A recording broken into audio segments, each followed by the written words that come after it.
feels like an age. It can range anywhere from 2:45 to 4 hours. It is an endurance race in its own regard.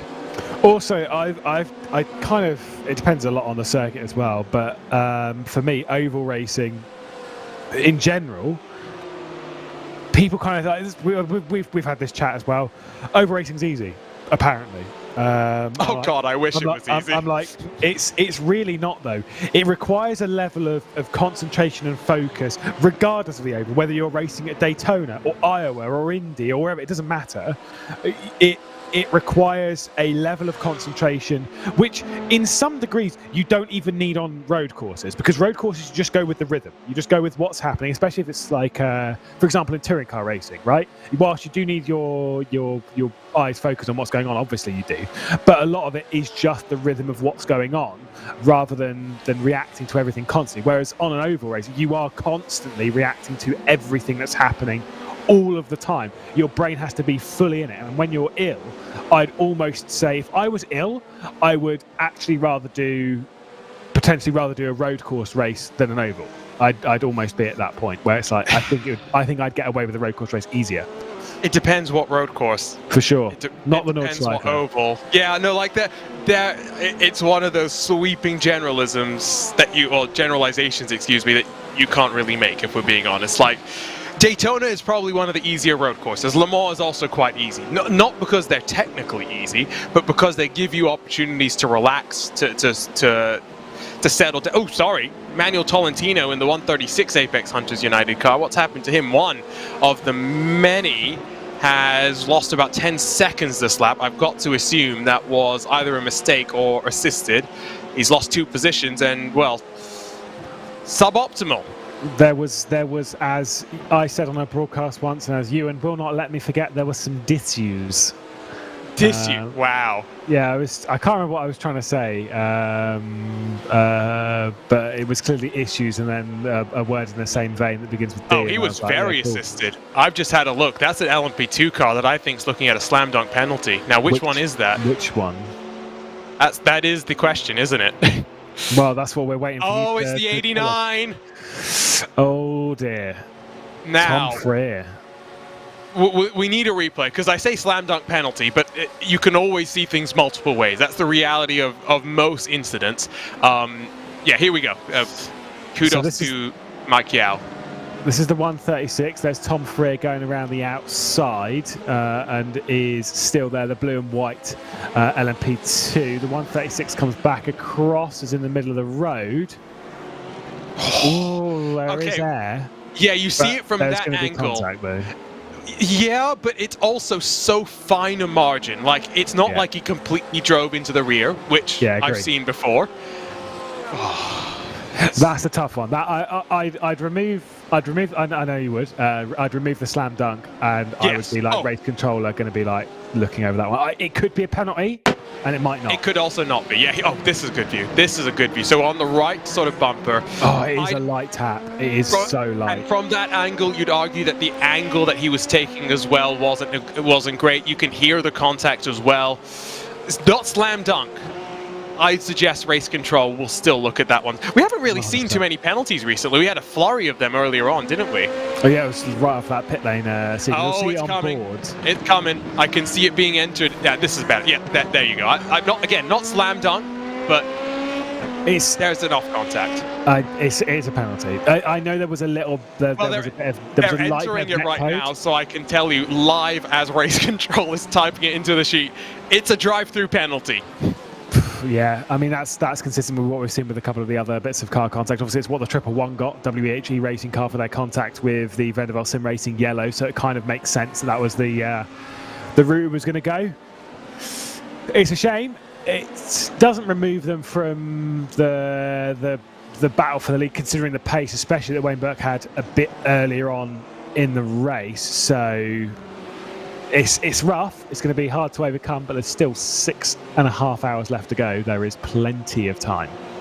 They are, excuse me. English is very, very difficult, it turns out. 6 and a bit seconds clear of the 22. They're 4 and a bit back from the number 1. I'd Enzo Benito's been flying. I mean, as you'd expect, a driver of that quality.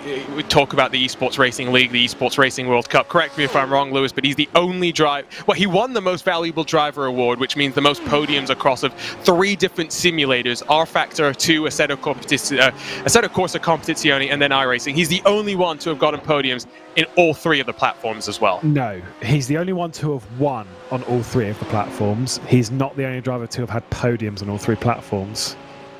Who was the other one? I do know who it is, and I'm testing you. Was it a Redline driver? No. Which team was it? Help me out. What was the team name? You say you know, but do you? Yeah. No, it's the. I can't remember what the team name was called. They've changed team name for ERL from ERWC, but he was the only driver to be on the podium in all 3 platforms in the ERWC, did all 3 days, and is a real world driver as well. Oh, you're talking about Alex Mollier. I was talking just about the ERL. I was just talking about the ERL. Then. Yeah, but you've got to account them as one big thing, mate. No, but you can't, because the ERWC was back to back to back. And to me, that is, well, the way that you approach that is very different to how then you approach the ERL, because the ERL, it's spread out. You've got a little bit more, I don't want to say prep time, because you're not prepping too much, but there is a little bit more gap to understand the car dynamic more than it was before. But also, you've got the understanding of what happened during the ERWC. And I think we should split them up anyway, because we are hoping the ERWC is an in-person event next year. And I don't think that with an in-person event, you can look at it the same way as you do in terms of the stats and how you present things as you do with an online thing, because you're never going to be in an optimal situation when it comes to your configuration of your rig in an in-person event. As much as you want it to be, you're just not. It's the reality of the situation. You will be making compromises. At home, at this level, you assume the drivers have got the optimal setup at home. Well, the 89 is in pit lane, by the way. But no, I don't agree. Yeah, it is. I don't agree. I think the stats from ERWC and ERL should carry over, because they are.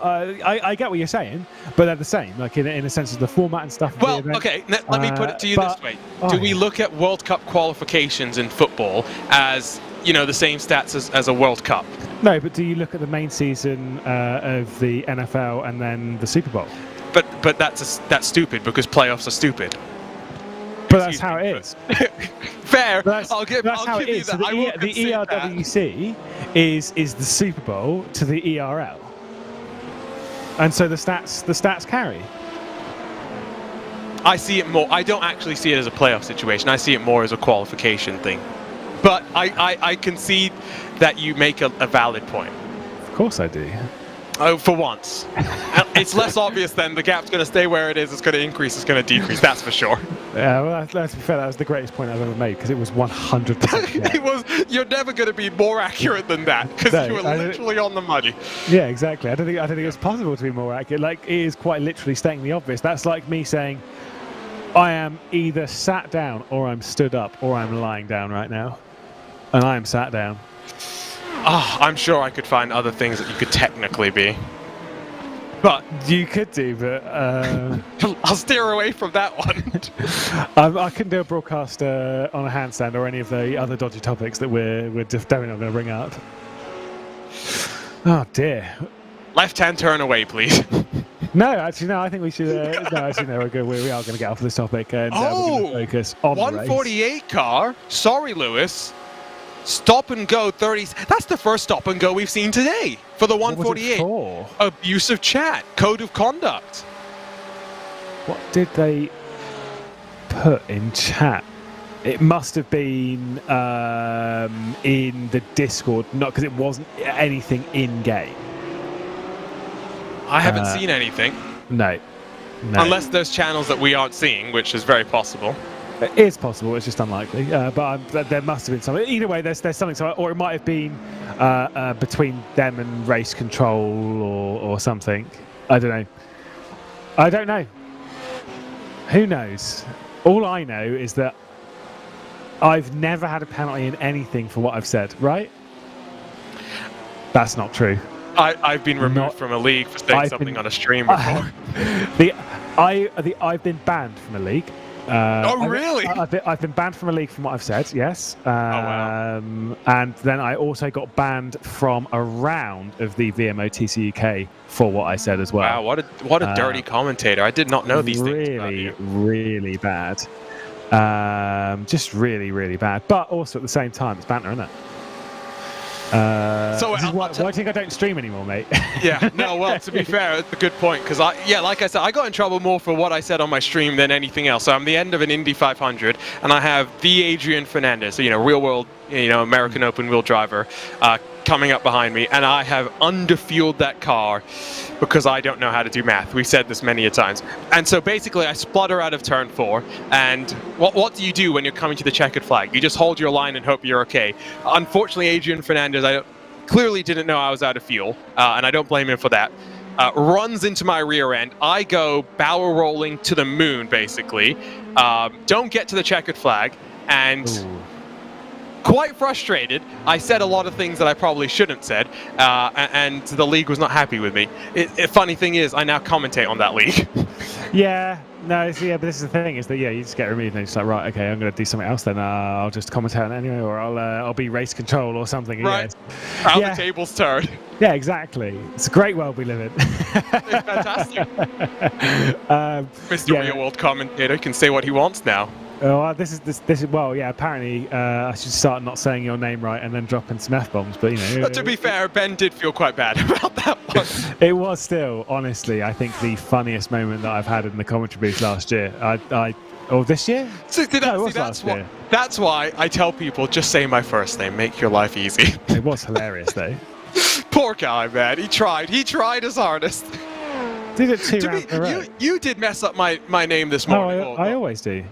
Yeah, it's because I don't try. Kankbotti or something like that. Yeah, which is how I'd say it, because I Close enough. Yeah, exactly. I've been called worse. Yeah, I don't think name pronunciations. You have commentated with me before, right? You have ripped into me for some of my pronunciations. Yeah, no, I still would. Oh wait, I forgot it. As Cam Rogers has pointed out, it's not just Ben that had issues with my name, but poor Sadakist as well during BMW Sim Live.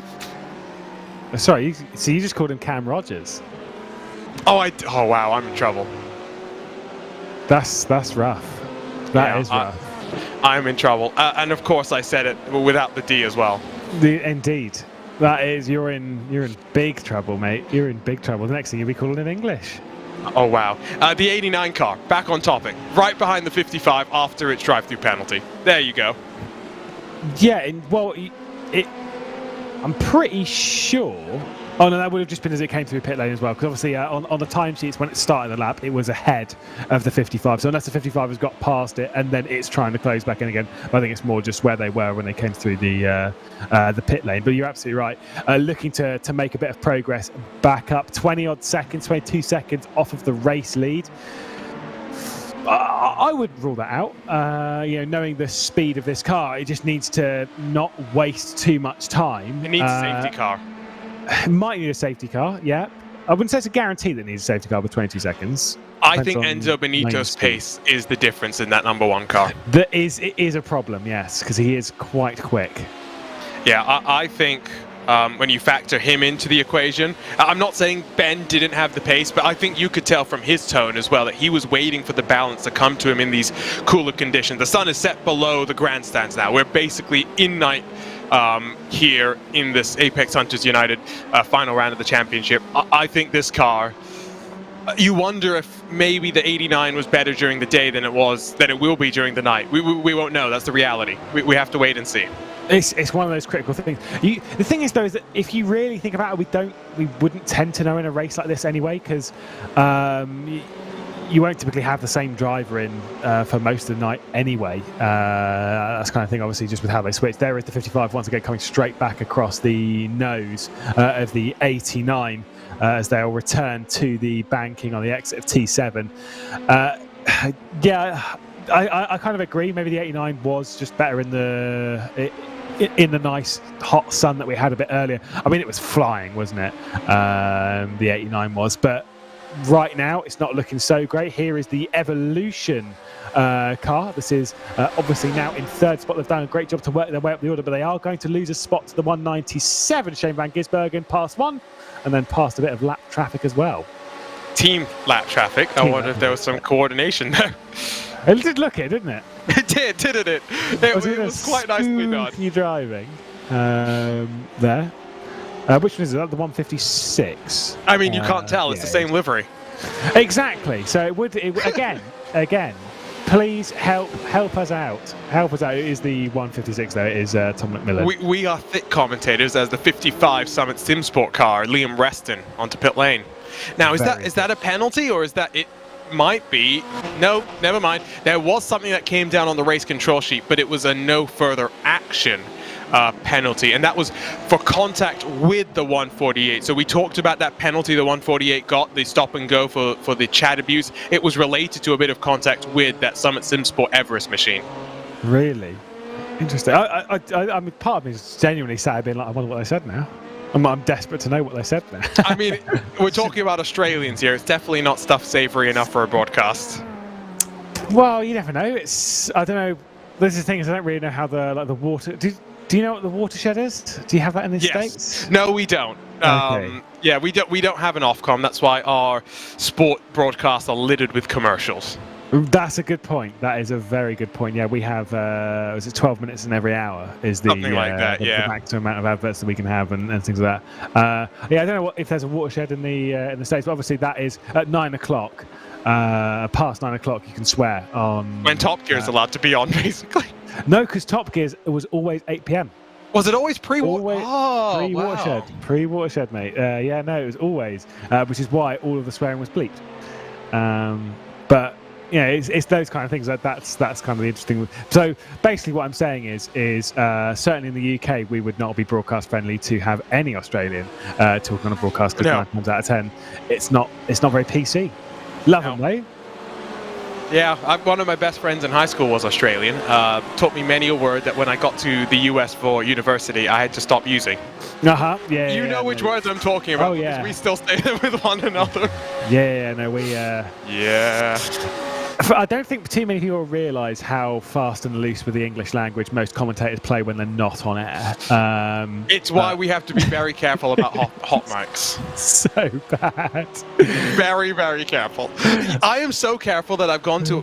I do a lot of production and commentary at the same time for those who are unfamiliar. But I go to a commercial break. I'll come back from a commercial break, start talking, and then realise, wait, I haven't unmuted myself. And when I say myself, I'm not talking like on a VCO broadcast. I'm talking every commentator is still not heard on the broadcasts. Well, with the GB3 and GB4, once I know that I'm not on air, I won't talk. I'm not even going to. You will wait until it's done.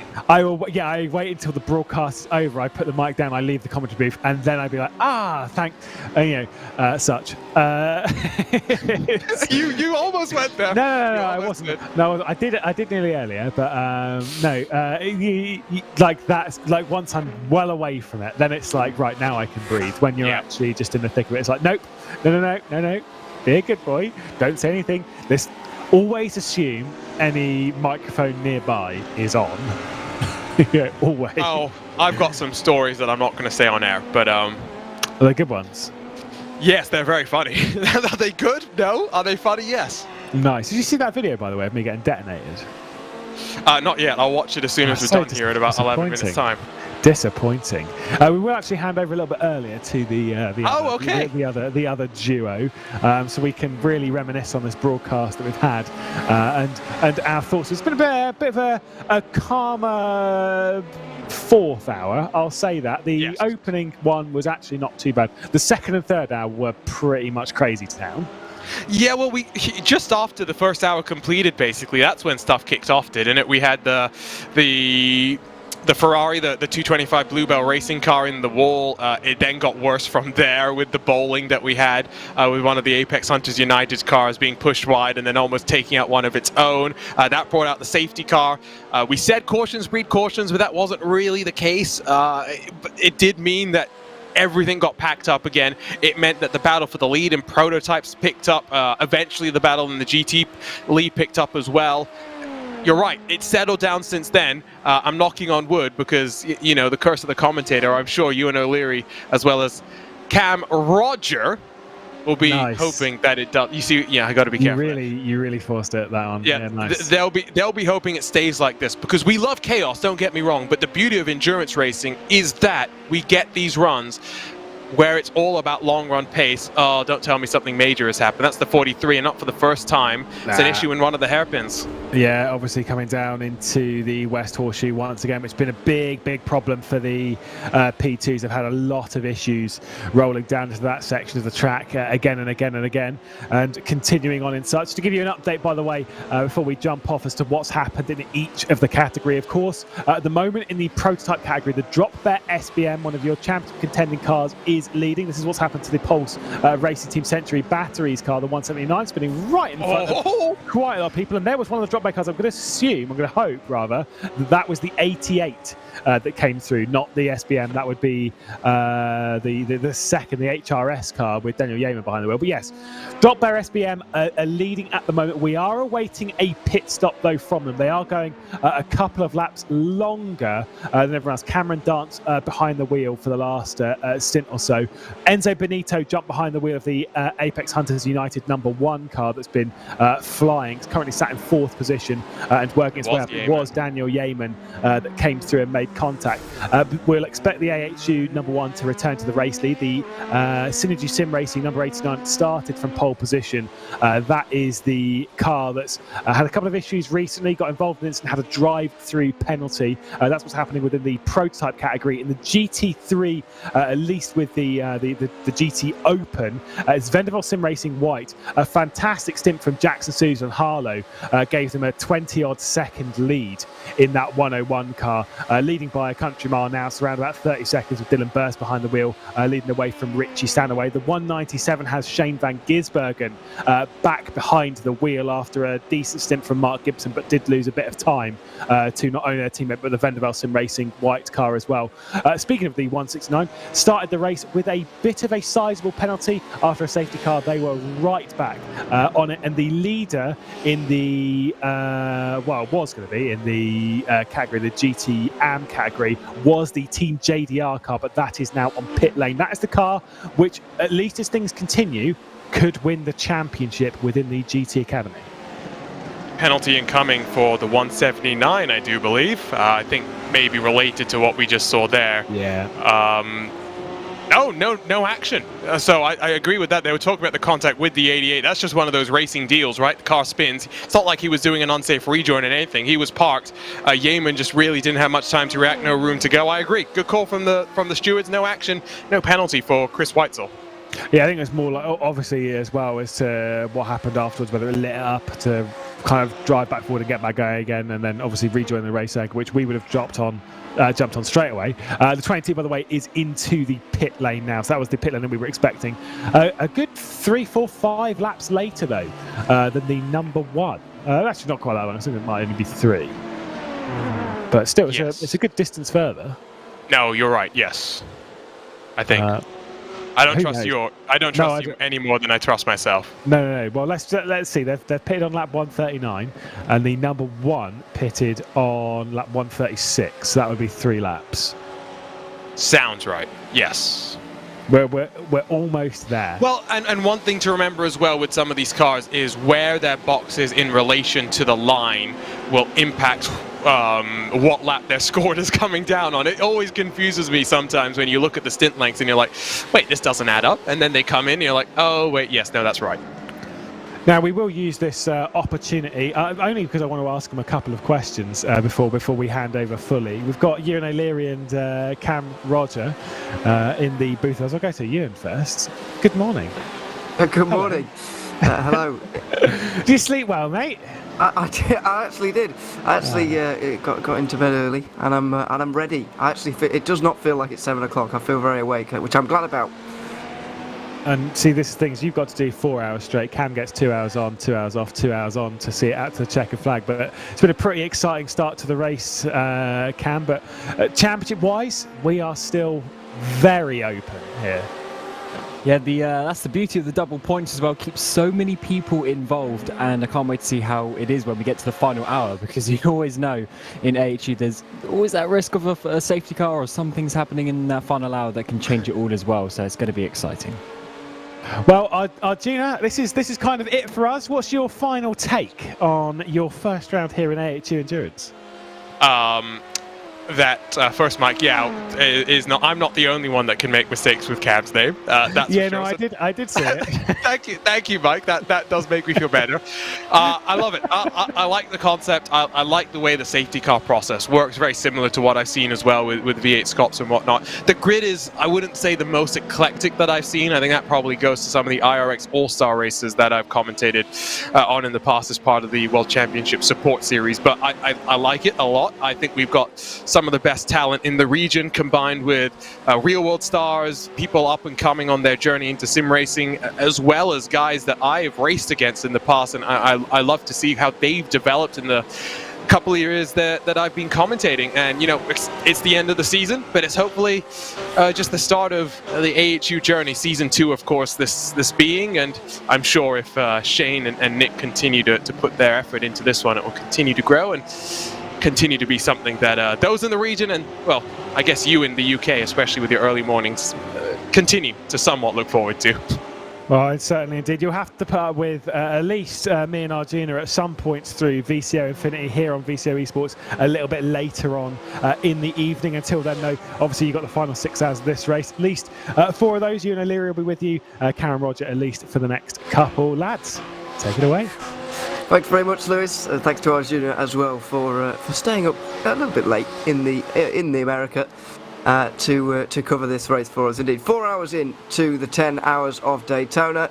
Still 6 hours to go here in AHU Endurance here for season 2. It's been a decent race so far, Cam. We've got a championship on the line. We've got a race win on the line. And we're settling in nicely. Things seem to be calm at the moment, at least for now. It's just calm. Yeah, for now I think is the important part of that. We always know how it goes in this championship. It is crazy. That's one reason why we love it. And it is just that middle point in the race at the moment where obviously the risks have been taken and now you need to consolidate your place. And then when we get to the final few hours, that's where you need to start realising if there's any positions you can take, it's sort of running out of time trying to get them. So let's see how this one goes. But as you say, it's been a great race so far, and I think it's going to be going even better.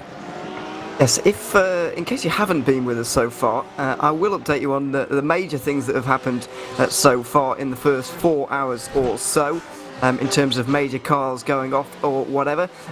First of which came in the first 10 minutes of this race. In GT Amateur, we had 2 cars tied at the top of our championship, the Pulse Racing Team 280 and the JWME Motorsport 286.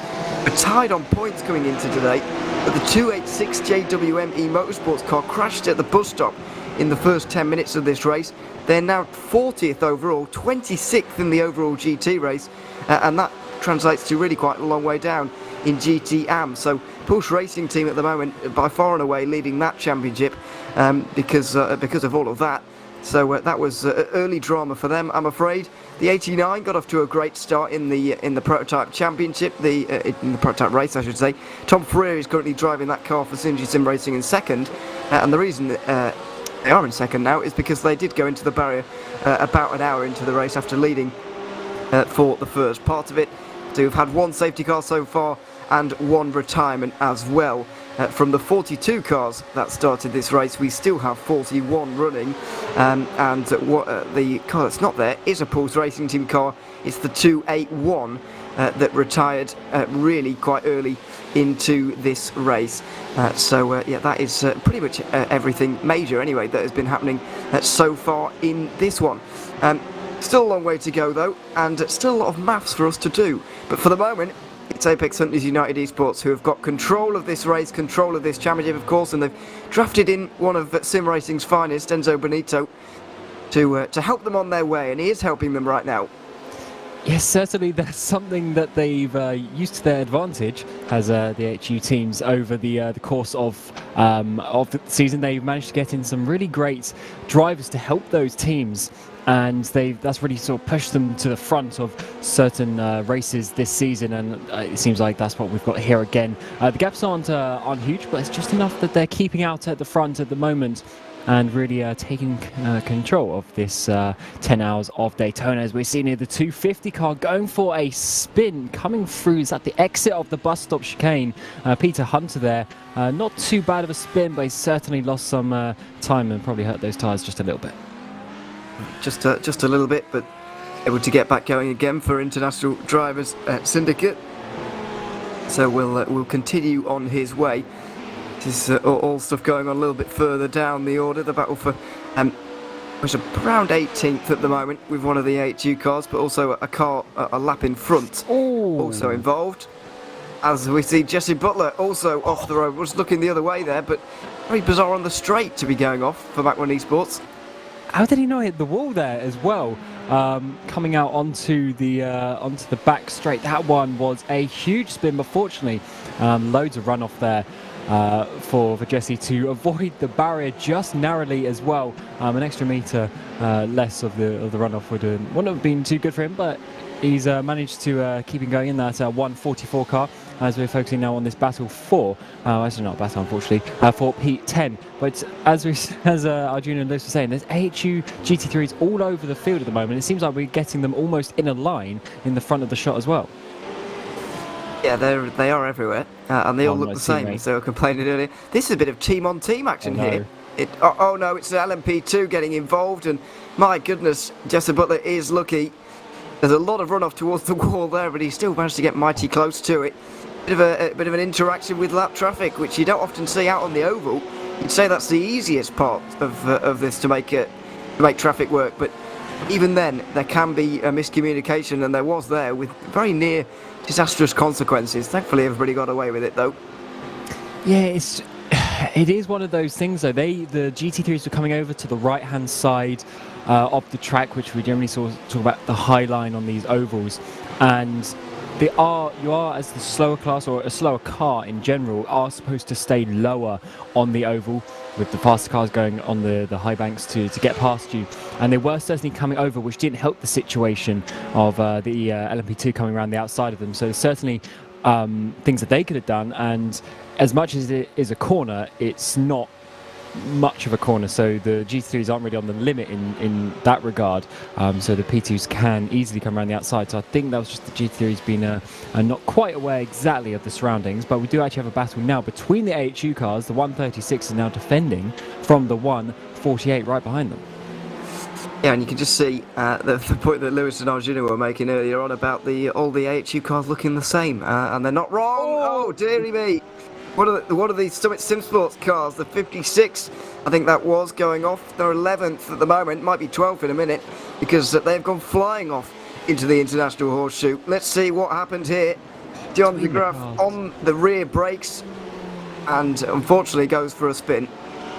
Yeah, that was very, very lucky to not have a bit of Skittles action and taking out the GT3 cars in front of him, and that just shows you how difficult it is sometimes in the traffic, because you can get a little bit maybe overexcited between yourself. There was always a bit of a miscommunication between the drivers there, with the other Summit car trying to go down the inside, which, as I just mentioned, was not the directed way for the P2s. They were supposed to go on the right hand side of the oval, but yeah, the other car, the 56 K2 Summit car, just a little bit too hard on the brakes there into the horseshoe hairpin. Yeah, unfortunately not making contact with anybody, and we all get away with it. We are in the middle of a pit stop sequence, by the way, in the GT category, so I'm not going to do a rundown there, or indeed talk about anything there really, because we are, as I say, in the middle of a pit stop cycle, and so things are fairly complicated. But this is a nice simple battle for us. 5th place at the moment. Ryan Hunter applying the pressure to Trans-Tasman Racing's Brady Myers for what is 5th place in this race at the moment. Both of these guys relatively fresh out of the pit lane, 5 or 6 laps ago. But the Porsche just applying the pressure right now. WHE Racing are currently third in this championship, trying to pick up as many points as they possibly can. And on the back of Trans-Tasman Racing, trying to get through here, but unsuccessfully so far, making their way out onto the oval. And not making a move for the moment. Brian Hunter having to stay behind just for now. Getting the good run now out of so the NASCAR 1 and 2 as we call it here, coming onto the back straight. And just the most difficult point about this next part of the track is this is the longest sort of straight section, really, the nicest straight section, but it comes into the bus stop, which isn't the biggest braking zone in the world. So sometimes this part of the track is all about lining it up, getting the exit, because if you can get a bit of a slingshot effect coming out of that bus stop, if you can get on that power just slightly earlier, you carry every last thousandth of a second all the way around, coming up towards the line. And even though there's some kinks in it, you can still really get a good slipstream as you come out of this final corner. And looks like that is what he's doing, going towards the outside, coming towards the start finish line. This is going to be a very big move all the way around the outside. He's going to have to then pull the car down towards the apex, with the Summer Car 55 coming towards them on the outside, but that was actually quite easy in the end. Managed to get ahead, and the WHE Racing goes up to 5th. It through indeed, and 5th place for them, not too far up actually to the 169 as well, if they want to get 4th place, so not too far to go before we get there. Just reading in the YouTube chat, by the way, at the moment, Daniel Yeaman has just got out of the 88 Drop Bear Motorsport car, pretty sure. Unfortunately, those guys were fuel saving throughout their stint there, trying to make things work on a bit of a strategy game, but they've just had a meatball flag, and so they have had a bit of a longer pit stop than they would have liked. Am I talking about the right car here? Not sure, because I did notice something I was going to bring up. Cameron Dance at the moment is in the 22 Drop Bear Motorsport car. Now that last pit stop for them was 1:13 very nearly, which is nearly 20 seconds longer than you'd actually want. I just wonder if they've had a problem on that most recent pit stop. Of course, they're fighting it out for a championship with the number 1 car currently leading this race. And having 20 seconds added to your pit stop is not going to help, but clearly they've had a problem at that last pit stop. Yeah, certainly. I guess you could, especially at this point in the race, we're still just under 6 hours to go. If you have any sort of optional repairs, you might choose to take them here and there as well. I guess that could be a factor coming into that, because this race, as much as there is a lot of straight lines, it always seems to end up with quite a few cars with dinks and dents all over the place. So yeah, that's something that some of the drivers and the team's going to have to choose, because also they have a fast repair, but I'm sure a lot of them have used that already. Well, quite possibly, although only 1 safety car so far in this race, I believe.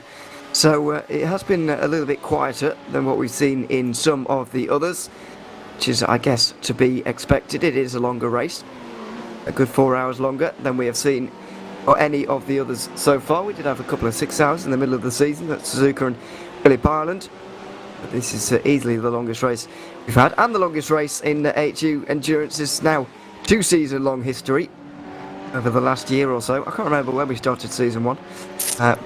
It was some point last year. 2021, yeah. It was, yeah. I can narrow it down to 12 months, but I can't give you any more specific than that. Finale, of course, was at Le Mans, and it was 8 hours. Last year, we're going for the full 10. This time, as Bluebell Racing smack the wall at the bus stop chicane. Now, if they're still stuck there or struggling to get back into the pit lane, then we could have a safety car soon. It looks like Nick Buttrell is going to be able to get out of this situation, quite possibly. Although that is one very damaged Ferrari, and not for the first time today.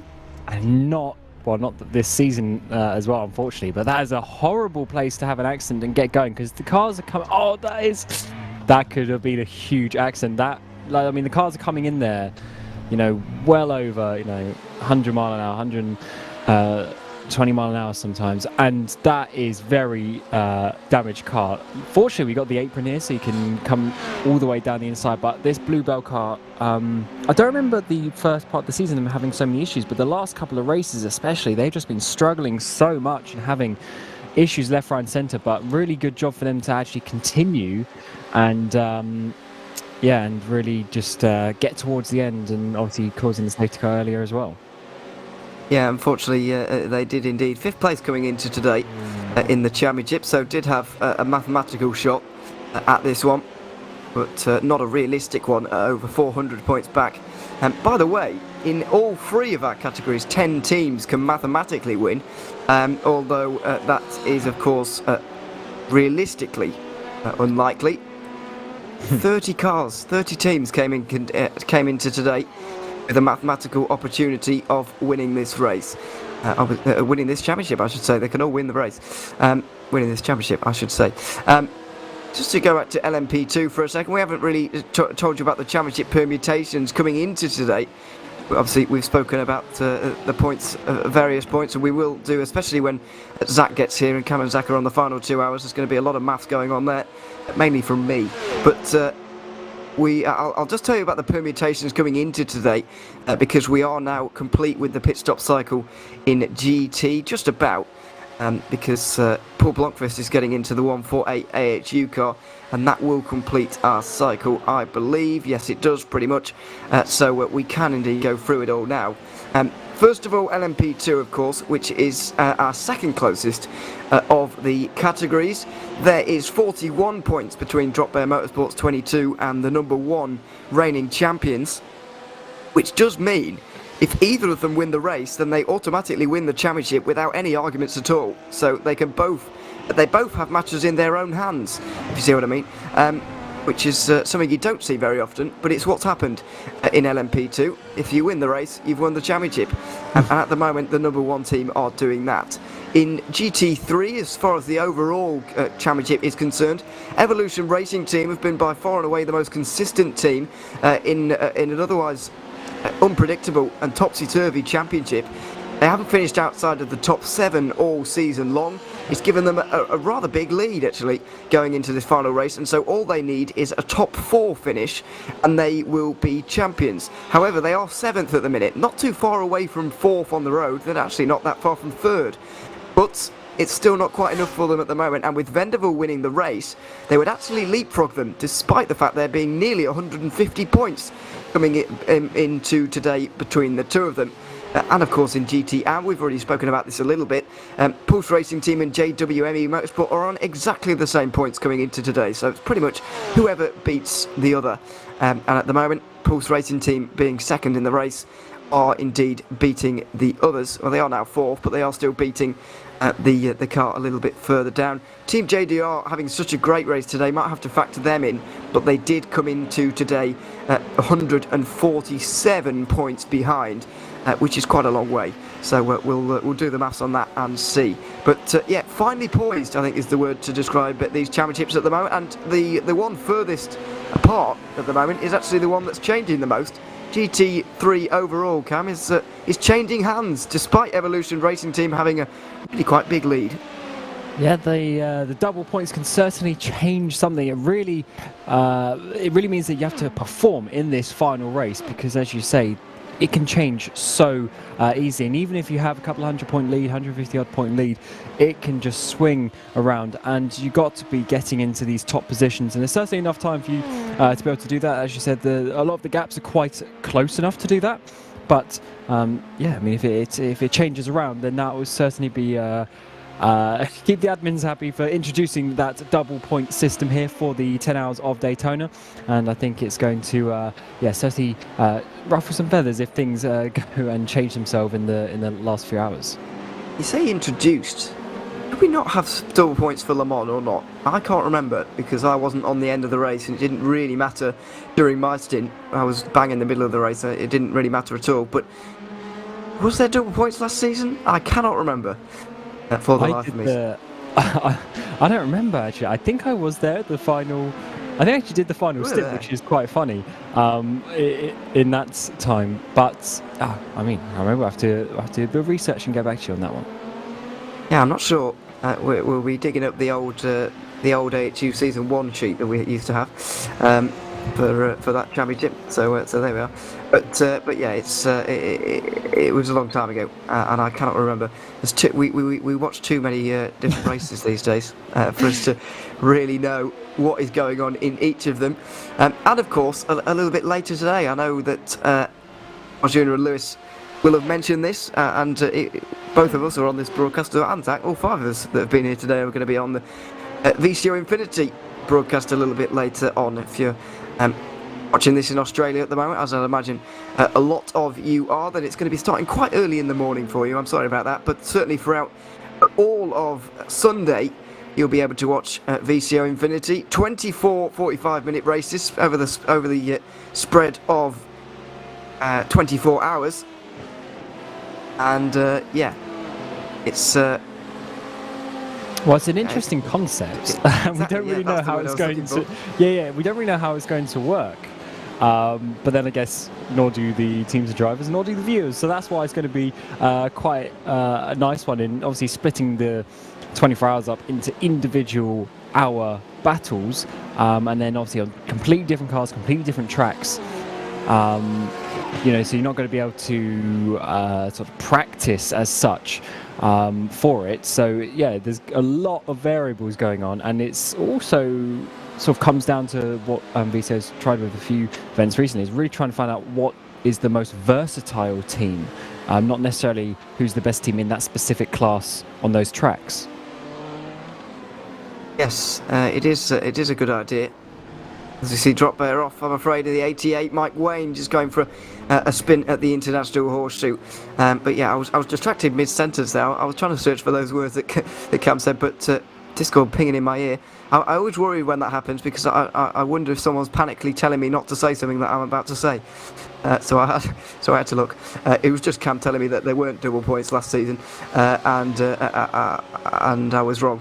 It has been introduced this time around. So yeah, thanks for that.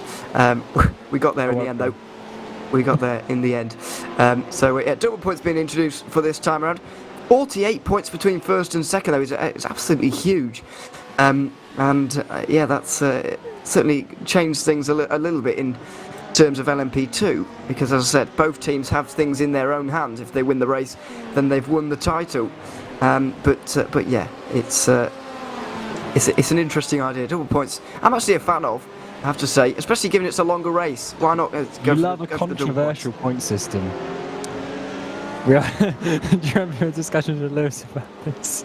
Well, no, I can't. I've not actually been on this championship with Lewis this season, so I've not been listening to everything he's been saying, obviously.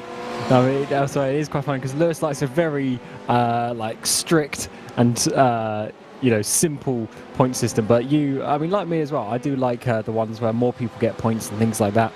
And the double points is always a really interesting one, because it can swing the championship so much, especially in a 6-round championship. You haven't had the time for the points gaps to jump too big over the course of the season, so then you end up in the final race, and as you say, there was 30 odd teams who could mathematically win the championship, which is always a tricky situation to be in for the teams at the top.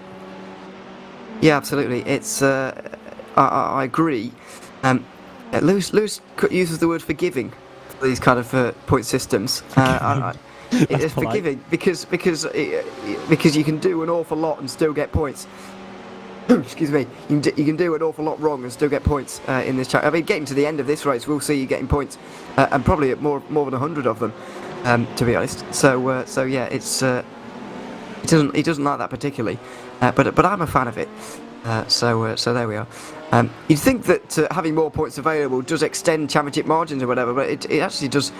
I don't know if it makes things closer, but it does keep things interesting till the very end. I mean, everyone within 600 points has a possibility today. That's the point. Yeah, it depends who wins, because if you remember back in the old F1 in 2014, when they did double points in Abu Dhabi, there was Lewis and Nico battling it in the final race, but obviously Nico's car decided to not play ball, so ended up not getting points, and then Lewis on paper won the championship by miles, but obviously Nearly they were 70 literally points, yeah. battling. Exactly, but they were literally battling until that final race. So it can, depending on who wins, make it actually look either really close or massively extended. Christ, that 8 years ago. My word. Yeah, My we are word. getting old. You. We are so old. Dear me. There we are. Yeah, double points here to stay, possibly in AHU. Let's hope we have a season 3 and a similar action to what we've had this season. There's 5 hours 40 still remaining of it, but we are in a bit of a quiet period at the moment here, Cam. So I'll ask you. I mean, Daytona's not finished yet, but of the races so far, what would you say has been the most enjoyable? We've got 6. We haven't had a single new returning circuit, so we don't really have much to compare to last season. But we've had some good races. Well, we certainly have, and the thing is, this season, well, I guess with last season as well, is but mostly me and Lewis doing the first stint on the commentating, and it always seems to be around like the 2 hour mark or 3 hour mark when we swap over to you that there's always been another safety car. But for sure, the race has been crazy, which is good because in endurance, obviously, sometimes the races have a lot less action, and obviously that's not what you want. So then you come here and then there's just action all the time, drivers going for every single gap, safety cars coming out. It's always really good fun, high action, even in an endurance race, which is great to see. And I think it was a really great pickup from VCO as well, because getting these broadcasts out to more people is so important, because this is a really good series. It's run very well, got loads of people behind it, loads of interest behind it. The team's obviously quite dedicated to that as well. And yeah, overall, I think it's hard to choose one specific race as such, but I did, just from memory, really enjoy the Phillip Island race, just because it was so crazy. It was very crazy. I would go for, on a personal level, I would definitely go for Spa, actually. I know it was a long time ago, and it was the opening round of the season, but that finish, particularly, the extra lap was very exciting indeed. Obviously, you and Lewis haven't seen many finishes this season, but possibly haven't seen any.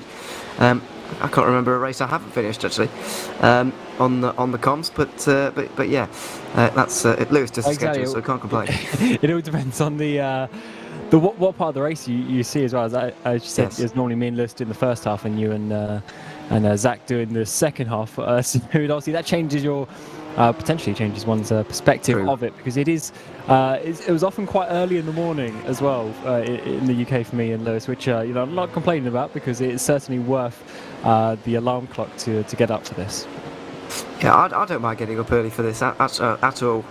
It's a nice feeling. That you've already covered one race and it's not even lunchtime yet. It is a good feeling. It does feel like you're getting on with your life. But there we are. Battle for 5th. We do have something going on at the front of GT3 at the moment. Trans-Tasman Racing have been falling down a little bit throughout this stint. Brady Myers, I believe, is still driving, and it's AHU Esports, the 169 Porsche at the moment, trailing them for this 5th position. It's important for the 169 to get through here as well, but they have fallen away a little bit in this championship. Didn't score any points at Phillip Island, at Suzuka I should say, yeah, they are a little bit away down at the moment, but trying to make the move here on this BMW, get up into the top 5, but not able to for the moment. And dropping down, actually, looking at the positions, movers and shakers, obviously on the left-hand side at the moment, down 5 places after getting pole position earlier by the looks of things. The other AHU car up 12 places, but there is plenty of time for them to be able to do that, to be fair. We are nearly 4.5 hours in at this stage. I think safety cars and things like that came into effect, but that 197 car did win the last race from basically being at the back of the pack because of some fueling issues and stuff in the first stint. They got them completely out of sequence, but this battle on the screen is actually quite an interesting one, because that 169 car was obviously, I think, up in 4th place or something quite recently, but the WHE racing car basically came past and overtook. We saw them overtaking the 136, and then they managed to get past, I believe, the 169 as well, and I think Trans-Tasman involved there. So that WHE racing car now up into that 4th place. That was a few laps ago now. and actually just sort of getting in front of those cars. So now the 169 trying to get back here. She's on the Trans-Tasman Racing Team number 128. Brady Myers is in that car at the moment with Jack Doohan following in this 169, trying to get the slipstream out onto the back straight. It didn't have a bad run actually through turn 6 there, or out onto the banking, but not really close enough at all to make any impression. Had a nice camera angle there, just tucked inside the BMW, just above the diffuser. If you have a little look at the rear end of this car, and it's probably better to look from that end, to be honest. I'll get my BMW hatred out the way. Sorry about that for those fans of this car, but it's not that good looking, is it? Sorry. What? The fact that the nose is dark on this car does help, I will admit, but still not enough to make it a good-looking car. Sorry about that. But yeah, staying in front for the moment. Not the Porsche not able to get through into turn number 1. But we are in the middle of a pit stop cycle in LMP2 here. I say in the middle. We just started one, and we do have a battle. Third as well. A-Racing have really been on a march here in the 111 Porsche. And looking at a podium now. Not so long ago they were getting through on Trans-Tasman Racing, and all of a sudden they're applying the pressure for third, as Trans-Tasman Racing, I believe, have been off at the International Horseshoe because they're dropping down the order quite quickly, and Evolution Racing Team are up to 6th place. So I think Trans-Tasman Racing may have been off somewhere. Yeah, there's a bit of contact with the drop bear car, the 22, coming into that hairpin, and that has just made that battle a bit easier for the 169. It looked like from where we caught it was just a bit too late from the 22 coming into the hairpin, and unfortunately causing the 128 there to go around. And who is in that car at the moment? Cameron Dance is in the drop bear SBM car, and that may be a penalty, I would say, if they get protested. Yes, it may well be.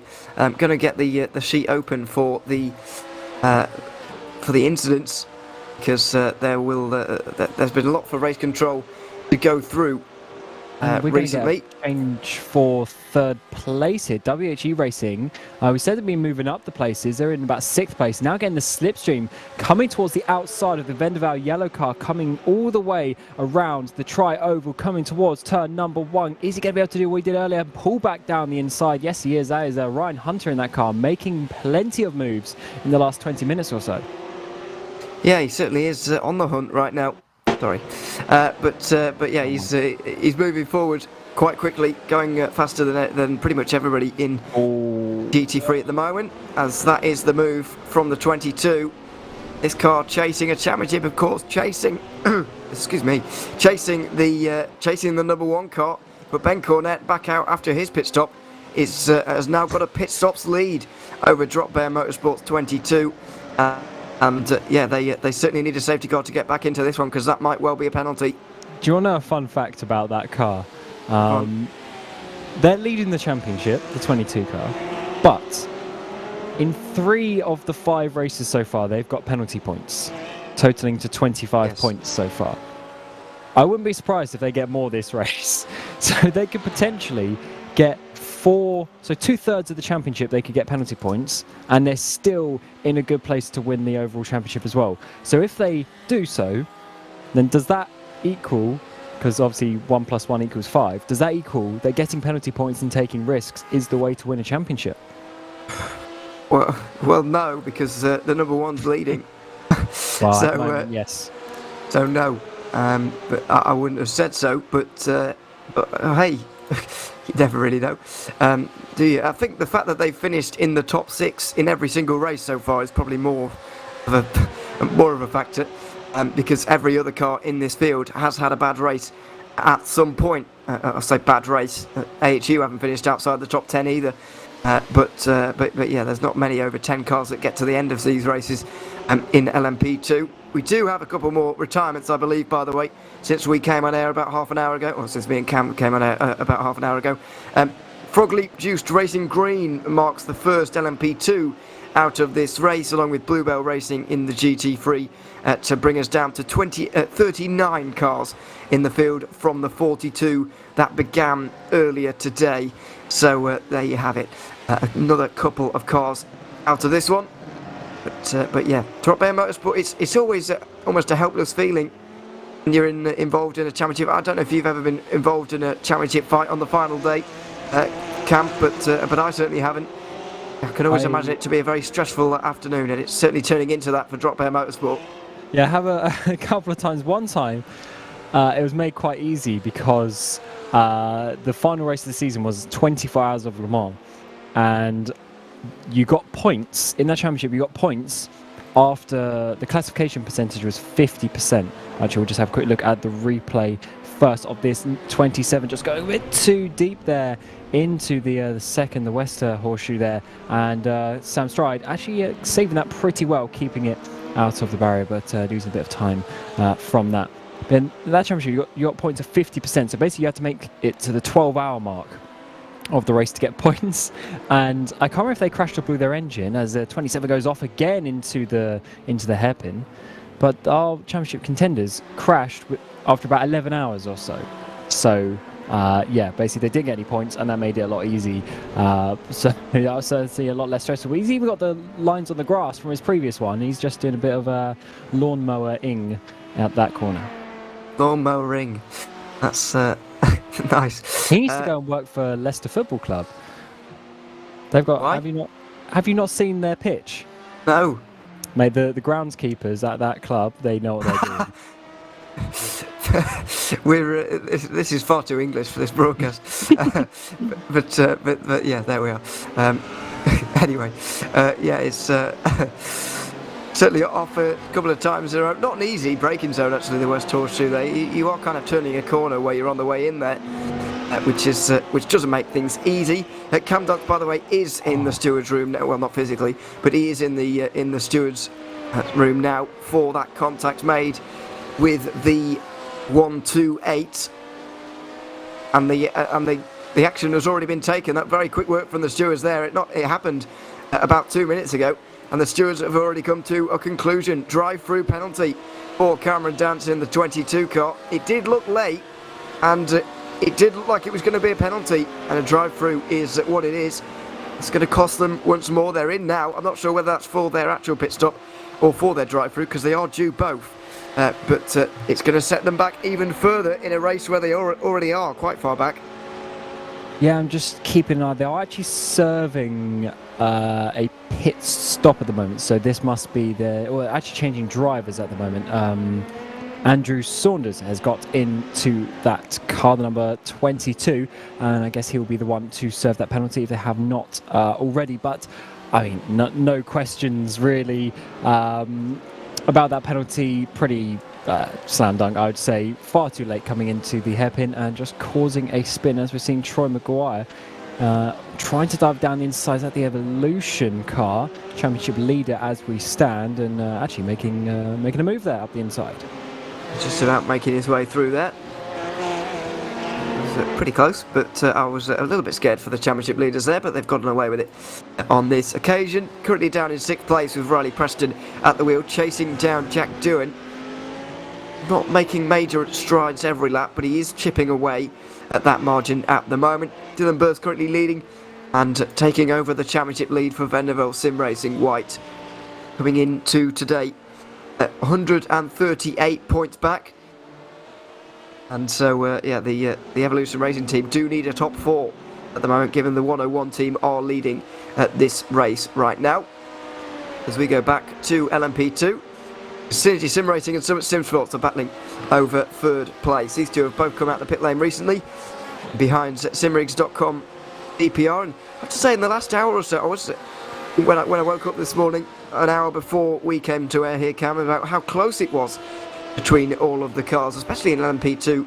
The top 5 or so were separated by about 20 seconds, but now the leader has over 20 seconds, and simrigs.com have nearly 20 seconds over this battle as well. It really has started to spread out as we edge towards the halfway mark. Yeah, definitely has, and I guess it would have been a double stint that Endo Benito did in that number 1 car. Really stretched out their margin at the front there. His pace was absolutely relentless, and just so much faster. And some of the guys around him at the time and really pulling out their lead, and obviously some of the other teams here and there just losing a bit of time. And as you, before you know it, they've got a 24-second lead. But it's not just about your one fastest driver. This is a 10-hour race, and you obviously need to share that between two or three drivers. And you can't just rely on one person. You need to keep it going, even when you get your potentially, quotation marks, second driver in the car. Even if they're half a second a lap slower, you can start losing a lot of time over the course of the race, over the course of the stint, because it's not just about your lap speed, it's also about how confident you are in traffic. And teammates, of course, even more so important at this race, 4 hours longer than any of the others. These drivers have been, these teams, I should say, have been doing most of this season on 2 drivers, but having to draft in possibly a third for a 10-hour race, like we've seen with Enzo Benito in the leading car at the moment, the number 1. Ben Cornette now driving that car once again. He's been there for the entire season, but drafting in a third driver here specifically for this race, not a bad idea really, because it is 10 hours long, and it might just be a little bit too much to take on as just a pairing, although we have seen 24-hour races taken on and won by 2 driver pairings in the past, so some teams can manage it, but just to make things a bit more comfortable, 3 seems to be the sensible way to go today. I think it is, although I'm just having a look on the entry list, and I believe it's just Cornette and Benito in that number 1 car. So was it Justin Rougier also in that car with Cornette? So he's obviously not able to be here because, as far as I can see, I don't think he is signed up, unless that just means he's not on the server just yet. I have got an apology to make, by the way, for something I've said. Nick Bottrell has just jumped into the YouTube chat telling me that Bluebell Racing will continue after repairs. I wrote them off earlier on because I thought they'd written their car off and I thought they were out the race, but they aren't out the race, they're just getting repairs done. So I apologise to them and take my hat off to them for rejoining the race despite being so far down in the order right now. So fair play to you guys at Bluebell Racing. I do apologise. We do still have 40 cars for racing in this one at the moment, which is good to see. It's what you want to see. And only 2 retirements at nearly the halfway mark is a decent achievement for the race so far, and it's always good to see the teams completing the race despite being so far down. So we love to see that. That is literally what this championship is about, and it's good to see that they are deciding to continue despite having that the meatball, as you were talking about earlier. So once it comes back, and to be honest, with the amount of repair, the amount of damage they had, I should say, that repair time, I mean, that could be half an hour or more if it's really bad. So they're going to be many laps down by the time they get to that, but getting towards the end of the race is literally the whole point of this championship, having a bit of fun and enjoying the racing while you can as well. So as we were mentioning earlier, hopefully we do come back for season 3, as there's always some creative ideas going around from the admins, and I'm sure it would be a really exciting season should we get another one.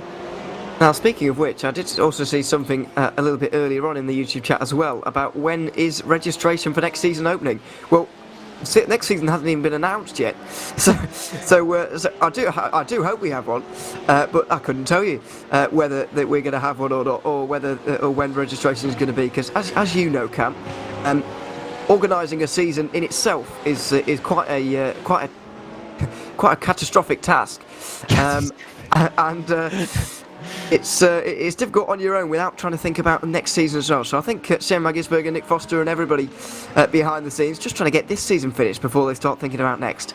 Yes, it's obviously league president of the league, FSR myself. Not the easiest thing to do, running a league. You have so many people asking you questions, so many things to please. Sorry to interrupt you, especially when you have to reorganise your races, as you found out recently. See, having to reschedule it around is not fun. Let's see what happens here to the 277, coming through turn number 1, just losing the rear end. We've seen that a couple of times already. Easier said than done, because you're really turning already way before the actual braking zone, so the car's already getting some lateral movement. You just overload a little bit too much, lock the brakes maybe, and just going around there for a spin. But certainly, as we were mentioning, running league is very difficult, and the fact that obviously the main guy really of this league is Shane van Gisbergen. He races in real life too, and he doesn't just do one series. He does multiple things in the real life world of motorsport, but on his his free time and his hobby time, coming and setting up a really high quality league. It's good to see the dedication and involvement even from real life drivers, just showing you how important sim racing is to them. Yeah, absolutely. He's very busy these days, Shane van Gisbergen. And of course Nick Foster as well, very busy doing all of these things. So yes, fair play to them for putting on this series. Indeed, as we look at the track conditions at the moment, obviously track temperature will be falling and will continue to fall. 26 degrees at the moment. It is 22:11 local time at the moment, or in sim time, I should say. It is going to be dark for the remainder of this race. It's going to finish at 4 a.m. In the sim, so it is going to remain dark for the remainder of this season, and track temperature is going to fall. Not entirely sure if that's really going to change anything here, because these guys will have been already figuring out their tyre strategies and whatever, but it might make a bit longer stints in terms of tyres, a little bit more possible than what we saw earlier on. We'll have to wait and see, really. But it always helps, the track temperature going down. The tyre wear obviously becomes a little bit less, and I think everybody's going to be glad about that. Yeah, tyre wear is not the funnest thing to be managing in endurance racing as such. You want to just be going flat out, focusing on the traffic and your lap times. But I think with the race start time being announced before and things like that, teams would have known that it would have been dark for over half the race, so they would have probably made their car more suited to the grip levels at cooler conditions as well. I would expect for the guys who like to think about those sorts of things. So everyone should be pretty good in that regard with their cars coming towards the second half of this race, which is already coming up fairly shortly, just 19.5 minutes before we're into the final 5 hours of the season. Yeah, not long to go until we resolve the mystery that is AHU Endurance for Season 2. Yeah, as you mentioned, just under 5 hours 20 remaining right now. I think you're right, though. These guys will have set their car up for the nighttime conditions, because if you think about it, really, in these races often, you want to wait for the final safety car and then really hammer it. Obviously, you want to be in good position for that final safety car. You can't be last car on the lead lap. You're never going to win. But you've got to at least stay on the lead lap. And that is proving easier said than done at this stage. Only 5 cars on the overall lead lap at this stage in the race. Overall lead lap being the LMP2 lead lap, I should say. I would say it's hard to work out how many there are in GT3. I'd be surprised if there's many more than 10 on the lead lap at this stage. I think it's 7. I think it's 7 at the moment. It kind of depends where the overall leader is, how many laps down they are on the overall leader.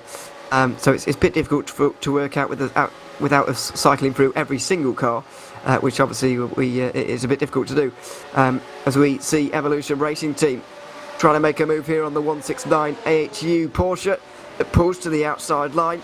Evolution down the inside, and are they going to take the position here? They are indeed, into 5th place, but it's still not enough. I know they've got time on their side. Evolution Racing Team still missing out on a championship in this position. And I think they're going to be coming back just a little bit as well. The 169 there, Jack Doohan trying to close up once again, coming into the International Horseshoe, as we see quite a bit of traffic actually in front of them. This could hinder their battle just a little bit here and there when they catch up to them. But certainly Evolution with a nice move there, trying to boost their hopes. But these GT3s seem to be swapping positions so much. In the time already since me and Ewan have come on to the broadcast. WG Racing jumping from 6th up to 3rd, now the 169. At one point they were battling with the Vendaval yellow car, now they've just lost a place to Evolution. So certainly loads of swapping of positions, and then you've even got the Trans-Tasman car still just a couple of seconds behind these guys as well. So I don't think this battling is over just yet in the GT3s. I don't think so. Yeah, be very surprised if it was, but yes, it's this battle indeed currently over by the looks of things. Evolution make their way through, and now 8 seconds away from that all-important 4th place. The only problem is, it is the teammates of the current championship leaders on the road right now. Vanderbilt Sim Racing got 2 cars inside the top 4, and so you can be sure they're going to defend their hearts out here for their teammates. It's the 108 car. Can they win the championship mathematically? Well, probably. It doesn't actually look like it. They're quite a long way down. 19th overall, and they haven't been with us since the race at Sebring, which was a very long time ago now. So they've come back today to try and help their teammates out, and they could come in handy. It always is handy to have a teammate up the road like this, or down the road, I should say, to defend from your championship rivals. May sound a little bit immoral to some, but it's certainly within the rules, and they're battling for a position on the road. So why wouldn't you battle? Yeah, and it's not necessarily about, you know, holding up or causing issues for the other cars. It's also just the fact that your car is there, taking points and positions away from other people, and that can always be, a little bit of a trick. I mean, it's something that we see quite a lot in sim racing. You know, teams and teammates get involved, helping each other, but that's really just sort of part of the game, and we've seen plenty of this action in real life racing as well, with different issues here and there of teams trying to play the team game, and sometimes it does cause more issues than it's trying to solve. Yes, indeed. As we see the 22 car going through, just focusing in on them. We were talking about cars on the lead lap, staying on the lead lap. Andrew Saunders 1 lap down currently on their championship rivals. This is really costly. Drop Bear Motorsport, they have to do something on strategy. They have to get a safety car, more than one, in the remainder of this race, because otherwise they're going to be trapped 1 lap down, trapped away from their rivals, and the only team able still to defend their crown from season 1 look like they're going to do it again if things stay as they are right now. Certainly looking very strong indeed, and to be honest, if they can get, a double championship, that is certainly very very strong, considering how chaotic and how open these races and these championships have been in the first 2 seasons. To eventually come out on top of that twice is it's going to be I'd say a pretty good achievement, with just how it works in a championship, with how hectic the races are, with the safety cars, with the strategy. The amount of times we've seen battles in the last 5-10 minutes of a race, it's certainly comes down to skill if you can keep on top of that. Yeah, as I mentioned a little bit earlier on, Spa, of course, coming down to the final corners. We saw, of course, at Road Atlanta last time as well, between Shane Van Gisbergen and, goodness, was it Ross Rizzo driving the other car? I think so. Can't remember. But it was a battle to the very end. I think Van Gisbergen and the AHU car did actually get that race victory past the stewards as well. I think it came down to netcode in the end. I don't know if you remember it, Cam. I don't know if you even watch it. But yeah, I think it came down to netcode in the end, really, at the final chicane. And not the biggest surprise, has to be said, but it was. I think Van Gisbergen was a little bit not deflated, but disappointed in the way that he won the race, rather than the fact that he did, of course. But the way that it happened was not ideal. Yeah, you never really want to win the race because of an accident, or a safety car helping you artificially as such. But that's racing. If the position's there in front of you and you can take it, then of course you're going to do that.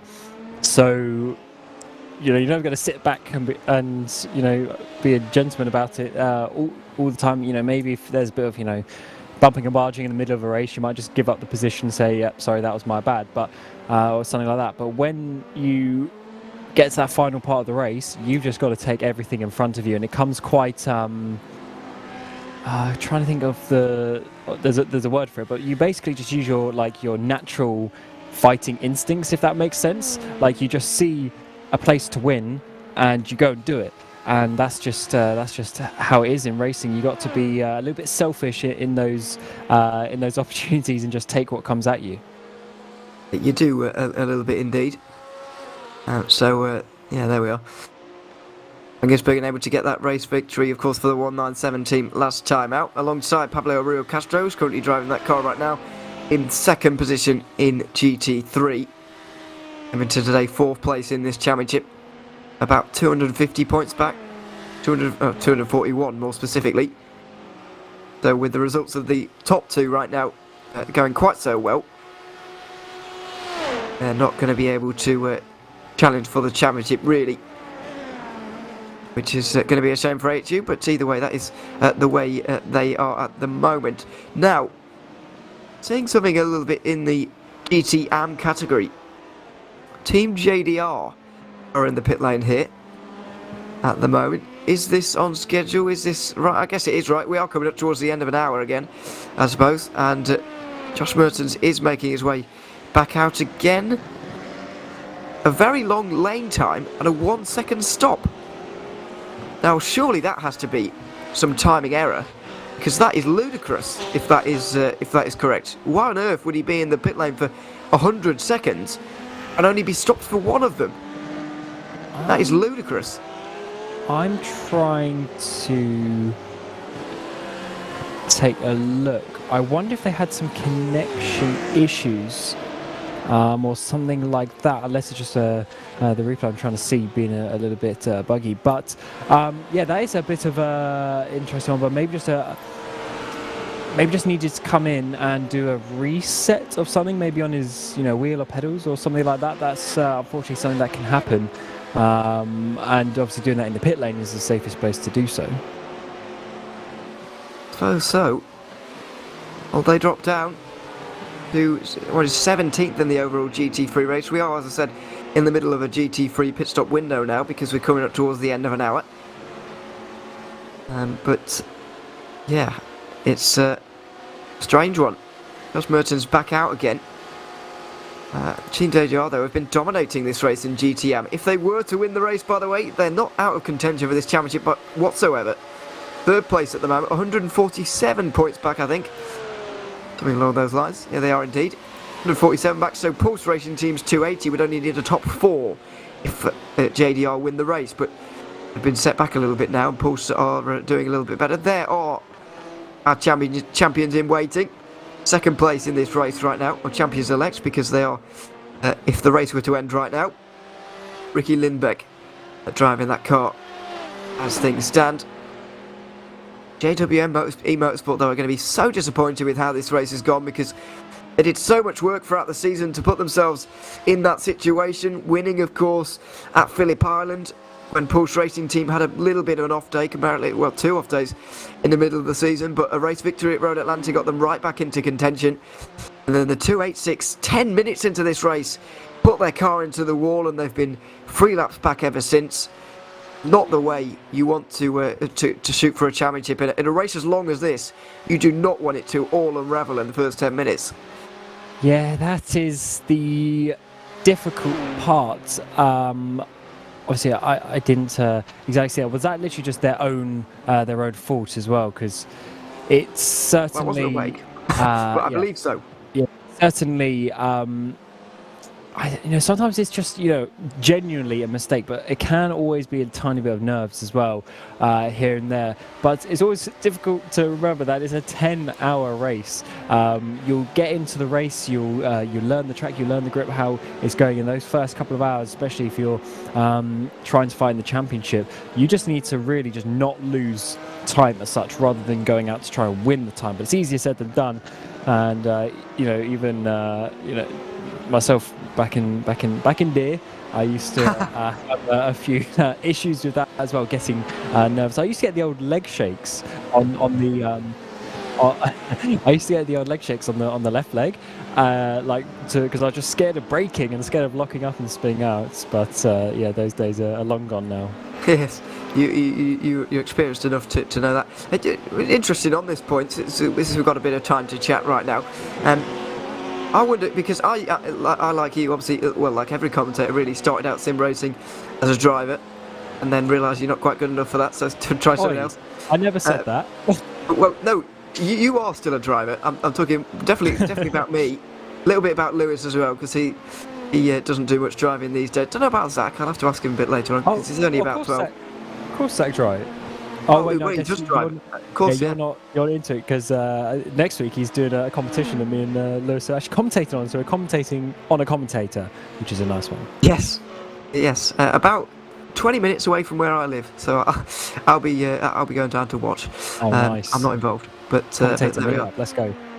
Yes, Arjuna is not there, obviously. You're obviously.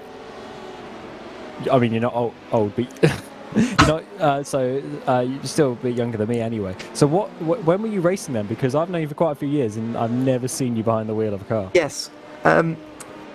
Well, not on PC, obviously. Ever have I done that? Because I've never owned. Probably shouldn't say this, should I? Never owned iRacing or anything like that. So there we are. Used to drive. God, probably when I turned 13 or something on consoles and whatever. Doing all that kind of thing. Trying to take, not arcade games, but those kind of half and half games that are sort of trying to be simulators and sort of also not. At the same time, like the F1 games, etc. That's where I used to drive back in the day. But yeah, I can't remember when I stopped, really, to be honest. No idea. But yeah, I did used to drive about 6 years ago. I was a driver. Anyway, back to the point, because I was obviously there. Did used to get very nervous as well for races when I started out. However, it all changed for me once I'd won my first race, finally. It took me about 4 months or so of racing at least every weekend, if not on the weekdays as well. Like all the time. Finally won a race, and then all the nerves went away. I don't know if that was just a me thing. I guess it just gives you confidence to race win. I think it's the same for a lot of people, because the amount of times that you see someone, they get in that position and they're almost like nervous of winning. They're like scared to win because they're scared of doing the thing that they really wanted to accomplish. So yeah, it's certainly a bit of a trick on, but you're right, getting that first win is certainly a big confidence boost as well, because in 2018 when I was in a championship, I ended up coming second, unfortunately, but I think it was like the fourth or fifth race of the season. I had a few decent results, and I got my first ever win in that series about the fifth race of the season, and it just gave me so much confidence going forward that it just made me perform even better. And unfortunately did have a DNF in one race and a spin in another, which really took me out of the contention as such. But yeah, certainly getting that confidence is a big factor, because that will gain you those extra couple of tenths here and there that you need to push you forward. And that's why experience is a huge thing, because you see these drivers that have won 3, 4, 5 championships, maybe even on different platforms, different categories, and they're just so confident in their ability. They know what they're doing and they can just show up and perform. Yeah, it is remarkable. But yeah, the old confidence from a first race win does just almost give you wings, to be honest. You can almost do anything once you've won the first race, and then they all seem to come along. I think on a sort of AHU topic, didn't that happen to? This is quite a few years ago now. Didn't this happen to Van Gisbergen in V8 Supercars? He took ages to win a race and then won like 2 weeks in a row or something. Somewhere in the back of my mind, I don't quite know, but yes, there we are. My knowledge not as good as it should be. I actually saw a fun fact about Shane the other day, because he won, obviously in the supercars last week, and he got, was it Holden's 600th win, but he also got the 550, the 500, and the 450th win of Holden's career as well. That's pretty mad to have all those like milestone wins. That is, some of these stats are very strange coincidences, aren't they? I know that Shane obviously wins a lot. These things, by the way, yeah.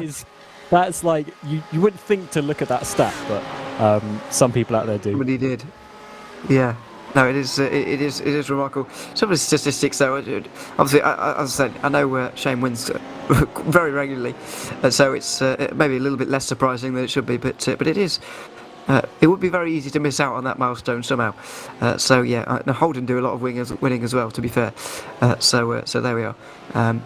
But yeah, meanwhile, Shane Van Gisbergen's car, obviously, at 197 on that topic, in the pit lane right now. Pablo Rujo Castro will be staying in for another stint. He's had the fuel in the car and is on his way once again. This is where out of the pit lane right now, in third position as things stand. Well, it should be second when it all shakes out, because we're still waiting for Jack Doohan to come into the pit lane. Now, we saw this in the... Well, I don't know if actually you commentated on the Daytona 24-hour for iRacing, Cam. I can't remember. But not this year. no, I don't think so. The fuel around here, because it is an oval, a roval, if you like, you're on the throttle, full throttle, for a very long time. Basically, from turn 6 all the way down to turn 1, you're only off for the bus stop. Obviously, the rest of it is absolutely flat out, at quite high RPM, so you're burning fuel quite a lot. And almost everybody's come in before the hour here, so if by some strange miracle we go to the end without another safety car, going to be a bit of a headache for everybody. Yeah, this track is not the best one for fuel, because, as you say, you have all the flat-out long sections where you have a lot of time at like the higher drag coefficient as well, because you're going so fast. But then also, all the corners stop-start hairpins as well. Apart from the bus stop, all the other corners are hairpins where you're obviously being very inefficient by braking and then hard accelerating, then braking and hard accelerating. So as you say, it's not the easiest one in that regard. But for sure, if all these cars are coming in a bit before the hour, if we don't have another safety car, then they're going to have to do a splash at the end, and that splash could be very big. Because if you think if someone needs to take maybe 3 laps compared to someone's only 1 lap of fuel, or even then if someone has to take like 6 laps, that difference in time is going to be huge percentagely, and could make some big differences. Certainly could. Speaking of making big differences, Wayne Bork is doing that on the road right now. Never mind pit stops. He is flying. Number of fastest laps of the overall race coming over the last few laps. I think this speaks volumes about the falling track temperature, I should say. It's not dying, there is still a fair amount of it, but the track temperature is coming down. Obviously in real life it would there would be a point where it just get too cold. But on iRacing, it's not really a thing. You can just the colder it is, the better it is, put simply, and it is continually getting colder. We're obviously getting fuel burn at the moment in this particular stint, because Ben Cornett is in. Wayne Bork is 22 laps into this stint himself. He'll be coming in soon, so fastest laps of the race are now tumbling, and he's set at least 2 in the last 10 minutes. Here is Bork, third place. He tries to chase down second. Simrigs.com DPR looking over their shoulder at the minute, and everybody's going to see that the fastest lap is coming up there for Wayne Bork, so that is an ominous prospect for the 73 team. Yeah, certainly is. We're seeing on track a battle that we don't always see, is a pro driver fighting an AM driver in the GT class. This is obviously for position, because the AM cars are collectively within the overall GT Open class as well. So this is for position in the overall GT standings. But of course, the JDR car is also fighting for their own position and are currently the lead car in that AM category. So this is always a good one to see if they can hold on to this and sort of really show their speed and hold up one of the pro cars behind them. Yeah, I believe they are back into the lead of this category, by the way, JDR. Despite their longer pit stop, I'm not even sure if it was longer at this point, to be honest, because I think that I'm going to put it down to a timing glitch, because I did see this also happen or a similar thing happened to Mike Wayne of Drop Bear Motorsport. I think it's we've just got to go on the lane time and presume that Josh Mertens has taken tyres and a full tank of fuel, and that is just a timing glitch. We haven't had a word through from anybody at JDR to confirm or deny the fact that they have had issues on the last pit stop, but I'm presuming that they have not. Looking at the pace of this car right now, they are back to the lead of GT3 AM once again. Horse Racing Team in second though, and would still be taking home a championship. Speaking of championships, Evolution Racing Team back into a position where they can take it in GT3. 4th place at the moment, but they're going to have to fend off the 169 AHU car in order to do so, and that is not going to be easy, because I believe this green Porsche in behind has got new tyres on. Oh no, it hasn't. Evolution have just jumped them, so this is a legitimate battle. The two of them on very similar strategies at this stage. It's a very important battle as well, So it could go on for quite a long time, this.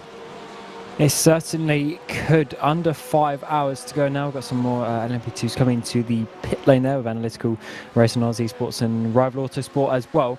But for this battle, Jack Dooney's been doing a very good stint, second stint now, into this car and trying to get that run all the way down this sort of tri-oval section towards turn number 1, but Riley Preston is holding on pretty well for Evolution, making up some positions. Both of these teams have 3 drivers in their car as well, so they should have fresh drivers towards the end of the race, but obviously it needs to be fast lap times coming in. But as you say, Evolution working their way forward over the last few minutes or so that we've been keeping up with them, and 9 seconds to the car ahead isn't really too far out of reach if they've got some good speed. Not entirely sure where they started this race, because it was 5 hours ago now. But yeah, they've been climbing certainly during our stint here, back into 4th place. It was about 6th or 7th position. I think 7th position they started. Of course, 7th being the lowest finishing position of their entire season, by the way, which is why they are leading by such a big margin. They've obviously not won a race this season, but still finished inside the top 7 at all times. So that is why they are winning this championship, really. I mean, otherwise in GT3, I have to say, looking at the championship standings at the moment here, everybody else has been relatively inconsistent. Vanderbilt Sim Racing White, obviously the closest to them. They have had 1 win and 2 second places, which is arguably a more impressive finishing record than Evolution. But at Sebring and Road Atlanta, the 2 American races, the 2 American races before this one, they've had disasters. They've scored very few points from those, and so they've found themselves really quite a long way behind Evolution. I mean, finishing in the top 7 every time isn't bad from Evolution at all, but I feel like they've been given the championship lead because everybody else has made mistakes, almost more than them actually going out and putting in any heroic performances. Everybody else has almost handed it to them. Well, yeah, Vendaval, the Vendaval white car last time, I mean, I'm trying to do a quick math here, but lost on like 130 points, 16? is it? Oh. I can't. That is really bad maths, but well over 100 points basically. They ended up losing to the Evolution car, which is one reason why the gap at the front is so big, as you're saying. And it's little incidents here and there that can really hinder the championship. But you're right, the consistency of keeping yourself towards the front is really what seems to win out in this championship. And at the end, it might work out for them, but I think they are going to need to still fight quite hard in the last few hours of this race. Yeah, it's 137, by the way. Sorry, 174. I got it wrong. Second time. There were 174 they lost last time out. Really bad maths, yeah. Yeah, sorry about that. So there we are. It is the morning. So yeah, there we are. Lost out on a lot of points. Yeah, a big good morning to anybody in Europe, by the way, who's tuning in to us this morning. Good to be with you once again at AHU Endurance, and indeed a good evening to you in Australia as well, which I'm sure most of the audience from at the moment, especially if you're in this race.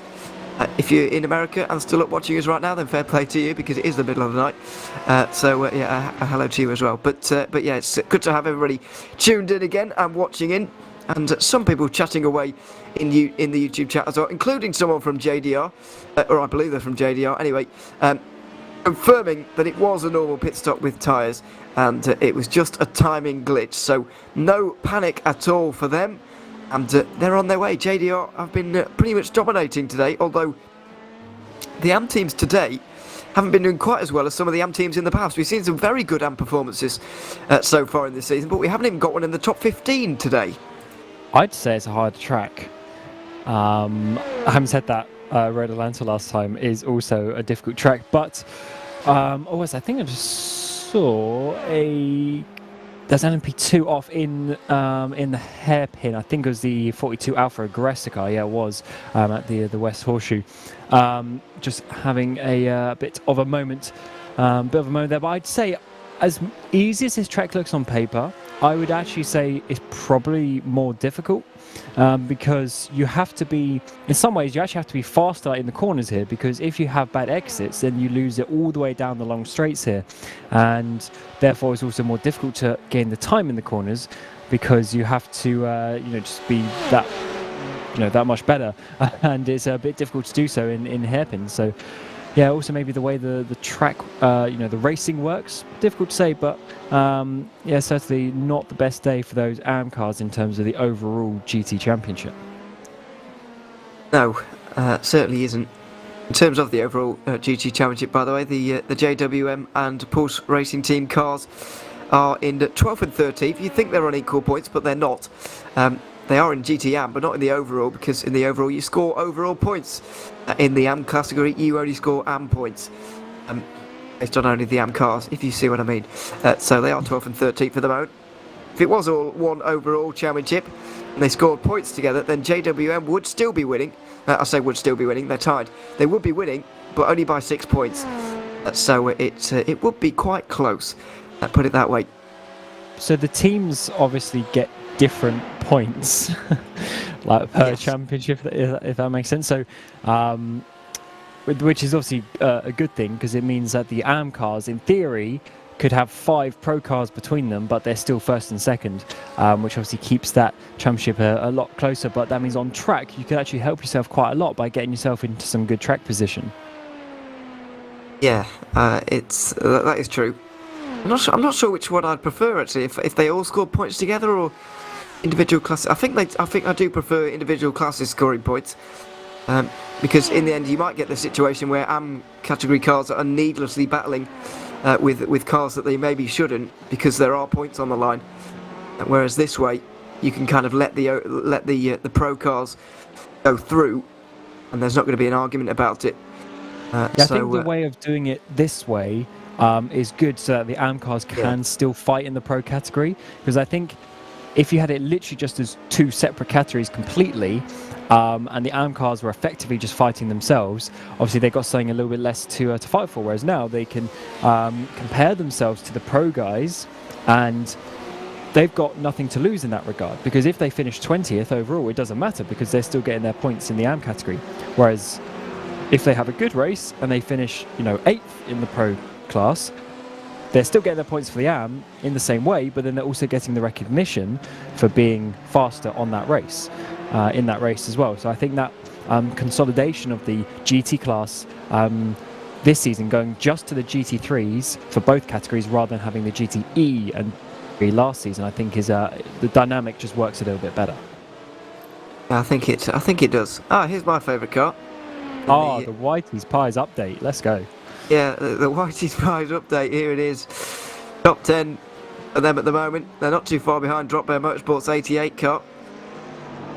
And there could be a battle here brewing very soon for what is at 9th position in LMP2. There is one as well for 2nd that's brewing at the moment, but it's not quite there yet. 3 seconds between simrigs.com DPR and Synergy Sim Racing. We have just been seeing that on our screens over the last few moments, so there is ample time here to take a look at the pie, which we like to see. They were leading. Anyway.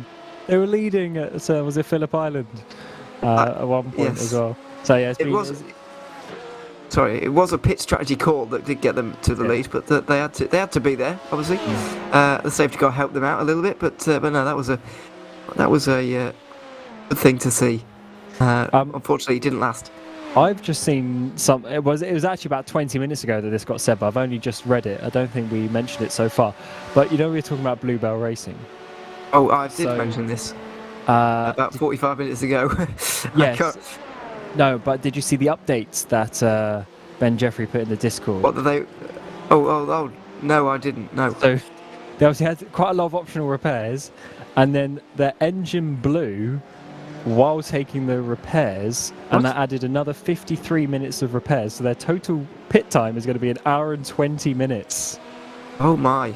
So they are going to be 30 something laps down by the time they get back, but hopefully they go and have a coffee and come back when the car's ready, because they'll still have quite a few hours of racing still left. They're already 45 laps down on their class leader, very nearly. So yeah, That's crazy. 45 laps. I mean, and that that's, is 2 hours. Yeah, more than wow. probably. Not the best So race. that's me. Just going through the middle there. The Whitey's Pies racing car just free wide moment. With a couple of the GTs, but making its way through. Yeah, that's a long repair. Didn't see that in the Discord at all. This Discord is a bit mad for me. I don't know where anything is. I think it was in the social chat. Right, okay. I'll keep an eye.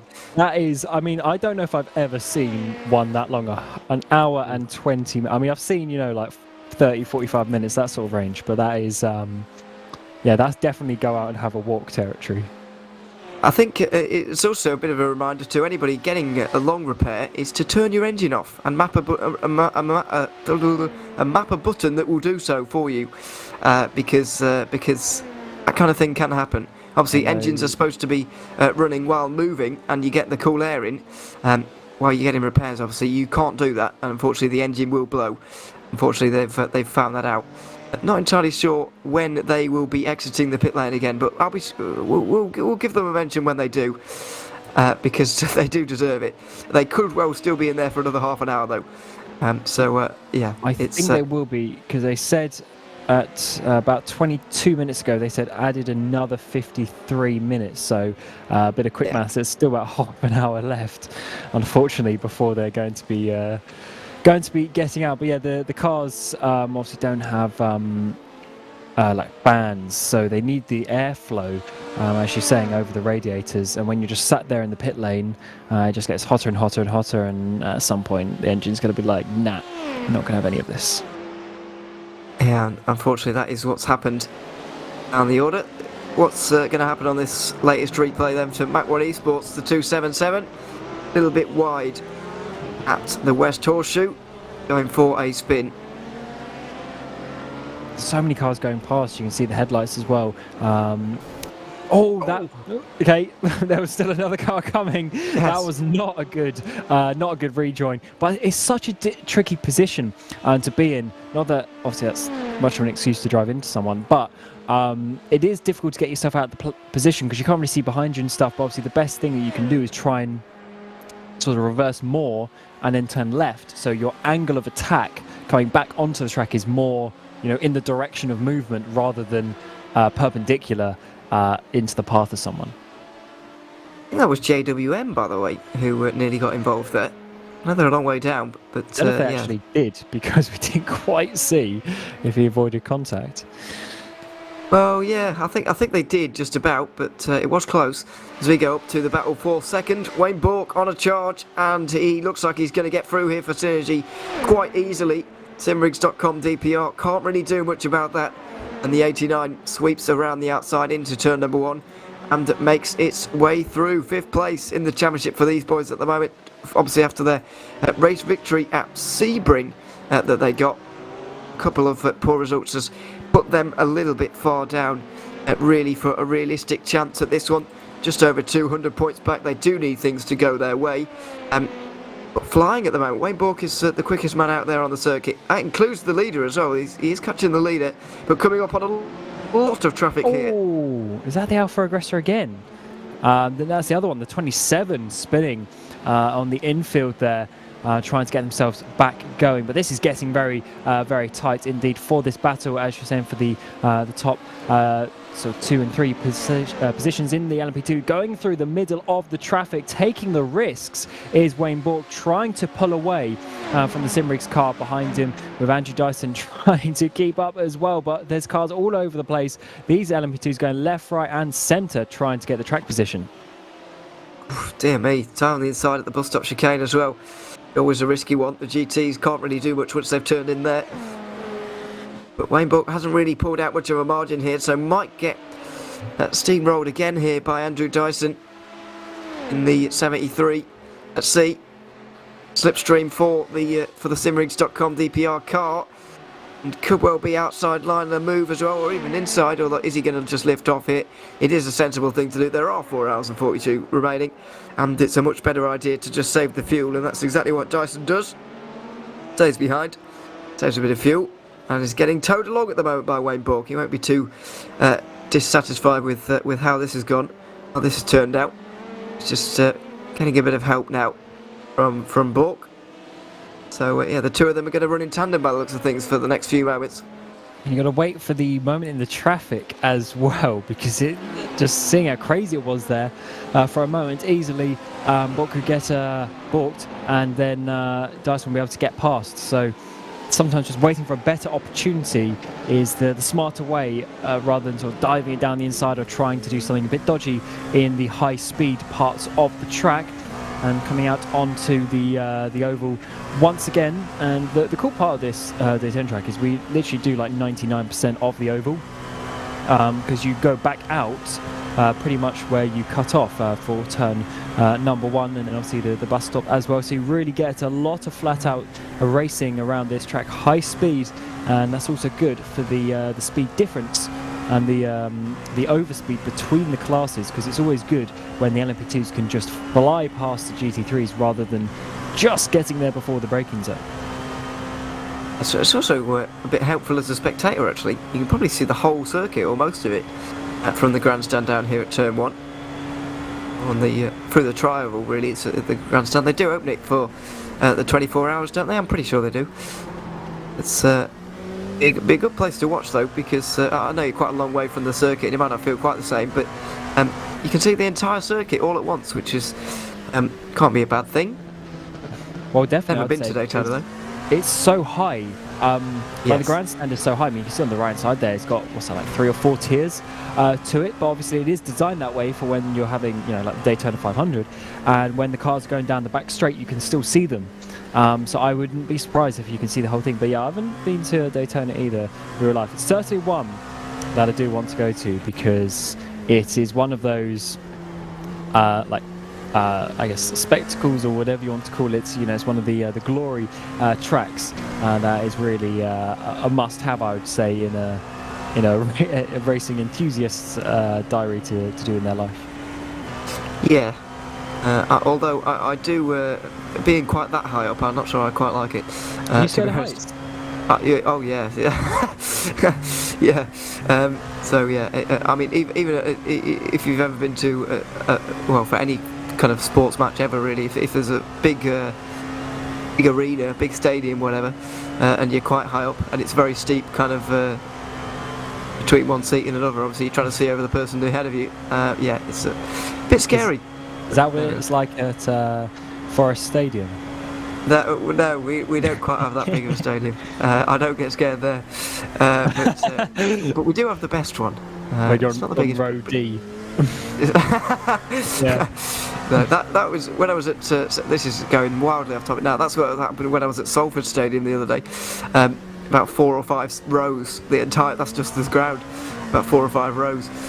So there we are. Anyway. For my brother-in-law's stag do, we went to our local team, and there wasn't even seats. It was just like obviously concrete. And there was like a 2-layer to it, and that was it. There wasn't even seats in that one, being a local club. Quite a drastic difference to these big stadiums. Yes, it is. It is quite a big difference. Although they are bringing that back, aren't they? They're a bit more standard at football stadiums these days. They called it something, didn't they? I mean, I can't remember the exact name, but like safe standing or something. Yes. That they called it, which is an interesting concept. I guess in motorsport, a lot of the time people are standing up anyway out of their seats. Well, that is true. I've actually been in the safe standing thing recently at Man City. Well, I say recently, it was January. Man City? So not that. Yes, Man City, yeah. Just because I live around here these days, I might pop down sometimes to watch the game. So yeah, I have been there, and yeah, it's not bad. It's not bad. So yeah, there we are. Well, anyway, we're off topic a little bit. We were talking about the grandstand at Daytona, and yeah, God knows we've gone everywhere.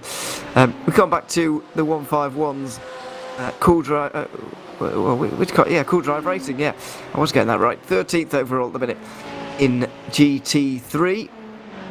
Now, I'm not sure if this is a thing, but we do seem to have a car with the number starting at 1, but also in the AM category. Apex Hunters United Esports 136. Now, is that an AM car or not? Or have they put the wrong number into their registration today? Because they're showing up as an AM car on our graphics. So we need to get to the bottom of that. Yes, it might depend on the driver and whether the driver has swapped teams, but we will need to, obviously, being a 100 number, they are in the pro category, but as you said, maybe they joined as the wrong number or something like that, because all the AM cars are a number 200 to make it a bit easier for identification. So I have to find out on that one, but I do wonder if that's just the overlay being linked to the driver who might have it is. No, the overlay is correct. I've found them in the AM standings. They are meant to be there. They did make only one appearance so far at Sebring, but Apex Hunters United Esports number 136. Their car number is meant to be 236, despite their team name having 136 in it. And I wonder if they've put their team name in wrong, or put their number in wrong, selected the wrong number. Who knows? Not entirely sure. But you're right. They are supposed to be a 200, being an AM team, but they are not. Does that mean they're leading then? That does mean they're leading indeed. Yes. So yeah, there we are. We'll have to look out for them at the race, leading this one. There's still no AM cars inside the top 10 at the moment. They are 12. JD are second, and Porsche Racing Team are third. On their way to a possible GT championship here today. Let's wait and see if they can manage that one. I was getting a bit of abuse earlier, actually, from Lewis about the way I say pulse. I'm not entirely sure why. Abuse. It's Well, it's just Lewis wouldn't make fun of you if he didn't like you, so don't worry about that. Don't worry about that one. I have seen him making fun of people he doesn't like as well. Oh yeah, but yeah, that's just Lewis. But yeah, We're painting him out to be a really bad person here. no. He's great, and I'm sure Zach Sweeney, who'll be coming into the commentary booth shortly, will know about that one as well. But yeah, this one thing I was going to say when we were talking about that Cool Drive car a few minutes ago. One thing even you see here the 179 with the Pulse Racing Team Century batteries. I love it when we're seeing now. In these categories, especially I've seen it in this AHU Endurance by VCO, that so many of these teams have obviously, real world sponsors, but I mean, actually big companies in real world as well, and especially like Cool Drive. I mean, you've seen them all over the side of supercars teams and things like that, and now they're coming in and sponsoring these sim racing teams, which I think is just great, and it really gives some. Clarification that this is obviously something to be looking out for, and it's great that these teams are able to just speak to these companies and get them involved and really showing them that this is another place for them to show their brand. Absolutely. Cool Drive obviously often in the supercar series as a sponsor of somebody, of some car, year on year. So yeah, there we are. It's good to see them here in AHU as well. We go back to the leader of GT3, Josh Anderson, currently driving the Vendeval cars, I should say. 101. Just under a 6-second lead ahead of Pablo Arujo Castro at this stage. Is this gap really representative? I believe that it is, because neither of them took tyres on the last pit stop, as you would expect. On an odd hour, on an even hour, you should probably expect them to take tyres after a double stint. However, for this double stint, it will have been dark for almost the entirety of it.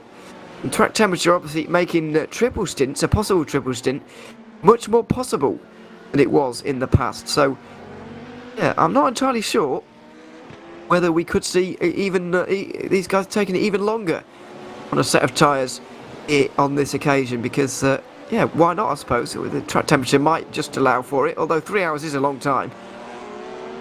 It certainly is. That would be pushing it, I would say. But obviously, teams do like to try things here and there to get a strategy advantage. One good thing about the tyres around this track is because you spend so much time in a straight line, obviously there's a couple of kilometers where you're not really wearing them, you're just going straight. It's really the like the traction zones and the sort of the higher speed corners that really take it out of the tyres where you're putting so much load and effort into them. So on these straights, they should be pretty good to get the tyres a lot further, but as you say, getting towards 3 stints is obviously taking some risk. Yeah, it would be, but it might be necessary for some of these teams. Just try something.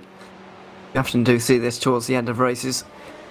Teams trying literally anything to try and win. Also got to factor in as well. Sorry, go on. What would you do? Would you take risks if you were 4.5 hours left of the season? You need to get some positions. Depends how desperate you are and how far away you are. You got to remember, I don't think anybody is really in a position to. I think it's too far from the finish for a big risk like that. Really, well, obviously we haven't done the driving. It might not be too much of a stretch to take it for under normal circumstances. These tyres might be able to do 2 hours 45. Yeah, they might only be 15 minutes away, and so in the night time it's like, well, definitely let's go for a triple stint because that would be possible. But if they're scraping 2 hours in the daytime anyway, the night time isn't going to suddenly give them another hour. No, it's not going to be possible. So it does depend where you are. I mean, I was kind of thinking about JWME Motorsport in GTM. Are they going to take a risk because they're so far down at this stage and they're trying to win a championship ahead of Pulse? But obviously they're a few laps down. A call like that isn't going to give you laps. So I can't really see anybody where it'd be a beneficial risk really in the field right now. So personally would not. But then again, somebody might. Although we might not notice if they do because it's hard to keep track of who's where in terms of pit strategy at the moment. Yeah, absolutely. And the thing with the strategy as well is all the calculations that you're doing could be ripped up if we get any sort of safety car. And the way that there's been a few crashes even still in the last hour or so when it's obviously just calmed down a little bit in the middle part of the race, there's still been a few guys going off, and that could easily cause a safety car, and then that just changes everything that you got to calculate coming towards the end of the race. And it's those people who can react quickest to those unexpected opportunities that will really come out on top. Speaking of safety cars, we are 4.5 hours into this green flag run now, and I am fairly confident in saying this is the longest green flag run we've had all season, possibly in the history of AHU. I've not done a fact check on that, but or did we have a race last season? Did we have a 4-hour race with no safety cars last season? Motegi. Because that was the one race that I didn't do last season. I believe it was that one where, first of all, Lewis was trying to show Zach where the track was because obviously Zach didn't know. How to say it. Yeah, but then also, that track should have had a safety car in terms of if you look at the track layout and you look at the cars that we were using, it probably should have had one, but somehow went through 4 hours without it. Yeah, somehow. I'm not entirely sure how we managed that, but yes, we somehow did. So this, I don't think we had more than 4.5 hours at Le Mans in terms of a green flag run. So I do believe that because I nearly said it Zach way there, didn't I? The Motegi race was a 4-hour race. Am I right in saying? Or was it 6 hours? I believe it was 4. Yeah. It was 4. Ooh. So this green flag run, just no matter the fact that we didn't have any safety cars at that event, this green flag run is still longer. And we do often see this, I have to say, in races. Obviously, we say safety cars breed safety cars, but I often talk about the fact that green flag run, the longer it goes on, the more likely it is that it will continue, because everyone's in such a rhythm But it's actually sometimes hard to break it, and this could very well carry on for ages if everybody just stays but if everybody just stays in the rhythm like they are right now, and they should be with 4.5 hours under the belt. So the longer this goes on, the less likely it is we'll get another safety car. Yeah, you are right, because obviously the longer it goes on, the more spread out everyone gets. So obviously the chance of there being those high risk maneuvers is reduced. But of course we see people do some very interesting items, as the 22 there battling with the 25. This is actually for position in class. I believe this is 6th and 7th position, and the 22 there going to get down the inside and actually make up that position. Andrew Saunders there getting towards 6th place, but Fishy trying to come back and trying to really hold on to that position as we come towards the middle sector. Yeah, Drop Bay Motorsport, of course, recovering from their drive-through penalty an hour or so ago. Cameron Dance getting that for diving down the inside of a GT3 and having a bit of contact. Back up into 6th place, though. Crucial thing for them, though, they are a lap down. They still are. 5 cars on the lead lap at this stage, and Rival Autosport, Christopher Norton, struggling to stay on that lead lap right now as well. I say struggling, is close to being a lap down. Liam Reston, Summit Sim Sports, had some problem away for our camera there at the bus stop, because the Ferrari was quicker than him on the exit. Yeah, But, certainly was, as we're seeing Reston here trying to hold on to this this 4th position as a 43 trying to come back at him, but it looks like that Everest car had a few issues over the course of the season as well, but keeping that place there towards that 4th place as we jump back to the Fishy 25, and it looks like they've dropped off that drop bear car. That certainly does. Hannah Bryan. So we were watching him a little bit earlier on, but going for a spin at turn 1. Saying everybody was in the rhythm, not making any mistakes. Well, there is one at turn 1. I'll take credit for that. 134. Take the blame for it, I should say. 134 getting back going again, though. Back into the race. Oh my goodness, that is off the road for the 22. Through the S's there, out of turn 1 and towards the International Horseshoe. Andrew Saunders there with a very, very close moment with a GT3, but thankfully was able to take to the grass and avoid contact there. Yeah, championship leader trying to take some risks to get up, but don't want to throw it away. Obviously, they're sort of missing out on the points at the moment, but you got to be in it to win it, as they say, and try and keep yourself in position to take advantage of any issues later on. But yeah, taking the risks is it's difficult. Difficult decision to do so because they need to do it, but you've also got to be making sure you're staying in the race. Well, that is the most important thing. Saying that you can't win well, it's very rare you win a championship by not finishing the race. I'm trying to think of an occasion where that has happened. A famous occasion. Obviously, there are a few, but I'm trying to think of some more recent ones. Or winning and I can't. Without winning the final race, you mean? But not without winning the final race. I mean, without even finishing the race, scoring 0, despite the fact you're still in the fight. Obviously, that can happen if you've already won it. I mean, if it's still open. Thinking back to F1 in the 90s, can't quite remember what year, but one of Schumacher's wins was one of them. That's before either of us were born, though, I think. Wait. Were you born then? Oh wait, which it's I always forget that he won. I always forget the ones that he won in the mid 90s. Even I was alive for some of his runs in the 2000s. Jeez. Yeah, I was born after that. Don't you worry. Yes. Mike was born for all of those. He's talking to every single one of them. He just said every single F1 World Championship. Wow. Obviously not. Into the pit lane, the 134, as we were just looking at them. Taylor Bryant into the pit lane now, as well as Summit Sim Sports. So we're getting to and a bit of a reverse into the box as well. Dear me, all adds up. All costs a bit of time.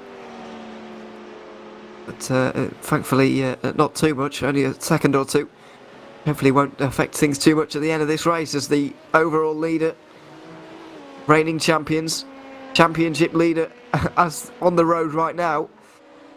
The Apex Hunters United Esports #1 car comes into the pit lane as the Bluebell Racing car makes its way out of the pit lane finally after over an hour. What was it? Over an hour and 20 in it's still the box. damage on it though, so they didn't do the full repair. Not exactly a workshop Ferrari, but no, a showroom Ferrari, I should say. But it is moving again, and we are grateful for that. Well, absolutely, and look at that, plus 53 laps, but they're out on the track, and that is what we like to see from Bluebell Racing. Not had the best couple of races here and there. They had a number of incidents, and the most recently this time blowing their engine while serving repairs for another incident, and then having to serve even more repairs because of that. But Ben Jeffrey out on the track and trying to get towards the end of the race. There's still over 4 hours left, and obviously some of the races this season have been 4 hours, so therefore just basically take this as the race start and do your thing to the end of the season. Yeah, we have had mostly 4-hour races in AHU's history. Half of the races this season were, I think at least half last season as well. Possibly four of the races last season were. I tell you what, I do like the 4-hour races for what they are. But obviously, there's more potential for things to happen in, say, a 6-hour race. But I actually quite like the 4 hours. I know some people say it's too short, but I like it. I like the 4 hours here. There's not many other places I'd want 4-hour races, though. It's not my favourite distance, but I think it works here. I don't know why. I think it might be something to do with the safety cars that just makes kind of any race distance work. Sharp, yeah. But yeah, I think it really does work with AHU. It's becoming, I think every championship needs kind of a signature distance, a signature kind of thing, and a 4-hour AHU race is kind of the standard. It's kind of the signature thing, and so yeah, I don't think that's a bad thing at all. Do you know what I'd like to see, Ewan? I would like to see distances that aren't exact hours. What, you want 1,000 miles, 1,000 kilometres or something? No, 1,000 kilometres is a bit short, isn't it? Yeah. No, I meant, like, what's wrong with, like, a race of this distance? Like, starting a race with 4 hours 19, because then everyone knows... Because that is ludicrous. No, because then everyone knows that they're going to have to effectively to do a splash or maybe an extra bit at the end, and it might just, spice it up just that little bit. That is not marketable, also, that distance. Even numbers. What's wrong with, like, a 5-hour race or a 7-hour race? I'm more of a fan of that. Yeah, I can take a 5-hour race, 7 hours, whatever, yeah, but not 4 hours 19. That is idiotic. Why not? It's just time. It's just time. You can't market a race of that distance. And also, it would be good if it could be set up so it was like a random factor. So when random race distance, it just ends whenever. Exactly. So when it went to the race session, it would do a random number between, say, 10 minutes and 50 minutes. So it might be a 4 hours and 13 and 2 seconds race. Oh, dear me. The OCD of some people will be screaming. This is the problem. But I'd like to see something that's not like exact, because especially in the GT class, when it's 4-hour race, you're like, okay, we need to do, I do a double stint, then we swap, and you do a double stint, and that's it. Whereas now, it'll be the second guy would be like, oh, I need to maybe stretch it out, or do I underfuel and then have a slightly longer stop? I get track position, that sort of stuff. Yeah. All ideas coming in for season 3 as we see a change here for second place on the road right now. It is the net race lead, of course. The reigning champions retaking their place. Enzo Benito back behind the wheel again, taking over from Ben Cornett. Wayne Bork not taking tyres on the last pit stop, and so that was a pretty easy move there. Pretty important for Enzo Benito to get that done. Doesn't want to be stuck behind Wayne Bork for much longer than he needed to be, but it is quite hard to get stuck behind someone here at Daytona. Yeah, you got a lot of straight line speed to get past, and the cool thing when you get this is you can really slingshot past someone and really let the slipstream pull you in. You don't have to keep pushing and trying to get that last tenth to really get into that window. There's a lot of time here to just sit there and let the slipstream pull you in.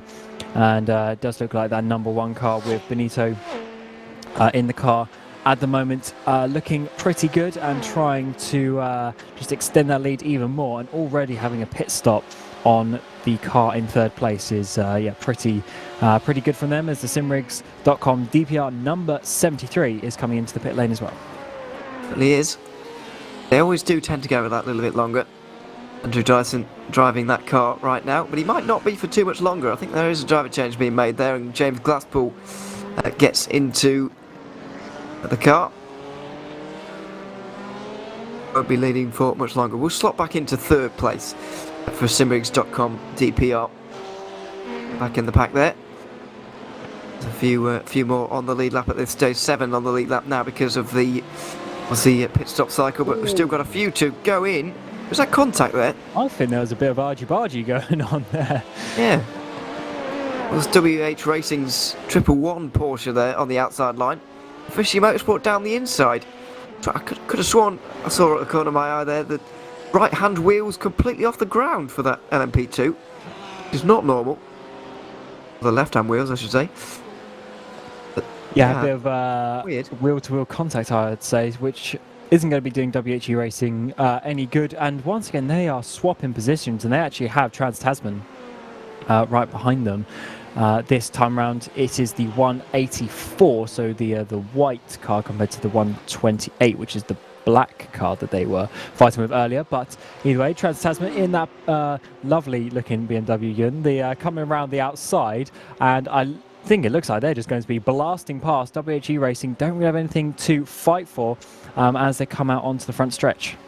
We saw these two teams fighting earlier, but it wasn't this car, it was the car with a bit more black on it, especially at the front, for Trans-Tasman Racing. This one really does expose the horrid front end. Sorry to BMW fans again. I've only been here 2 hours and I've done that twice now. So there we are. I'll try and limit it to 1 an hour, but it is horrible. Either way, they are through up into 6th position. They both got through on the other Trans-Tasman car, and there may be a fight developing there, quite possibly at some point in the future. As we go back to the 134 Epic Hunters United car, I believe this is the bringing up the rear in terms of the AHU cars. Indeed, 30th overall. But there are a lot of their cars, to be fair. As we look at the track conditions again, we're approaching 1 AM in Sim. Now, I think time is going. I was about to say a sentence there. That I think time is going quicker than normal. That's not really what I mean. You are right. The in-sim time is times 2, yeah. on times 2. So we've effectively got a 20-hour. What's the word for this? A 20-hour kind of cycle in terms of the weather. It does mean we're going to get a sunrise as well as a sunset. Oh yes, we love that. Ewan is going to be. Ewan's going to be loving the old sunrise when we get to it. But that is good to see, because when it started getting dark, I was a little bit disappointed, because I was like, it's going to be dark, for like the last 6 hours of the race. But that means it should rise by the end of the race, because definitely, as you said, it's 9 AM. Yes, it's 1 o'clock. We've got basically 9 hours left in terms of the sunlight time, so we should be there about 10 AM or so.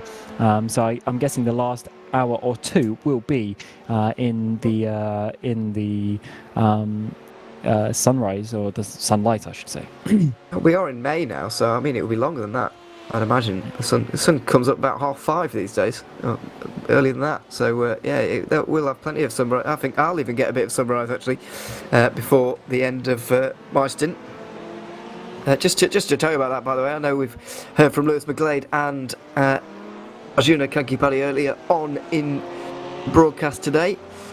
They unfortunately will not be back, but they have done the first 4 hours for us, so a big thanks to them, especially Lewis, who is now at Silverstone commentating on real life racing, and then he's coming back afterwards, and he'll be back on VCO again later tonight. He is going to make himself ill, actually, with how much commentating he's doing. See how bad, well, quotation marks bad, I mean obviously it's good that he's obviously got a load of work, but go to his Twitter. He posted a picture of all the events he's got on this weekend. Very yeah, very busy weekend, let's say, but it's always a good thing when you get yourself loads of jobs. So fair play to him, as we're now seeing on screen the WHU racing car trying to get the slipstream back. Has the Porsche got the legs in the straight line against the BMW? That's what we're about to find out. Yes, we certainly are. Well, we're not actually, because the BMW comes in, so we're not going to find out ever. The 111 makes its way through, back up into 6th place. There we are. So no overtake has to be made on the road there. But yeah, we're about 5 minutes away from a bit of a commentary switch up. Well, about 5-10 minutes away, depending on how we do it. So Zach Sweeney will be joining me in the commentary box. Cameron will be able to take a bit of a break and then be back for the final 2 hours, because as Lewis has already explained, I was hoping to be watching my football team get promoted later, but that's not going to happen. Thanks for laughing. I'm still hurt, but yeah, anyway, I'll be doing the championship maths instead for Cam and Zach, because I know it's a bit of a palaver having to talk and maths at the same time. Or doing one or the other is quite a palaver. I mean, we've seen this race already, how bad the commentator's mental maths is, so yeah, having you on the side would be good for that one, because things can change very quickly here, as the number 22 Drop Bear Motorsports SBM Championship leader before this race coming into the pit lane as well, with a bit over 4 hours left to go. Yes, indeed. They're able to run that little bit longer. Drop Bear. Now that is a team that I might expect something from, in terms of a bit of a strategic surprise. But the LMP2 strategy is all over the place anyway at this stage in the race. It would be hard to tell if they are doing anything at all anyway. It would be easy if you've been watching this race since the very start, but it started nearly 6 hours ago now. And it is difficult to keep track of, it is fair to say. So dropping down to 7th position, where they should stay for a little bit, until Fishy Motorsport come in at least. We'll end off our pit stop cycle in LMP2. Of course, we've got to wait for Drop Bear. Excuse me. No, that is it. Fishy Motorsport is the only car left to come in out of the leading LMP2s at this stage. So then we'll have our corrected order. We do still have to wait a little bit for some pit stops in GT3 as well. The 2 AHU cars 1 and 2 right now still have to come in, as does the Pulse Racing Team 179. Lachlan Cable currently driving that car right now. Was that not a... Yeah, that used to be an AM car, that. So I wonder if have they put the wrong team name in as well, or have they moved up? Not entirely sure. For Pulse Racing Team. I guess it wouldn't be... it's not like moving from LMP2 to GT3, is it? I mean... I'm from not sure Pro to how AM? they do the allocation. I think someone's saying it was to do with the rating of the drivers, so I'm not sure if that has changed. But as we've seen already, there is a team or two who selected the wrong number, so maybe that is a factor. Yes, it's possible. These things do happen. I think in some series you actually do get a penalty for it, because they get so annoyed about it. I guess I do understand. It adds some confusion, and then changes on the broadcast. What is being shown or not, as the 197 from the gifted lead of the GT3 category is coming into the pit lane as well, but they should drop back into probably second place after the pit stops work out. Should be, but let's see. After all, that was a bit of a dive from the 88. And 11th at the moment, and having a bit of a moment out of the International Horseshoe, but through on the 111, making its way through on traffic. We've still got 39, well, how many cars do we have? Bluebell Racing are here, 40 cars out there on the circuit at the moment. I have to say, despite 40 cars, that is a lot. It doesn't feel busy out there right now. It just really doesn't feel like there's a lot of traffic. Yeah, there is a lot of space though. This is a long track compared to some of the other ones. For instance, yeah, it's just fast, isn't it, really? Road Atlanta last race. I mean, it's best part of 2 kilometers longer than that track. So there's a lot more space for the cars, but also just with the way it is with all the flat out sections, I think you just get past cars quicker and that sort of thing. So you're never really just get into awkward positions. You're never really stuck behind someone in a bit of a tricky situation. You can just go past and get on with your race. So obviously that opens up the race just a little bit more. That has helped out. It was a little bit chaotic at Road Atlanta last time out. We did see a fair few safety cars. We did see an unbelievable restart crash as well, didn't we? On the run down towards 6 and 7 there, just after the S's. Obviously the pies were damaged. Yes, that was a big one. I can't remember which car it was that ended up on top of the wall, but they went flying. Kraken, I think. Yeah, it was Kraken. Yeah, it was. Yeah, they Speaking went. There they are. Yeah. A car on the screen, just to the right hand side there. Some remarkable coincidence there.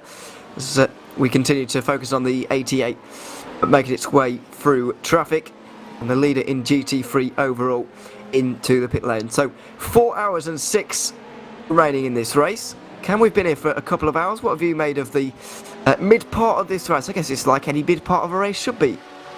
Yeah, it's actually been less chaotic than I expected, which is actually a good thing at this point. But we are coming to that 4 hour mark. So as we were saying earlier, we've had 4 hour races this season. So it's almost time for the drivers to just reset a little bit and go towards the final few moments of the race. But we are coming up to almost 6 hours done in this race as well. But the positions are still pretty pretty close together, so I wouldn't be surprised if we see some changes of position and some championship implications as we get towards the final few hours of this race.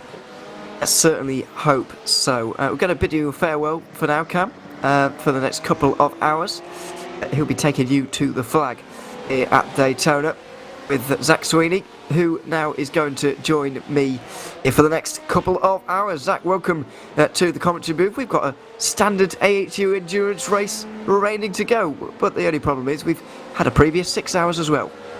Yeah, absolutely. That is just how titanic this race is going to be. Of course, I think it is the longest we've had over the course of AHU's 2 seasons. So yeah, it is certainly something different for all the drivers and teams to deal with. But still 4 hours left to go. We've had 4 hour races, but to a lot of these teams now, it feels just like more of a sprint to the finish than anything.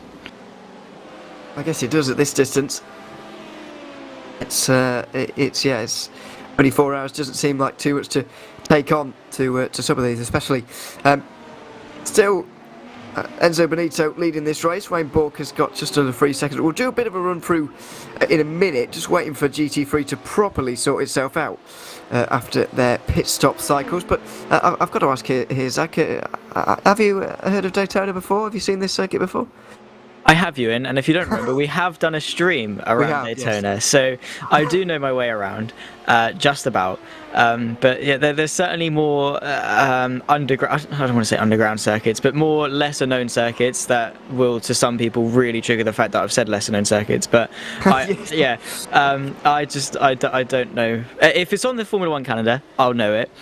If it's a circuit I've commentated on, I'll know it. But other than that, I've got absolutely not a Scooby. So fortunately though, I do know Daytona, and I have, for the most part, known all the circuits on this calendar so far. So yeah, I've got all through this season without being completely stuck.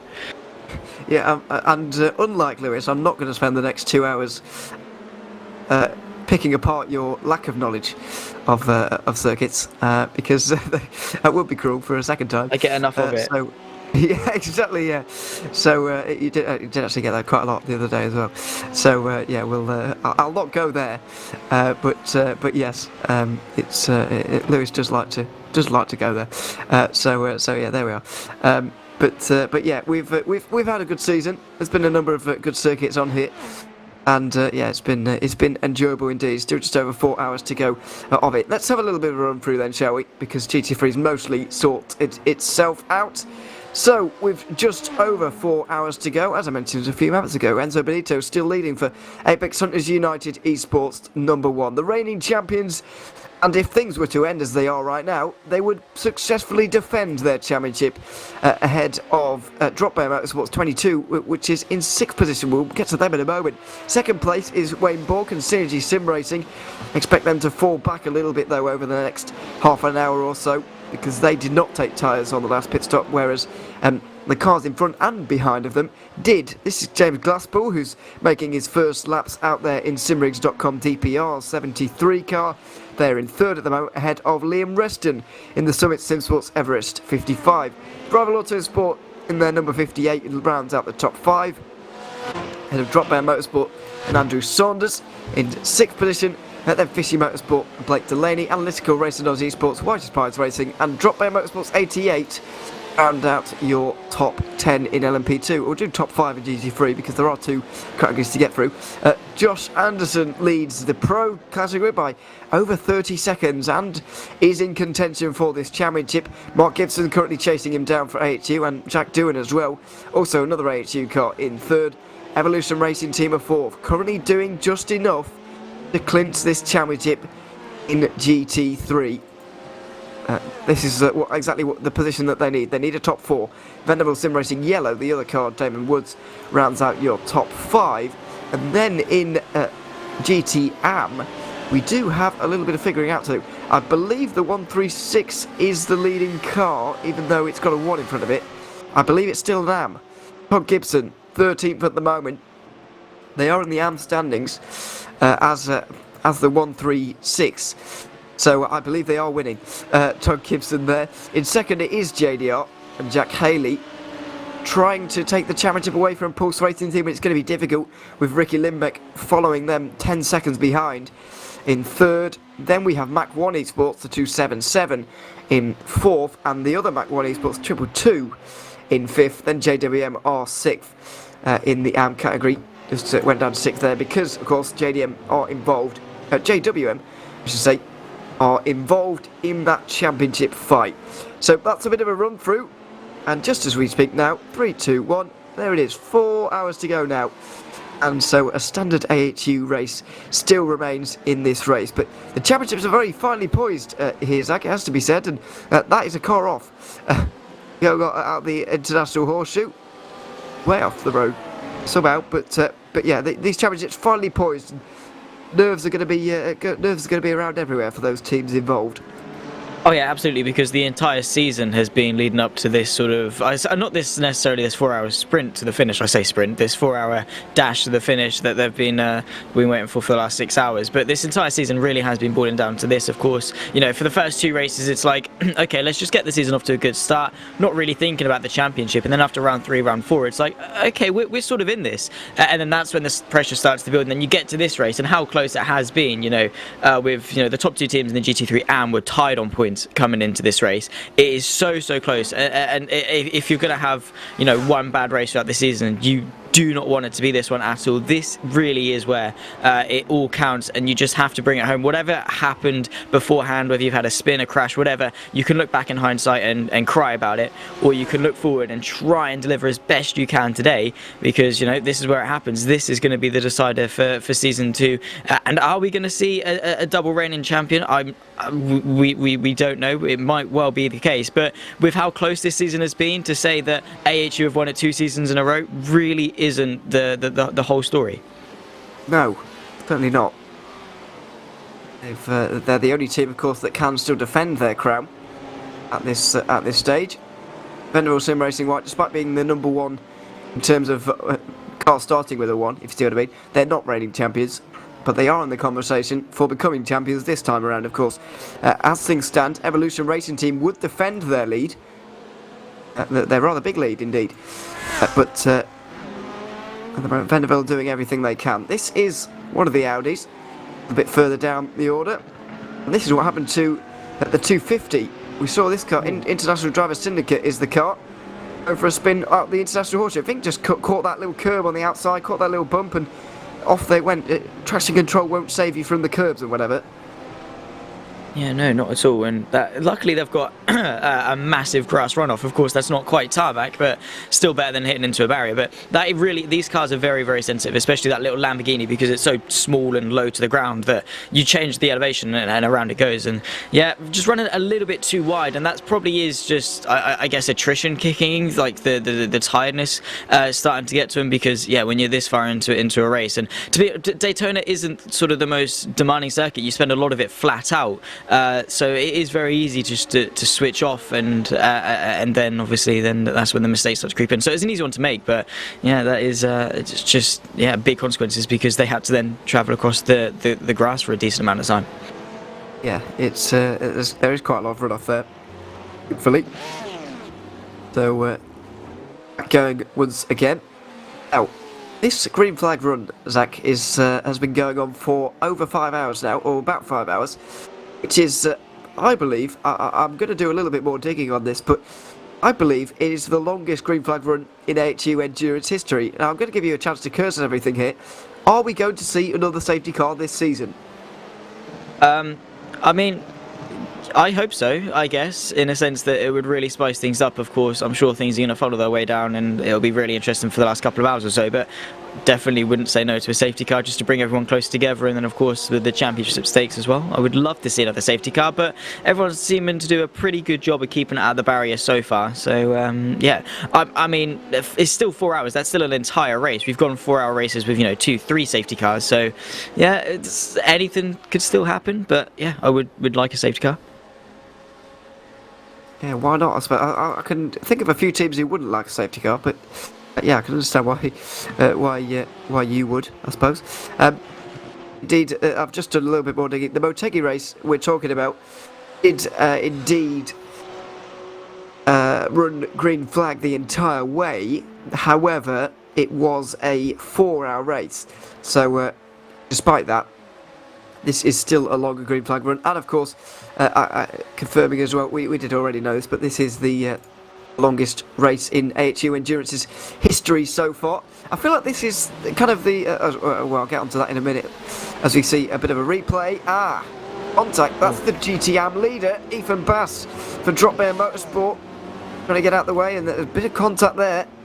So that's not ideal for a race leader. And now all of a sudden Jack Haley is only 9 seconds away from that lead, still being held by Todd Gibson there. Yeah, not what you need as a GTM leader, or indeed a leader of any class there. Another part getting involved, although hard to work out really what's happened. Was it a tap? It was a tap, I suppose, but strange one really. I guess the cars, especially GTs, are so loaded there that any small tap like that's going to completely unsettle them, I suppose. Yeah, absolutely. Into turn one, it really is just one of those corners that you have to ride the speed through and keep the momentum up. So, yeah, as you say, they're very loaded, and just a tap just to change that load would very easily spin them out. But it was so tight. You had to really look to see if there's a bit of contact there, didn't you? Yeah. So it was a little bit weird, but yeah, there we are. Sometimes contact on iRacing is really. But there we are. We get another maybe look here. This will give us a good idea. On board with Ethan Bass here, into turn one. Looking at the front left here. Is that, well, I'm sure there is contact, but there could be netcode involved as well. Really, so obviously a lot of cars in a small space. Outside line. No. Oh, I think it's netcode really. Strange incident down at turn one, but doesn't really matter for the 136. The fact is they've gone around and now they're under a bit more pressure, a lot more pressure for the race lead here. This is another replay of something else going on. Oh, this is the car chasing him down. Jack Haley. We're looking at, oh no, don't tell me the Bluebell Racing car has gone off again. Thankfully, no contact on this occasion. Just to update you, for anyone who's not been listening in so far, nearly an hour and a half in the pit lane not so long ago, repairing damage. Well, they were repairing damage first of all, and then they had to add another 53 minutes onto it because they blew their engine while repairing it. Had their engine running while stationary, and it just overheated and exploded. So that was a long repair for them. But they're back in the race, and thankfully they have not made contact with anything once again, which we're all glad about. I think everybody's cheering them on to get to the end. Yeah, absolutely. You know, underdog story. You say back in the race, they're more just on the circuit. But yeah, it's good though, because you know, even though they've not had the best races, to say the very least, in the most blunt and undetailed way possible, they're still going out. They're still trying to finish the season and get to the end, because that at the end of the day is really what matters. Have they gone back onto this? No, that's just a spin. They've managed to get going. I thought they were going to pull right in front of the Ferrari then, but no, seems all good. It's just it's salt in the wound really for them at the moment. But yeah, I mean they're still going, and if they can get to the checkered flag, then well done. Because at the end of the day, what really matters, it's a 10-hour race. It is going to be difficult, and if you can get to the checkered flag, then hey, that's decent. It is an achievement. Team Kraken have also been off at the bus stop chicane by the looks of things. The car that ended up upside down after the first restart at Road Atlanta about 2 or 3 weeks ago now. It was pretty dramatic for them. So they're back going once more, thankfully. We meanwhile go back to the battle for 6th position. It's between Trans-Tasman Racing and AHU in 197 team. What was this? The car running? Who's driving this car at the moment? Mark Gibson. Right now, I think this car was running second a little bit earlier on, but it chops and changes so quickly in GT3. Gaps are so close, and the strategies are so varying at this stage in the race that we do often see chops and changes very quickly. There's also a battle for 10th going on. Chris Witzel and Emily Jones. Is he? No, that's a bit old. Sorry about that. Cooper Murray, I think, is the driver in question there. Yes, Cooper Murray not so long having got through there in that battle. So we'll go back to this one. For 6th position. Is the Porsche going to get enough slipstream and enough straight line speed out of this to be able to take this place away from Trans-Tasman Racing? Bit of weaving around going on from the 128. Is it going to be enough though? The Porsche doesn't really seem to have the legs, and I think even a little bit of lifting off going into turn 1 there. We've spoken about it all day, but it's probably a sensible thing to do at this end of the race, just lifting off and letting the car in front get on with their day, really, rather than hounding them for a position at this stage. There are 3 hours 50 to go. Yeah, it's still a long way in this race, so there's no need to take any hasty moves and dive one to the inside, because yeah, you've still, as we say, you've still got pretty much an entire AHU race left to go. So we say even at the start of the 4-hour races, don't do anything stupid and wait for at least the last couple of hours before you make any sort of desperate moves. But yeah, they want to get in front, they want to get on with their race, but it just depends on how much of a defence that the 128 puts on for the 197. But I'm sure the 197 will just take it easy, because around a circuit that's just as demanding as Daytona, you're on the accelerator pedal for a good portion of this lap. Sometimes it might just be beneficial just to sit in the slipstream, because then you're asking less of the engine, you're using a little bit less fuel, and you can go slightly longer in your strategy. And then of course you're limiting the amount of time that you spend in the pit lane, which in endurance racing, that's gold dust. Yes, it is helpful. So meanwhile we go through the bus stop chicane once again. And a bit of lap traffic as well here in GT3. I think that is the Team Kraken car again. Quite possibly. Some of these cars look a bit similar out on the road. So we'll try and get a view here, but yeah, not close enough to make a move here into turn 1. As I mentioned a little bit earlier on, this race is the longest in AHU Endurance's history so far. 10 hours here at Daytona. The previous longest, of course, was 8 hours at Le Mans. Yep. To be fair, though, I feel like this... we'll get onto that in a minute. We've got a replay coming up here for the 134. Lost the rear end coming out of the International Horseshoe. But they've got back going again, thankfully there. Yeah, I feel like, I don't know about you, but I feel like a race any longer, so 12 or 24 hour race in this championship would be a bit too long almost for this style of racing. I'm not sure. I don't know if it will really work that well. But 10 hours seems to be a good distance.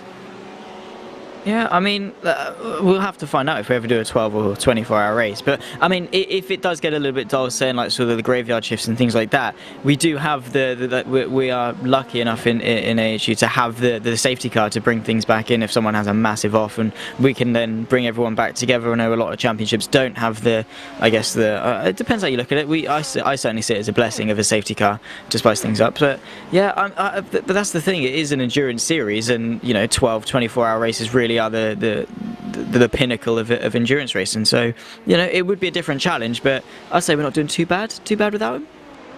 No. We're certainly not.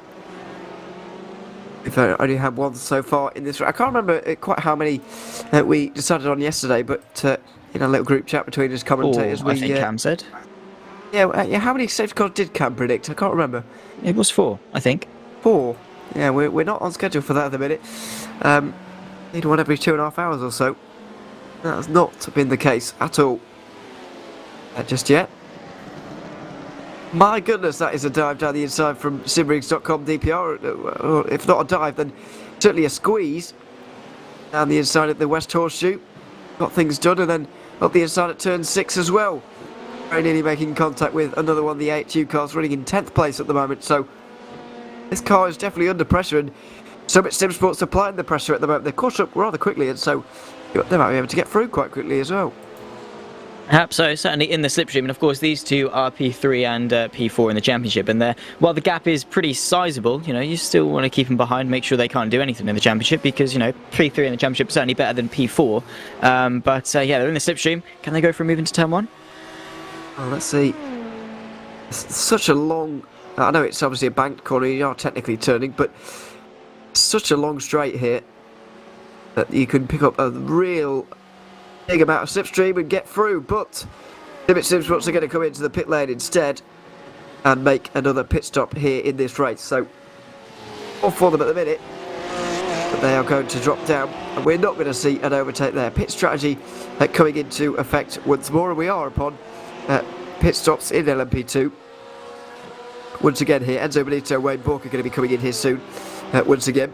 Only 7 seconds between them, but that is all going to change again to the pit stop cycle, and we're going to see a fair amount of that throughout the remainder of our stint here probably, because we really are still in the middle portion of this race really, where you're not really focused that much on the end of the race yet. I guess these guys will still be factoring in the fact that there's probably going to be another safety car today. It's a safe assumption to make, isn't it? Especially with so long to go and so much that can still potentially happen. So yeah, they're still probably betting on it. I don't want to say betting on it, because you don't want to go into a race thinking there's going to be a safety car and count your strategy on that, because then you're going to be in a bit of a pickle, to say the least. But yeah, I mean, they're just got to keep doing what they're doing. Of course, we are past the halfway mark, so it is sort of walking out the forest as opposed to walking in, and they are counting down, looking towards the checkered flag. And I guess for the AHU number 1 car, they are hoping the checkered flag will be coming as soon as possible, because at the moment they're going to win the championship, and they're going to consolidate a second 2 seasons in a row. So yeah, still a long way to go, so they're just going to keep knuckling down and probably just keep doing what they're doing, I'm going to assume. Yes, well, that's all they can do really at this stage. A couple of AHU cars running in tandem now. This 134 and the 155 together at the moment, and 12 seconds back we've got the 136 currently leading the AM category.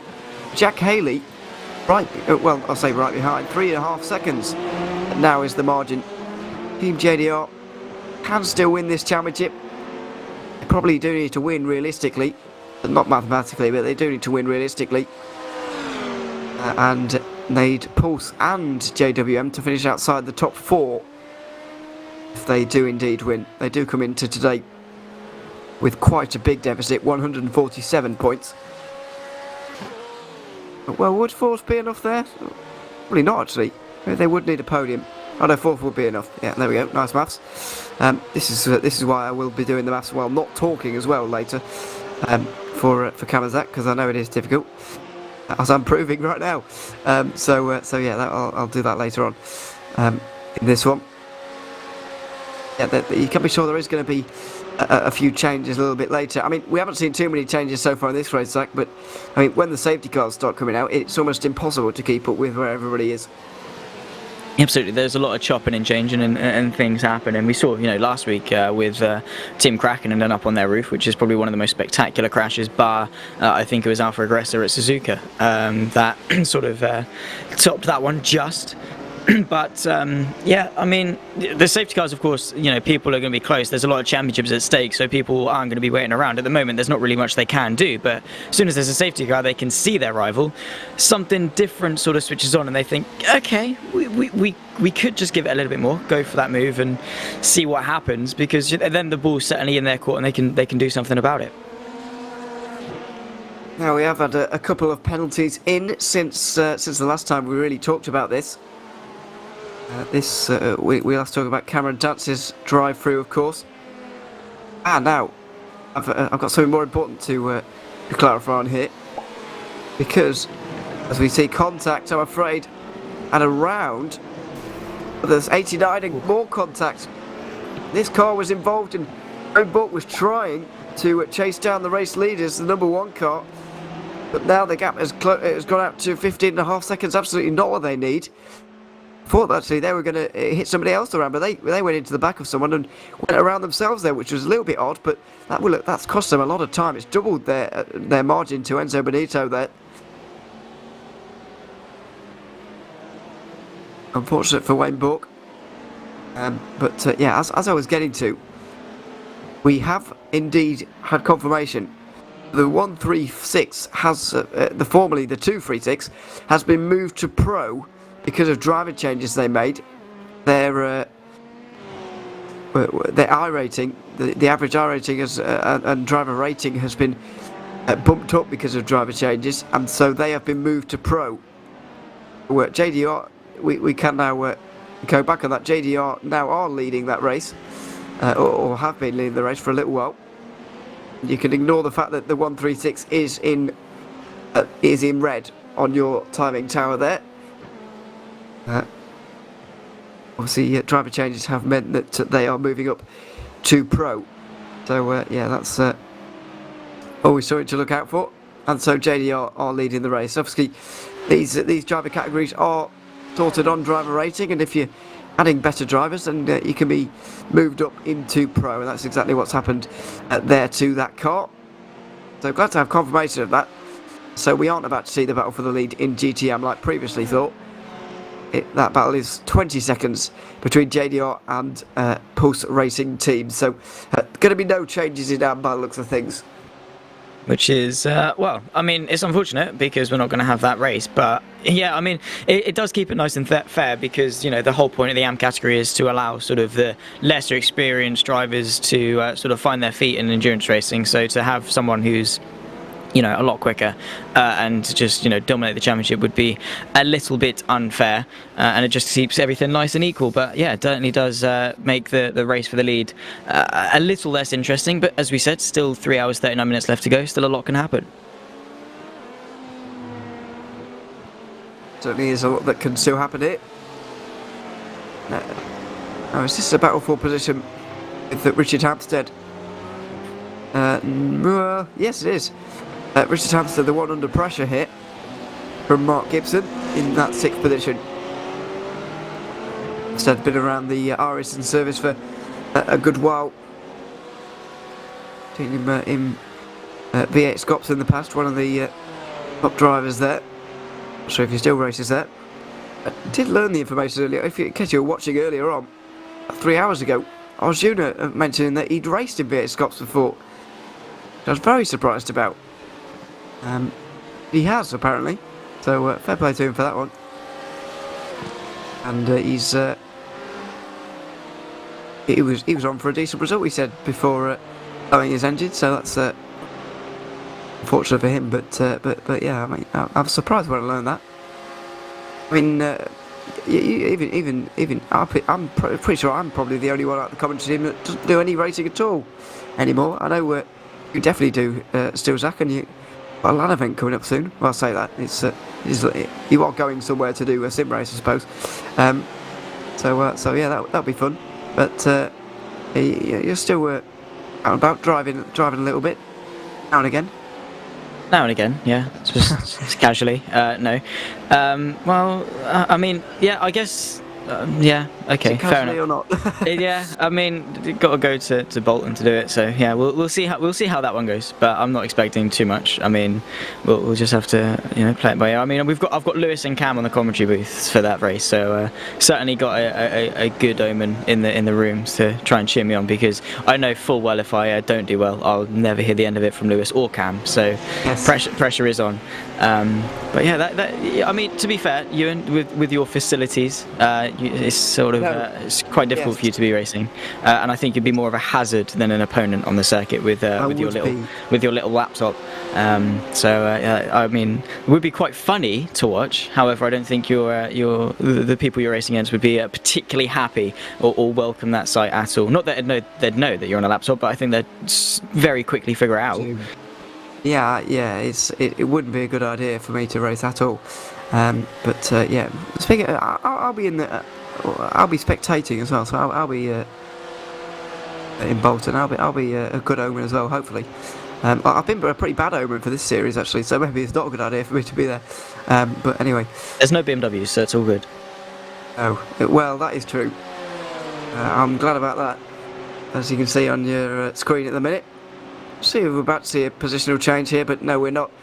Just a lifting off in this battle here, but I kind of have to in bottom because Cam and Lewis will be covering FSR race that evening from the same location. Not sure when the last time that happened in FSR. It must have happened before in FSR because it was established before I was born. Never mind, you were born, Zach. So back in you're welcome.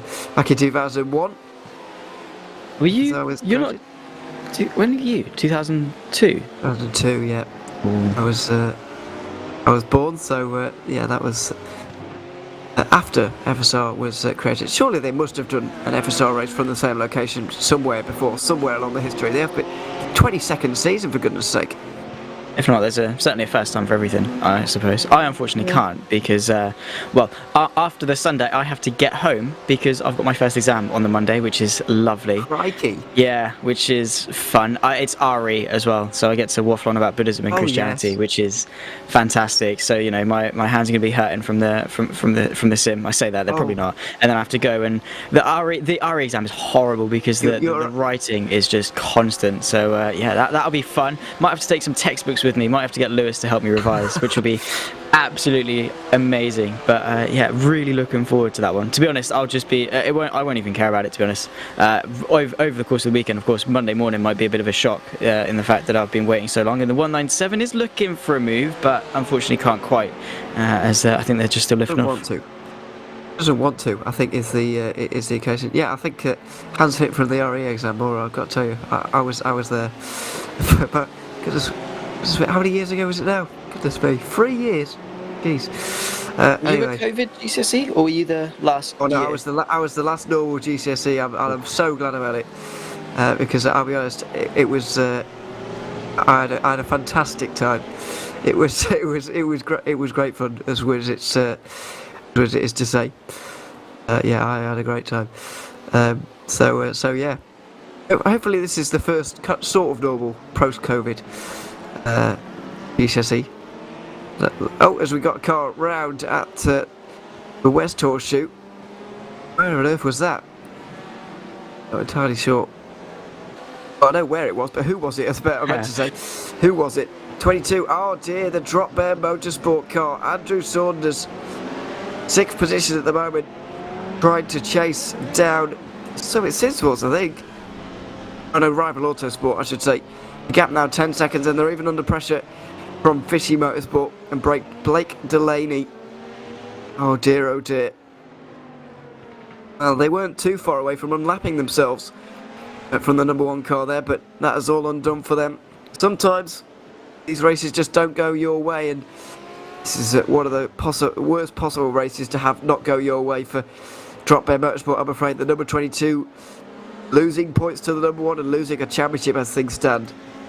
Yeah, I mean, could that be the championship pressure? The thought of just the championship sort of slipping away from them as the laps go on. That could be very demoralising, very disheartening to have that. And as a driver, you feel that you don't really know what more you can do in order to try and salvage it, because they've come into this race leading the way, and they're going to be potentially leaving it not doing so, which is a shame after the great season they've had. And as I was saying earlier, if there's going to be one bad race you have this season, don't have it be the double points 10 hours of Daytona, which they seem to be having. I mean, they're still P6, which is still a good result, but yeah, unfortunately, in terms of where they are and where they need to be, it's not particularly great. And yeah, I guess that demoralisation, the sort of the doubt starts to creep in, and that's when the mistakes then inevitably start to creep in as well, which is just a negative feedback loop, because then you're more frustrated, then you're more likely to make the same mistakes, and then that's just going to exaggerate your problems a little bit more. And speaking of exaggerated problems, we're about to have another one here, because Fishy Motorsport are on the back of them now. Oh, a bit of a bad run through traffic and a slide through turn 6, and they could be down to 7th quite quickly here. Around the outside for Fishy Motorsport, high on the banking, trying to squeeze them a little bit. They go free wide with the GT, and this could get messy. They go, oh my word, Blake Delaney there had a decision to make. He tried to go around the outside of that Lamborghini, decided it probably wasn't a good idea. And that Porsche as well had to take a trip through the grass as well because of that, but Drop Bear hold on to 6th position at least. It is something that could have easily resulted in them being demoted to another place there. They really are under pressure at the moment. Yeah, certainly so. As they pull into the pit lane, well, that's the 58 comes into the pit lane as well. So I mean, at least that's something to alleviate some pressure. And well, Fishy Motorsport are sort of free to do their thing. And in fact, they got a little bit deep at turn 1, so whatever that was caused by. But luckily for them, they didn't go around. And that's probably the good thing, is the fact that they realised they made the mistake, and then just sort of decided to bail on it, as opposed to actually trying to save the corner. Because then when you think you can save it, that's actually when you're going to end up spinning around. So they thought, we'll just ditch the corner completely. There's a bit of tarmac there we can use, and then they can bring it on. And is this the fight for P3? I think it is, between the Simrigs and the Summit Simsports Everest car. It is indeed the third position here. Summit Simsports in the draft at the moment, looking to make the move, are they? Or are they looking to save a bit of fuel? They are going to do the second one and lift off going towards turn 1. No move made at all from Summit Simsports there. Now then, this is International Drivers Syndicate. Oh, off into the wall at turn 6. One of those corners where there really isn't much runoff. The wall very much on the outside line there, and if you do get things wrong on the way in, you will find the barrier very quickly, as Ben Collard has just found out himself. Yeah, all it takes is really just a lock-up, and then you're just a passenger. And as you say, there's not much runoff to really lean on and rely on, which that's going to cause some problems. Luckily, it's you're not going in with a ridiculous amount of speed, and you are actually braking, so you're not going to hit the wall at a massive amount of speed, which is probably some light at the end of the tunnel, I suppose, if you do make a mistake there. But still, as Lewis McGlover would say, suboptimal to make the mistake. But yeah, they just got to crack on and probably try and not do that. That's not going to do their tyres particularly well if they have locked up in sort of a race where you do really want to save your tyres. But looking between the 73 and the 55, it seems as though the 55, Liam Reston at the moment, really isn't interested in getting through. Maybe because, of course, the prototypes do have to take sort of a lesser... that is someone else going off. That's Zach Kerr going off. He's he spelt the name wrong, so I guess he does deserve it. Goodness me. Zach doesn't spell his name like that, just to those that don't know. Yeah, there we are. He's got around there, unfortunately, to turn 6 and gets back going again, fortunately. This battle for third also going on. Timberings.com DPR and Summit Simsports fighting it out over third place right now. Now the other battle with the other Simsports cars, Fishy Motorsport and Drop Bear Motorsport has just died down a little bit. To watch here instead. Oh yeah, no new penalty. A couple of new reports coming in for the stewards to look through, but none of them have resulted in a penalty. The Ethan Bass one, where we saw the GT3 go around one of the AHU cars, the 136. that was put down to lag and netcode, which I think is probably a sensible decision, really, because it didn't look like there was any contact in real life, but there was. They turned out to be, and so Porsche goes spinning around. And yeah, no penalty dished out for that one, which I think is the right call, really. Not a lot you can do about netcode, as we saw with Shenbang Gitzbergen at the end of the race at Road Atlanta. I think you were on the end of the race with me, Zach. Yeah, I was. Do you remember it quite vividly? Yes. Well, I remember the incident quite vividly. Clearly not who I was commentating with. but I appreciate it. Well, I mean, we have shared the race for the majority of the season, so it's a safe assumption. Yeah. But I see where we stand, you, and I'm picking up what you put down. Don't worry. Picking up. No, it's nothing personal. I'm just. I honestly can't remember what I had for dinner last night, so I can now. But yeah, you get the point. My memory's not that great, or not as good as it should be. Either way, the incident was quite a dramatic one. Obviously, there was stewards looking after it, or looking over it, I should say, after the race. And in the end, it was decided to put that one down to netcode as well. And I think that was a sensible decision, really. A big drama at the end of the Road Atlanta race. That was a very controversial incident between teams, you'd imagine. Yeah, I mean, of course, there'll be one team that'll be relieved to see this race, and certainly the other team that's potentially not so much. But I mean, as aggressive as Shane was going up the inside, again, there wasn't really any major contact, and it was just sort of the whole netcode, which just it can't be helped at all. There's not really much you can do if you make contact and the car spins off. It's usually like, yeah, that's your fault. You're the car behind. You need to be more responsible. But then it's like, but I didn't touch him. As far as I was aware, I was being safe, and I was being safe. And then of course the car spun off. And it's just one of those really unfortunate things that is, it sucks so much to be the victim of. But in hindsight, it really is just no one's fault, and you can't really do much about it. The 55 though, the Summit Sim Sports Everest car, I think it is Liam Reston at the wheel, sort of just sitting station. Of course, they are approaching a lot of traffic and just ducking and diving their way through. Is he going to eye up a move? Is the 73 going to come into the pit lane? No, I think Liam Reston is going to try and go around the outside and get himself onto the podium, and that slipstream very powerful, enable him to get through. He was a long way ahead, a long way before the corner. I'm not entirely sure if the 73 got a bad run off the chicane there, bad run off the bus stop, because that was a real big overspeed for Summit Sim Sports, but they're up into the podium places anyway, and they'll be very glad about that, making their way through on a little bit more traffic here. Yeah, third place for them. Speaking of traffic, by the way, we do still have 40 cars remaining in this race, Bluebell racing the last of them, as we've mentioned.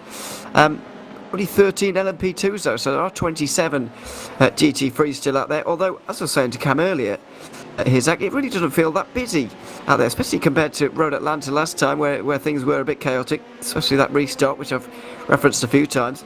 It doesn't feel that busy out there on the circuit. There's a lot of track space out there by the looks of things, and that's not always the case at Daytona, especially at the infield. I mean, well, I'll just echo what Cam said. Daytona, as quick as it is not particularly the long. Well, it is the short. Well, it's not one of the shortest circuits in the world. It is a lot longer than the likes of Road Atlanta, and you do spend a lot of it at full throttle, which is where we see the biggest gap between the prototypes and the GTs is down the straight. So that is it will help in terms of people clearing the traffic, because at Road Atlanta, where you're not on full throttle for a good portion of the lap, and it is quite twisty. It's going to be a lot more difficult for the P2s to clear the traffic, and then that's when everyone sort of bunches up. So it does help in keeping everyone spread out, and that's probably, I guess, why we haven't had a safety car as of yet. Touch wood, why we haven't had a safety car, because it's so much easier for the prototypes to lap safely without doing anything drastic. Yes, it is. You see James Glasspool having to make his way through on a bit of traffic here, kind of counterintuitively to our point or my point that I made a minute ago, just there. And that is a change of position actually, but with those two cars. Richard Hampstead has just been overtaken by one of the AHU cars. Mark Gibson driving that one. It is indeed. So yeah, that change of position made in GT3 finally. 6th position. Of course, there's been some change of position further up the order as well. But Evolution Racing Team are 1.7 seconds behind the Benderville and AHU cars, battling over 2nd position right now. Though I don't think it was well, I don't know really. whether he wanted to let them through or not, but either way he is behind them and he is into the pit lane here with 3 hours 23. Not a nice position to be in if you're a GT3 car, because obviously you're not going to be able to make it on 2 more stops after this one, which is ideal, but here at Daytona, of course, you are burning a bit more fuel than you would at other more normal circuits. Yeah, absolutely, because we did have the sort of the whole fuel and strategy crisis at Red Atlanta as well, which was really strange, but it certainly is sort of expected around Daytona, as we see Nick Mitchell try and clear the Porsche in front of him and gain another position. But yeah, you spend a lot of it full throttle, which of course is naturally demanding a lot more of the engine. You spend a lot more time at higher revs, demanding a lot of fuel be pumped into the engine. So yeah, that's certainly why we have these GTs. But it is more of a headache because yeah, as you say, it might come down to another splash and dash if they can do another two stops after this one, and then it's sort of like, well, we've got 35-40 minutes, we're going to have to come in no matter what we do. Yeah, they might as well just go as fast as they possibly can for the remainder of this one, or indeed catch a safety car, everybody's to come in, and then they'll be in a much better place. But yeah, I mean, who knows in GT3 at the moment. Now this is a little bit further down the order. 22. Nick Mitchell's trying to make a move here. On the not the 22. I've realised what I just said there. 222 is the car in front. This is for 22nd, is what I meant to say. At the moment, Nick Mitchell applying the pressure in one of the few Audis, surprisingly few Audis, in this championship. But yeah, that is the case side by side. At the moment, through very easily for the Audi. When Esports not able to stay in front at all. That's Team MRX Race Sims. And then Nick Mitchell is driving for at the moment. I don't remember seeing them at all throughout this season, really. I wonder if they're an entry for Daytona specifically, but either way, up to 22nd overall. And where is that in terms of the GT race? 4th place. All of them, of course, in front of JWME Motorsport. Came in today with a tied championship lead. Now we are approaching on the 2/3 distance in this race. Now only 1/3 to go with 3 hours 20. But yeah, this race still finally in the balance, and this race still running green after over 5 hours, somewhat remarkably. Yeah, I mean, everyone's doing a great job of keeping it out of the barrier, just keeping it consistent. Of course, you don't want a DNF from the season finale, especially of a season that has been as good as this one over the course of the last couple of months or so. So yeah, you don't want to end on such a low, especially if you're returning for season 3.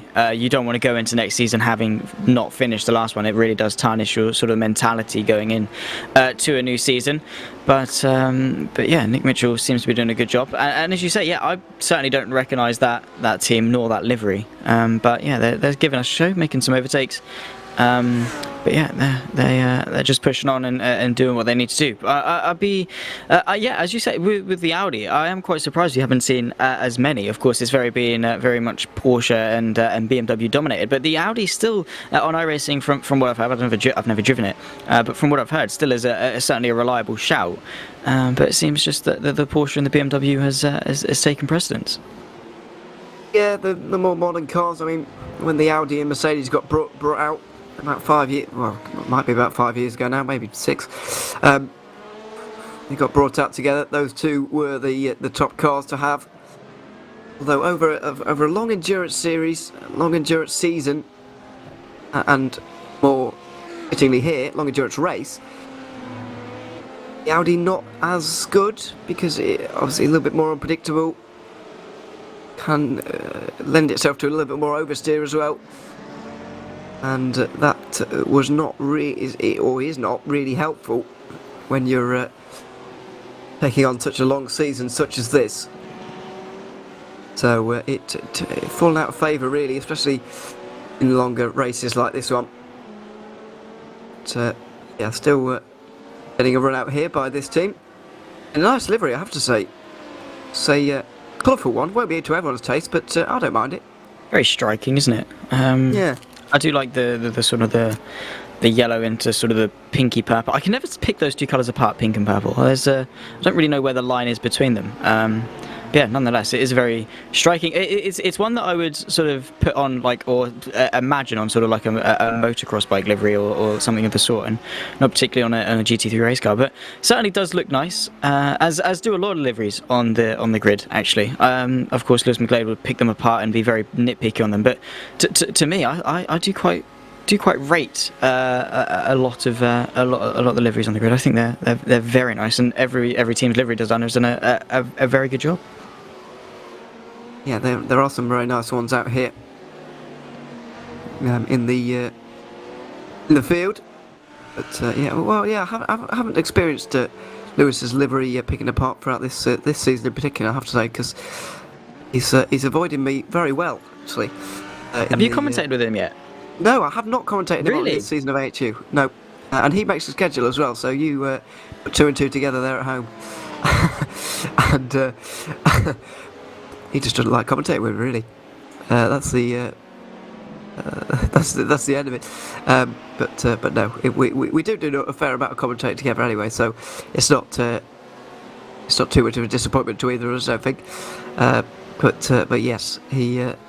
Haven't commentated with him just yet I won't in this season. Maybe in the future. I'm sure we will at some point.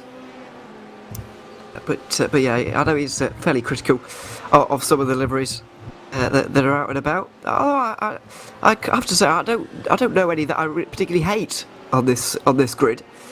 There's none that I think, wow, I really do not like the look of that in any way. Some that I think they're just alright or whatever, and there's some obviously very nice ones. I think, yeah, as you say, everybody's done a good job with the liveries here this season. And of course that's what we like to see. But yeah, it's this one in particular, one of the more striking, as you said. But we'll be coming into the pit lane now. 3 hours 16 to go. Still not many GT3s, if any, making it to the hour.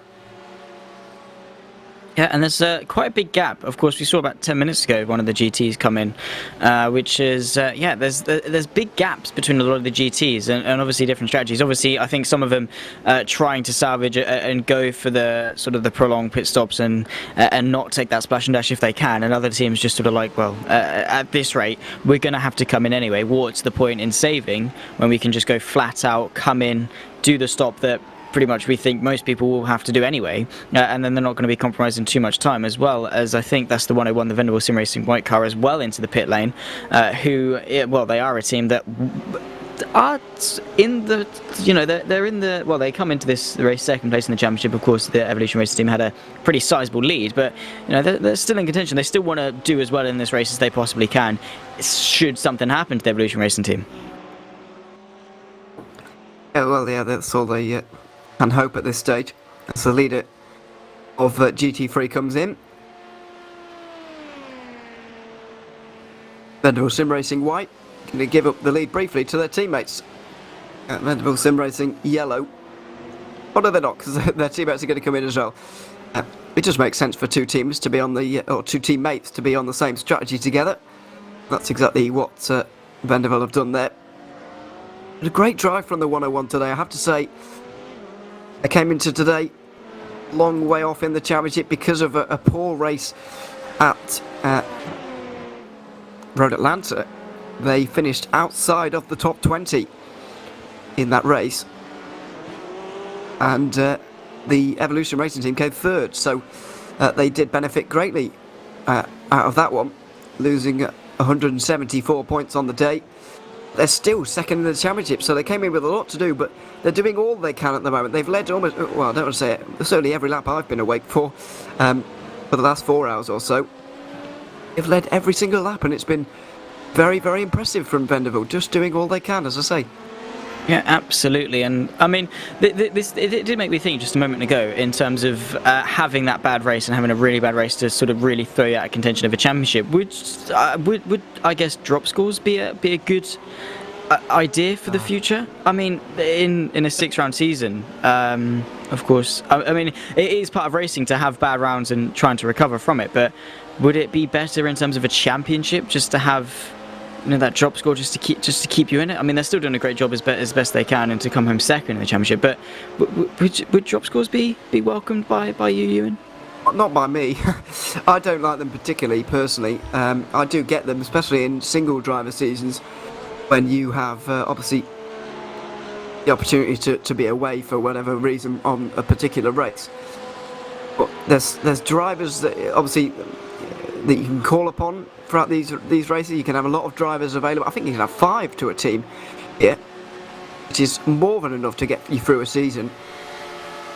All you really need for any of these particular races is 2 out of your 5 to be available on any given day, which is not too much to ask for, I wouldn't have said.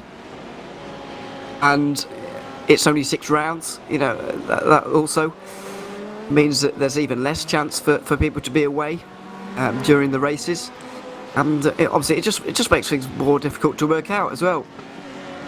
For example, today we would have, particularly for Evolution, there would be a point if they for example, if they dropped below 7th today, they would this score would just not count for them. And, no, it would, because double points. Well, yeah. Then you have to figure out, well, would the last round be a drop round? So and double points, as you say. So it's all very complicated, and I don't like it. I don't feel like it's necessary in an endurance season. Only 6 rounds with multiple drivers, and to be honest, I don't really like them in single rounds. If you can't be here for a race, then kind of so be it. You don't score any points. I don't really understand the need for them. Well, I do understand the need for them, but I don't think they should exist. Well, I think I do certainly see where, as you see, the 136, Todd Gibson have a bit of an off. Oh, do they come back onto the circuit and tag someone to then go round again? I think that certainly was the case, and that is a very high-speed section of the circuit. But yeah, I certainly do see where you're coming from in that sense. That it's not particularly difficult to show up to every race, but if you can, or well, if say if it's a longer season or whatever, and there is that odd race, and then of course, like, sort of your championship is over, everyone's going to have a bad round, and then it sort of comes into the consistency factor of, we've seen it in Formula 1, it's sort of worked, as Todd Gibson did actually tag them around. I mean, I think if done right, they can work, and of course it will be to the detriment of others, and to the sort of the pleasure of others who would welcome them. So it does depend on who you ask, but I don't think there's any harm in having them, in a sense, and it would keep things interesting. But then again, it takes that factor away. If there's such a dominant team and they have one bad round to really spice things up, and then there's just sort of like, oh, but it didn't count anyway because it's their drop score, then it sort of just takes things back to that dominant form. So yeah, I certainly do see where you're coming from. You say keep things interesting. I mean, the 3 championships we've got right now are quite interesting. I mean, absolutely, yeah. But in LMP2, both teams have got matters in their own hands with a race victory. They'll win. In GTM, the teams are tied. In GT Pro, obviously Evolution only need a top 4, but they still need to finish top 4 out of a nearly 30-car field. So, they're very well poised despite having no drop week. Yeah, absolutely. And things certainly have been kept interesting. So yeah, I guess if it's not broke, don't fix it. Well, yeah, that is true as well. Absolutely. That's no, excuse me. A bit of a voice problem there. Not a good thing. Still got an hour to go here, but yeah, there we are. These things happen. Still 1.4 second for the lead in GT3 at the moment, but AHU I don't think have been in yet with Mark Gibson. They haven't. This stint at the moment just speaks to the dominance of Vanderbilt today. Really, they're 1 and 2, or they're going to be 1 and 2. They've nearly got a pit stop lead over the 197, which won last time out. So yeah, that just shows how dominant they have been here today. And it's a very good performance from them. Only a second away from the lead right now. Absolutely, and doing everything they possibly can to try and win this championship, and just hope, as much as they probably don't, well, they probably do, as much as we don't wish misfortune on anyone throughout the race, they're going to be hoping that Evolution Racing Team have something go bad to them so they can sort of scrape some points back and hope they can just sort of get themselves back into the mix. I'm sure you'll keep us up to date with that in a couple of hours when it really does matter and it gets to crunch time, which we'll certainly be looking forward to, because that's a massive headache that's taken off mine and Cam's shoulders. So yeah, thank you very much. Yeah, it really is. They've just been so consistent. You know, again, touch wood that they don't suddenly spin. Now I bring that up, but they have been very, very dominant, very consistent. Which, you know, for a 10-hour race is really what you have been. But not only have they been consistent, because a lot of teams have been consistent, they've also had some blistering pace in order to get them into the position that they're in right now. They have. They've had a very good race so far. As I say, about to embark on a 1-2 as well. Damon Woods is going to take second here. AHU Racing, 111, back into third. Where have Evolution got to? Oh, they're fifth. Panic over. I've just completely missed them there. Sorry about that. Yeah, they are fifth. We'll be up to fourth when AHU 197 comes in, I believe. So would still be in championship winning contention, but not just contention. Of course, the winning position, it would be very close by the end, because they're only leading by 138. So they would only win by 18 points, which is really remarkable, considering there's 2,100 on the table this season. To only finish by 18 is quite remarkable. Of course, nobody's going to get the perfect score this season. If you remember back to last season, GT3 winners, MFA Alonso Kart Australia, won all of the races, and that is not going to be repeated this season. I'd be surprised if that's ever repeated in AHU. Really, the classes, the categories, I should say, just too competitive now. I mean, LMP2 was very competitive last season, but GTE and GT3 was pretty much sorted before the final race, and we did have two very dominant teams, or at least two or three very dominant teams, and you knew that one of them was going to win unless some catastrophe happened. That is not the case anymore, absolutely not the case anymore. It's far more open than it used to be.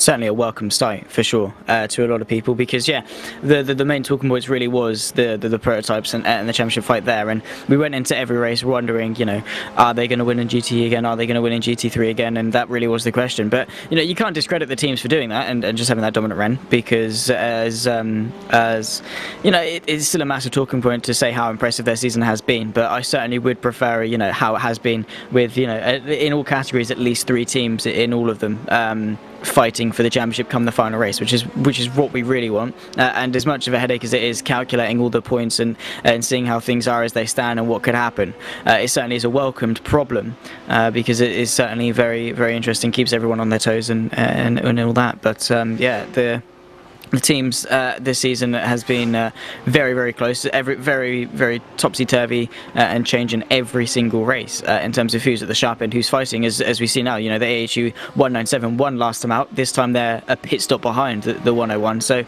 tops and changes as the races go on. But you know, it really is going to be those teams that, you know, like the AHU number 1 in the LMP2 class, who, you know, are consistent, are up there at least, you know, sort of in the top 4, top 5 every single race, that are really going to be the ones that are successful in the championship. Yeah, they are doing so at the moment. Mathematically today, 30 teams came in contention, or came into today with a chance of winning a title. Mathematically speaking, of course. It's pretty hard to score 0 in one of these races unless you don't turn up. And you probably will score quite a lot of points, so a lot of those teams won't have come in with a realistic chance or even thinking about that here today, so it's not quite representative. But yeah, there's still certainly battles going on. That one in GT3 Pro is really probably the closest. The championship, bizarrely, the championship that came in with the biggest margin at the start of the day has actually been the most interesting to watch so far. So that is a bit weird, but sometimes these things happen. To see the Cool Drive Racing team Making their way through at the minute. Trying to close down on Team JDR at the moment. But that is not them up high at the moment. That's International Drivers Syndicate, I think. On the outside line there. Full Drive Racing make their way through.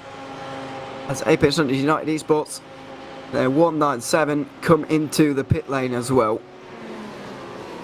Making their pit stop now and be dropping outside of the all-important top 4. As far as Evolution are concerned anyway, but the concerning thing for everybody is the fact that they're making it closer and closer to that hour mark. They're the only team to do so, so it's possible they might be able to make this on 2 more stops after this one. Well, that certainly would bring them into contention to some extent, being able to limit that time in the pit lane. But then again, it will be a very sort of having to save and will be a lot slower, and it will be just if they can get the track position, if they can then keep it driving so slowly, getting to the end, because it is a risk that you have to take if you go for the less pit stops, having to save fuel, lifting, coasting, and maybe they take a bit more of a hit now. So if they do get the track position, they've got a little bit more to work with. They can take a little bit more risks and go a little bit quicker should they need to. But it has worked, staying out, having the track position. But then again, a circuit that is very straight line speed demanding as Daytona, using the slipstream, etc., it won't be too difficult for a team who's able to push to be able to get through the bankings. Yeah, absolutely. Go back to the bus stop again. Cool Drive Racing trying to close in at the moment. This is one of the closer battles out there on the circuits, although there is 2 Mach 1 Esports cars very close together at the moment. The 222 and the 277 are not too far away from each other. How is that? Yeah, I believe Matthew Pluck and Adam Gardner just battling right now, a little bit further down the order. Where is this for? I think it's for 3rd actually in GTM. Just quite a good result for either of these to have Mach 1 with 2 cars in contention for that. But it certainly does look like JWM Motorsports' earlier problems are going to really set them back and put this championship out of reach for them. Let's not forget that they came in tied with Pulse Racing Team. However, a mistake earlier on in this race. They ended up in the bus stop chicane wall after only 10 minutes in this race, which was a shame and very frustrating indeed. It's a 10-hour race, and for it to all unravel in a championship finale in the first 10 minutes is bitterly disappointing for them. Yeah, absolutely, and it would have been so disheartening for them to see. You know, you come in with the expectation you'll be doing a lot of preparation, a lot of practice to really, you know, come into this final race, do as best you can, because all you really have to do is finish in front of the person that you're tied with on points, and then of course to end it in the barrier after 10 minutes, and then have to go through the next 9 hours and 50 minutes of doubt and wondering if things can come back to you. And unfortunately for them, it hasn't. So it really has been, you know, it's going to be Pulse Racing Team versus the team JDR car, which at the moment that fight, it's first for the 179 and currently 3rd in class for the for Team JDR as it stands between those two. Jack Haley still at the wheel, Chris Weitzel driving the Pulse Racing Team Century batteries. No, actually that's the wrong car. Unfortunately, I was looking at the CM Security is quite a way down actually, so it could fall back into Team JDR's hands. Not entirely sure how far back they were, but in terms of double points, they certainly could still be in contention. Of course, the GT3 strategy has been a massive talking point in terms of how much fuel they're using. Usually it is very clear cut on what they're doing in terms of, you know, going to be stop on the hour, do another stint, stop in the hour, change tyres, add some fuel, go for another one. But today, as we've been discussing with Daytona being a lot more demanding of fuel, that hasn't been the case. It might be a bit more of a headache. So there's still a lot to play for, still a lot of things can happen. And of course, we are still yet to have a safety car in this race. Ewan, we have said it a lot of times before. Do you think we're going to get one? Well, if we keep talking about it, probably. Manifest it. I really don't know. Less than 3 hours to go. I mean, it would be a near 9-hour green flag run. And considering some of the races we've seen, so like thinking back to Phillip Island, for example, I can't remember what the longest green flag run was, but it wasn't very long. Maybe 2 hours, probably at most, and it was a very chaotic race. So yeah, it would be a huge surprise to see that, but I guess it is possible. I mean, coming into today, I wasn't really expecting Evolution Racing Team to come under this much pressure for the race win, for the championship win in their category, and all of a sudden they are. So who knows what's around the corner for us? Really, the race has been full of surprises so far, and this season has been. It looks like that's going to continue, really. That is what we love about AHU, though, isn't it? It's always unpredictable. There's always something to happen. There's always a team that's going to surprise you. As I think the next cycle of LMP2 pit stops are now starting with the 73 of Glasspool coming in for their stop. But yeah, that's the good thing over the course of the last 2 seasons. Yes, in season 1 we had the dominant run in GT and GT3, but even then it was still really, really good racing. And of course through season 2, with how many different race winners, how many different podium sitters we've had, really has been kept on our toes. And yeah, always full of surprises. And yeah, it'll be interesting if end of all the 101 can bring it home, which it would be a massive success story if they can, to be this far down. But that I guess that is the beauty of double points. You might say, some people would, criticise it and say, it's a little bit too gimmicky, it's a little bit too this, a little bit too that. It's unfair. Just keep it the same. But it's a longer race. It's the longest race we've ever had. 10 hours. You're doing more racing. Should you not then get more points? Well, yeah, I do agree with the double points theory. I do like it, and it is a longer race as well, so it makes even more sense, really. We were speaking about this with Cam earlier on. There's a future seat. Well, this doesn't just apply to AHU, really. It applies to everywhere. Why do we always go for even numbered hours on our races here? Why in racing in general? Why not odd numbers? I'm not entirely sure. Would you be opposed to a 5-hour race or a 7 hours or something strange like that, or would that mess with your head a bit too much? It might mess with mine. I mean, I guess it's the same reason you always turn your TV volume to an even number, or I guess if it was a multiple of 5, if it was 5 hours, I wouldn't be too opposed to that. But I think 7 hours is just a little bit or 9 hours. It's just I don't know. It's still racing at the end of the day, but I think it's just a little bit too strange. The 5 hours is still a decent. It's not an even number, but it's still a round number, I guess. If you catch my drift, I guess. But yeah, I just don't think a 7 hour or 9 hour, you say, the 12 hours of Bathurst or whatever. If you say the 7 hours of Bathurst or the 13 hours of Bathurst, it's just sort of eh. Yeah, oh my goodness, Bluebell Racing there off the road in a big way, but getting back going again. I do get what you mean, yeah.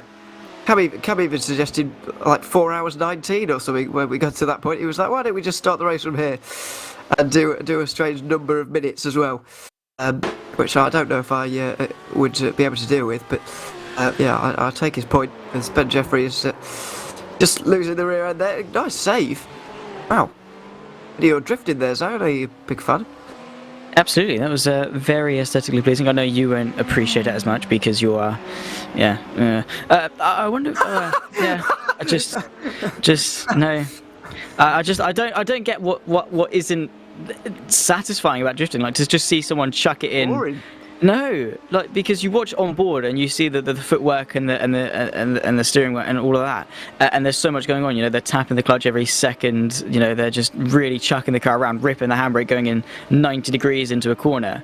It's just so impressive to see the driver control and all that. I just think it I'm not a big fan. I don't actively go out and watch drifting or things like that, but I'm a casual follower, and if I see a clip of drifting, I think that was a good one. But yeah, obviously not for everyone. No, you are very much in the minority there, I've got to be honest. The kids these days, honestly. Anyway, yeah, it's... You're 2002, okay? I know. Yeah, I know. Meanwhile, all AHU battle going on here. In the 136 and the 134, Todd Gibson, Ocker Giltrap battling over 14th. Always a bit of a strange one when you see teammates battling like this one, but it's hard if you're driving an AHU car here. It's hard to not come across one of your teammates because there are so many of them, especially GTs. Very nearly off the road there. We need to have one less of them there, but there's a lot of them out there, and it's not a surprise that two of them have found each other here. Absolutely, you pretty much look in almost every frame and you can see an AHU car. But they're a team that have done very, very well. Of course, they potentially could come out of this race two-time reigning champion in the LMP2 category. So we might have to wait and see. But yeah, the golden rule is don't hit your teammate. But yeah, when you're constantly having to race your teammate, it might be kind of hard for them to do it. But I guess it does give them a nice buffer. They can lean and rely on their teammates a little bit more. But then again, last season in the prototype we had the AHU number 69, the number 3, and the number 1 all fighting for the title in the LMP2 class. So it is kind of difficult to work with your teammate when you're sort of fighting for a championship with them. Yes, but generally they decide that the one furthest forward or furthest up the front, they're the one that they'll go with the championship with, the one with the best position going in. So it does take a little bit of communication, obviously, between the two, but it can get a bit awkward. As you see, possibly a pass here by the 134. 136, of course, got moved up, as we mentioned not so long ago, into the pro category, but is going to drop down a position here into 15th. 134 makes his way through, and hardly surprising. We mentioned that about teammates or whatever, but teammates won't fight each other very hard at all, ever. Especially not at this stage in the race. Still nearly 3 hours to go, of course. Yeah, it's a long way in this race to go, so it might just be sensible just to tuck back in and not do anything particularly stupid at this stage, as they'll probably wait. And of course, with strategy, there'll be a lot of different teams or different strategies. If one behind is saving a bit of fuel, the one in front is just going full beans for the next 2 hours and 15 minutes, it might be a different story, and there really is just no point fighting it, because all you're doing is hurting both your racers, and especially in the chance of teammates. It's not like one team is trying to hold back to try and help their teammates who's fighting for a championship, and they're going to be holding them back despite being on different strategies. They are teammates, and if they are on different strategies, it might just make sense not to hinder each other and just ruin each other's races. It is just that basic racecraft of, well, either I lose out one position, or we both lose out tremendously in me fighting you. It's just, what is the point? Especially over a 10-hour race, the more you fight, the more you're going to lose. And you look back in hindsight of how close some of our races have been this season, there's just no need to unnecessarily hold each other up. No, absolutely. Speaking of teammates, there's another couple here. This is for the last spot on the podium in GTM for Mach 1 Esports. Ferrari versus Porsche here, 2 different cars being used. Now, speaking of the weather conditions here, just trying to look to see if it's getting any lighter. I don't think it is, because we're still middle of the night in Sim, I believe. It's still about, maybe 3 AM, 3:30 in Sim at the moment. Sun, I think, is going to rise about 5 or 6 o'clock, somewhere in between there. So certainly going to get it in the final 2 hours with Cam here, but I'm sure you'll still be watching on Ewan, just in case. Oh, I'll be watching. Bit of an inside joke, by the way. Don't worry about it. It's probably a conversation I can't quite bring up. Not quite, no. No, it might not be broadcastable, so we'll leave it. But yeah, sunrise coming up soon. Don't worry about that. Not the only thing, is it? Nice, we talk about doing things we can't do in real life in Sim here, and we are doing here really by speeding up time by 2 times over, so that we effectively get kind of a daylight start, a nighttime middle, and a daylight end, sort of like a mini 24-hour race condensed into a shorter period of time. Yeah, absolutely. But it is good to have the night races and they're changeable. Sort of like the times of day and things like that, because a night race really is difficult to conquer for a lot of drivers and teams, because the limited visibility, the tyres being slightly colder, etc., etc. You go into a corner, you really have to just sort of trust your instincts, and yes, you've got your headlights and all of that and what have you, but it's still really difficult in terms of where you have to look. And unfortunately, iRacing doesn't have changeable weather conditions. Hopefully one day it can, but then that would just be an extra challenge to have on top of it. But yeah, you get the sun glare, and even on a sim, granted, it's not going to be fantastic, but it still does affect your braking points, and it can separate the good from the great in some circumstances. Well, if you remember back not so long ago, we didn't even have day-night cycles on our racing. We saw the Daytona 24 Hours will be run entirely in darkness on our racing. The other main events will be run entirely in the daylight, even if it would make sense for them to end in the night. But you won't remember those days, Zach. Probably not. I don't know if. Well, I don't know when you started watching iRacing. I certainly wasn't commentating at the time. Not on iRacing anyway. But I was. Would have been. I was watching. AHU, I think it would have been the first round of AHU, I'll be honest. Well, pretty much this time last year. It was the 21st of June, sometimes around there, like this time last year. It was the first round of AHU. I've never seen iRacing before that. No, obviously I was aware of iRacing, but I wasn't like clued up on it or anything like that, and I hadn't commented on it before that point. Wait, no, I wouldn't have actually. AHU, I think, was my first iRacing sort of place in commentary. So yeah, that is interesting. Of course, Lewis made me buy it for Christmas as well, which then got me into it a little bit more, and then I really come to terms with how good of a sim it is. You know, has its slight mishaps in terms of how expensive it can be at times for some people, but you're paying for quality content, so it makes sense. But yeah, I just haven't really been clued up on it in terms of a lot of motorsport and sim racing until I got involved in it myself. I was very much on the PS4 F1 game side of things, Gran Turismo, things like that. So yeah, that's me. Yes, it's it does take a bit getting used to, but it's all in due course. Get there. Seeing this battle for backward esports, by the way, in two cars, they're not really that close together, but I've got Vanderbilt not too far behind, trying to put another lap on them here. It wouldn't really matter, I don't think, because they would, in terms of where they'd be in the safety car train. I mean, if there was to be one. Only really matters where your class leader is, and of course, Vanderbilt is not their class leader. It really matters where the Team JDR car is. Not sure if they'd still be on the lead lap or not. It's hard to tell. As you see, the number one in the pit lane, the front of the race. Let's see what they might decide to do here. Tom Freer is back into the Series Sim Racing car after changing tyres.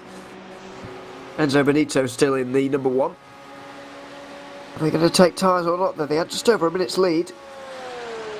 They're already out. Oh no, they're just still getting a bit of service. And changing driver indeed to Ben Cornett, actually. So there could be new tyres here. There could be a lead change. Let's see if there is. As the two Vanderbilt cars are in again. Oh, this is a bit early. Very early. It's only, what, sort of like 25-ish minutes ago for both of them. It really wasn't that long ago at all. Maybe are they taking the sort of getting themselves back on schedule now rather than later, potentially? Well, I think it will be 3 full stints to the end if you were going full gas. I reckon it'd be about 3 stints from here until the end. WH Racing are in as well, though. Yeah. Well, this is bizarre. Evolution are in? It must be a safety car. It's the only thing I can think of. Absolutely, for it to be this unanimous across everyone, just to dart in now, but we haven't seen anything or heard anything at all. So, wait, are we there? The safety car is on second. We have got a safety car. There we go. That is unfortunate. That is what 5.5 hours of green flag come to an end. So very impressive. 6 hours, yeah. Yeah, 6 wow. 6 Go hours. on, guys. Good job, fellas. Good job, guys. Is this what happened? The analytical car? No. This is the safety car. Yeah, I do wonder what caused it. That is going to be the big question to bring such a amazing run of green flag running to an end. Well, this makes perfect sense in GT3. Surely everybody is going to be in for at least a splash of fuel here. So, as I say, 3 stints until the end, and they won't even be full stints because we're under safety car. Normally our graphics would tell us. That's why we were so clueless there. But, yeah, this time around, we have indeed got a safety car out. Ben Cornett has been collected at the front of the field. How many cars are going to be on the lead lap, though? Probably 4 overall. But they're going to be so spaced out through the field. I mean, this safety car will help, obviously, everybody, but Drop Bear Motorsport aren't even on the lead lap for a start in terms of the championship, and we're seeing, Simrace.com DPR, they're 45 seconds behind. There's going to be so many lap cars between themselves and the leader. There really is, and that is going to be again, unideal for them to get into this race. But again, it does close everyone back up and brings things into the limelight in terms of the championship fight. But yeah, we'll have to wait and see in terms of wave rounds and things like that where things stand. But yeah, I mean, it's certainly brought the gaps closer. You know, even if it's a couple of lap cars, it's certainly better than the sort of the 13-second gap that Enzo Benito had pulled. Yeah, it's a lot smaller than that now. Milano is the closest one. No, we are clueless, by the way, as to what this safety car is about. No idea. We can't find anything.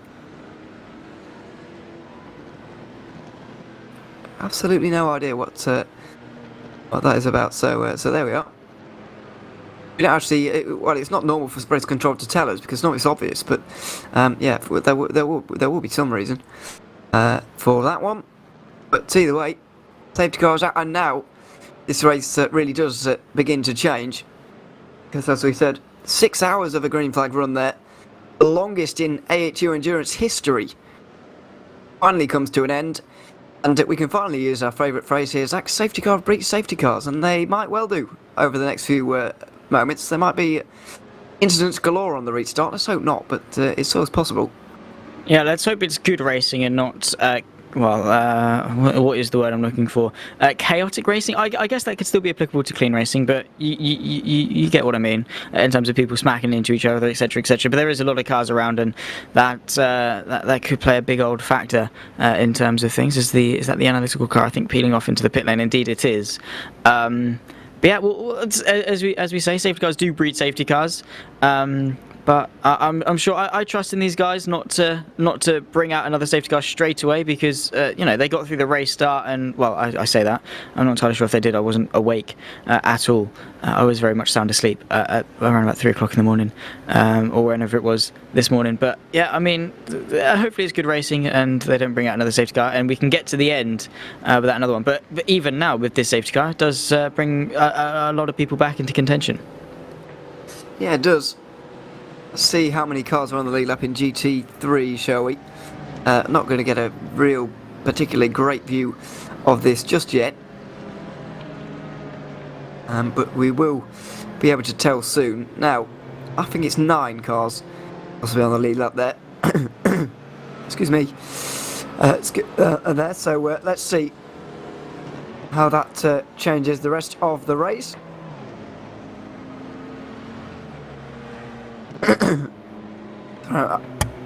Having big problems with my voice there. Sorry about that. Luckily for me, you got half an hour until Cam Roger comes here to save me. Because yeah. How long have you been on, Ewan? Oh, since 7. That doesn't work further around the world, does it? About 3.5 hours. Oh, yeah. But it's not that long. I don't know what's wrong with me today, but it is going wrong.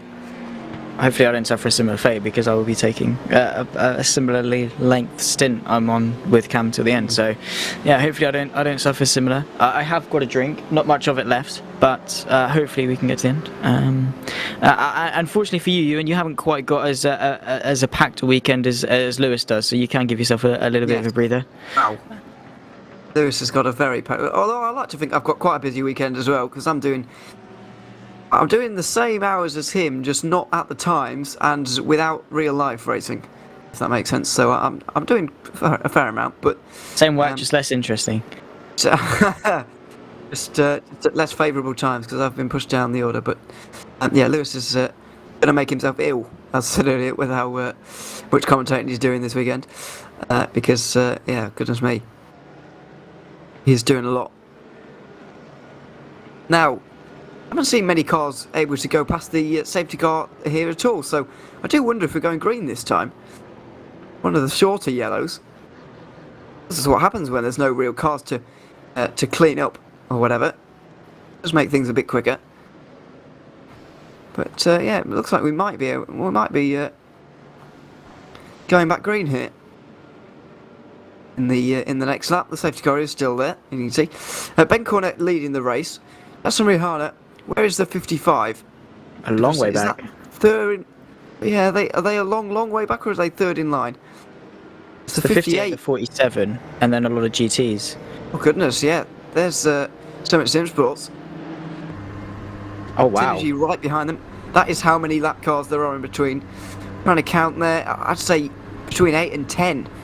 That is an awful lot, and as I said earlier, the safety car is going to close things up, but it's still going to give the number 1 car, Ben Cornett, now at the wheel, a really rather big lead. Yeah, quite sizable, in fact. So, yeah, I mean, it gives them a nice breathing space, and of course, it just means Jackson Rihanna just has a little bit more work in order to catch back up. But it's a lot closer, and it depends if Synergy Sim Racing, Tom Freer, and James Glasspool as well work with him to try and catch, or if it's just a lost cause, and they go for second. Oh yeah, let's see. Let's see if the safety car comes in this time as well. Well, the 42's in. Really, I think they're staying out, hoping that they might get a lap back there, but they didn't. So, into the pit lane. You just see there and behind the 2 Vanderbilt cars, 1 and 2 in GT3. So that's a strong place for them to be in, but Riley Preston is in 4th at the moment, doing enough to clinch this championship, although that's not really what either of these guys wanted. Vanderbilt had a 30-second lead for a start, so they're going to be unhappy, and Evolution Racing now have got a lot more cars to actually battle against than they used to have, which is not ideal when you're just trying to pick up points. Also, with everyone so close together, it does boost up the chances of anything happening. You know, if they want to keep 4th, which is what they presumably need to clinch the title, they are going to fight for it against the 128 and the 169 behind, which then very easily can end in tears. Whereas opposed to the 2 Venable cars, they've got each other as sort of a buffer. You know, the 101 can use the 108 as sort of a buffer to the WEH car behind. And just sort of use them to try and take off into the distance and not be too hard fought. So, yeah, it's sort of a sticky situation for Riley Preston and the Evolution Racing team, because they are the ones with most to lose, I suppose. Yes, they are really. They have got the championship lead, but the double points, of course, despite having such a big lead, the double points really making things very close. Of course, we're talking about that as if Vanderbilt are nailed on to win this race. That's not the case either. They could well slip up at some point as well. You never really know, but this race is definitely going to enter a new phase now. Only just over 2.5 hours to go. It really is the run to the flag, the final quarter of the race. That really is going to open things up quite a lot. I know it's still obviously more than half of a normal AHU race, but it's still not that far to go. And we saw obviously a very calm period when you came to when Cam was here as well. It was a very calm period, but I feel like it is all about to kick off here. Yeah, absolutely. And you say, it's still a sizable amount of time relative to what it's doing. We're at the last, quarter of the race at the moment. So, still, not long in terms of this race left to go. And a lot of the drivers and teams will know that. But they've still got a job to do. They've still got to crack on and do the best they can, especially with how tight the championship is at the moment. It's all about that restart. Just get off, because of course they've been doing the last 6 hours uninterrupted. They've got into that rhythm. They've settled in, and now it's all come to a stop. And now they've got to then readjust and get back into that rhythm, which is going to, spice things up as to who can get back into it quickest. I'm not entirely sure why, but the field has been filtered through here, so the LMP2s are now in front of the GT3s. I didn't see that happening, but and I didn't think that hasn't happened the rest of this season, has it? Have I gone mad? Not entirely sure. Have I gone mad? The LMP2s have been filtered through, so all of a sudden this is now a lot closer. In all of the categories, really, because the classes are kind of together as they, as they should be, in the order that they should be. I would argue that maybe keeping them in the order that they just are on the road is more interesting. But I'm not in charge, so it's not my 55 won't complain at all. Look at them now. No. Number 1 will. I'm not sure why we decided this race. Anyway, if you remember, possibly.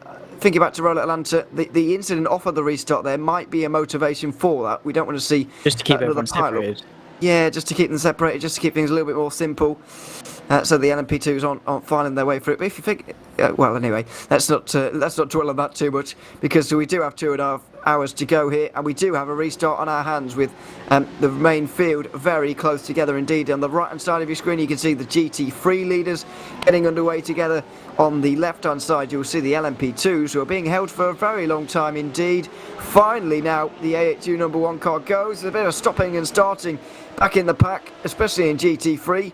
But we are back going again, and Enzo Benito wanted to leave that, Ben Cornett, wanted to leave that as long as he possibly could, so that the guys behind had as little time to slipstream off of him as possible. It was a smart decision, right one as well, because he's taken the lead through the first few corners. Yeah, doing a great job and keeping in front. This is the Trans-Tasman trying to put some pressure on the 162 and get themselves up an extra place as all the GTs trying to funnel their way through. Actually, there's a lot kicking off, as is to be expected amongst the GTs. A lot of grass being kicked up as well.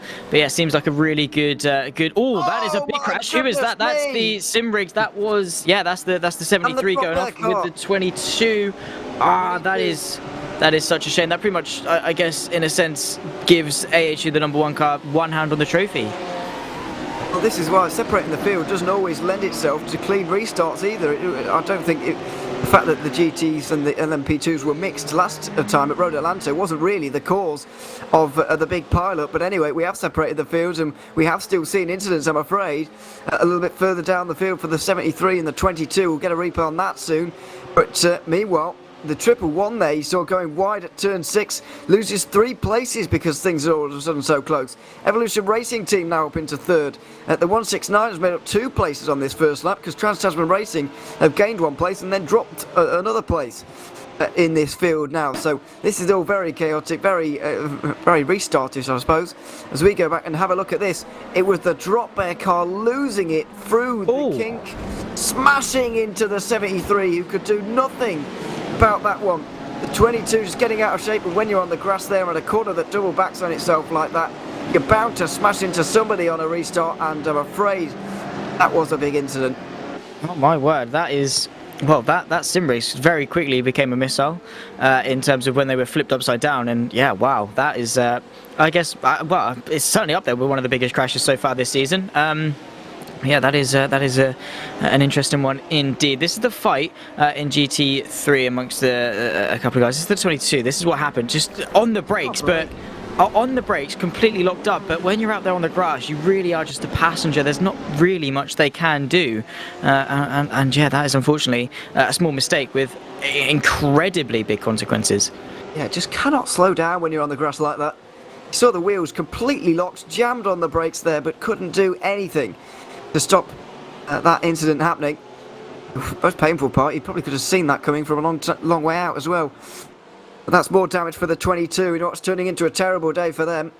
And the number 1, with only really 4 cars on the lead lap and one of them a minute away already, all of a sudden it's looking a lot better for them in this championship. Now what has gone on a bit further down? I think that is the 22 trying to let everybody through.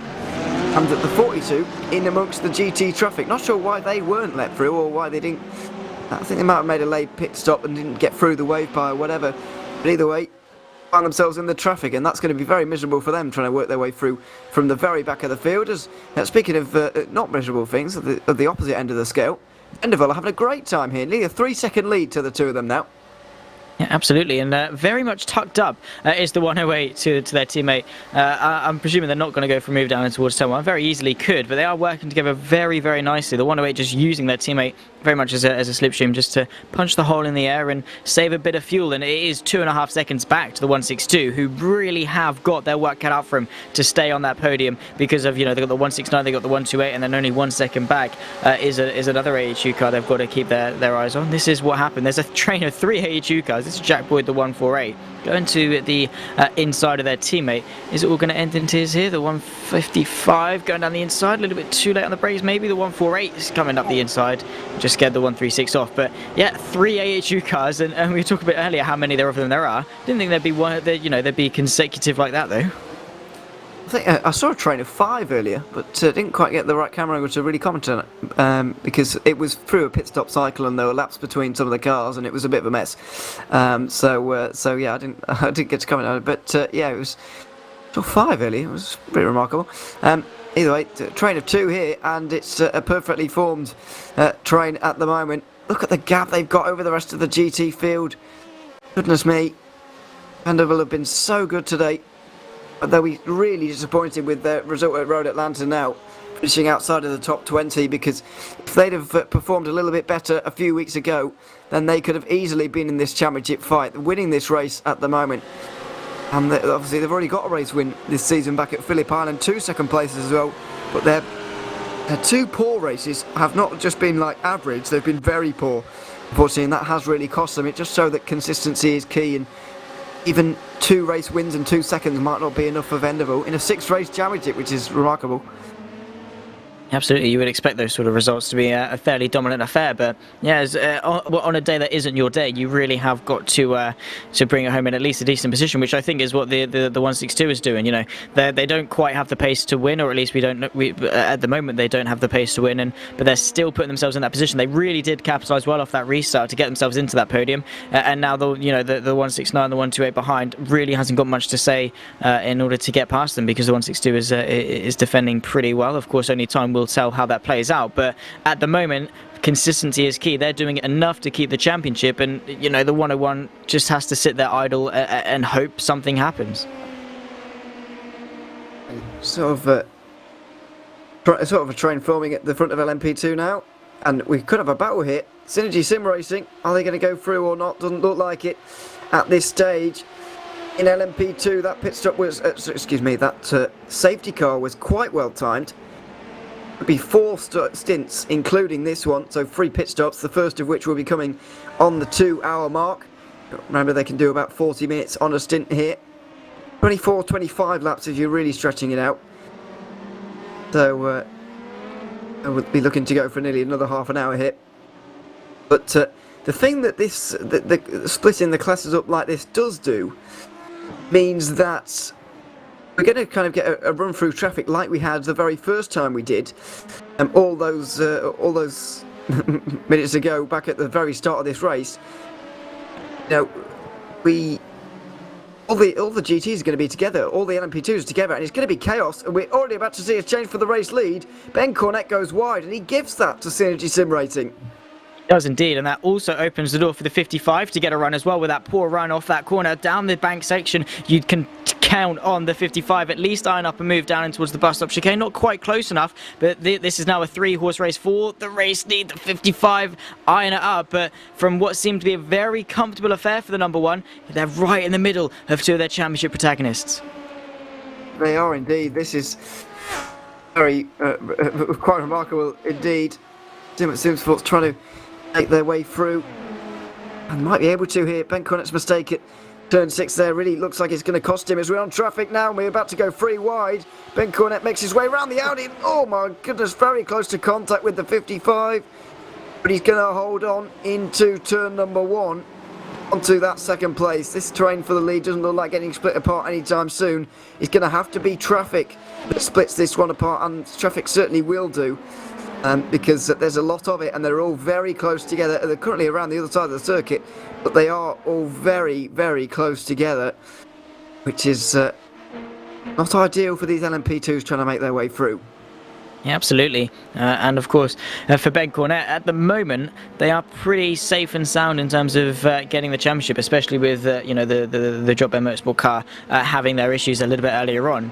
Means that they are certainly in the driving seat, and they don't really, as much as nice as it is to win the race and win the championship at the same time, it's not really a necessity, and they just want to bring it home as best they can, as we see the Trans-Tasman car go for a move, and everyone's just trying to find their way through, find their space and find their rhythm off the safety car restart. I think as the Trans-Tasman, the 184, going to go the long way round of the 144 on their inside. Not quite able to make that one work, because turn 1, it is a very long corner, and that wide line really is a much wide line. You have got a lot more distance to travel than if you just stay really tight on that left.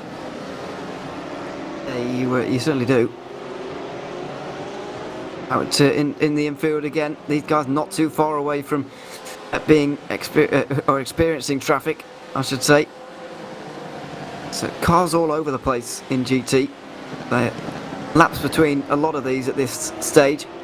For example, from the very front, the Vanderbilt car, 22 laps off the leader.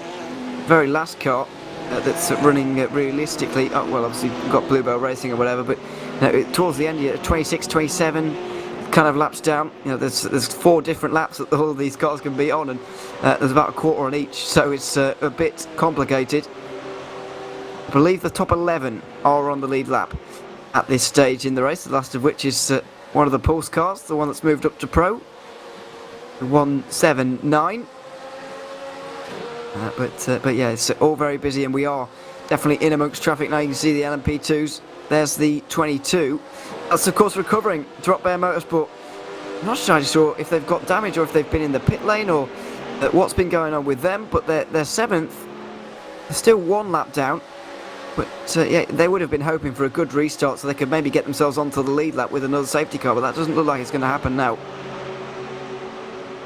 No, not quite. But safety cars breed safety cars. Unfortunately, that hasn't been the case. The Trans-Tasman car having to go defensive. They have got one of the AHU cars just behind them as they all queue up behind the 111 of WEH Racing. Ryan Hunter at the moment is at the wheel. But yeah, it is really just a 4-horse race at this point for what I believe is P8 in class, and I would be correct in saying that.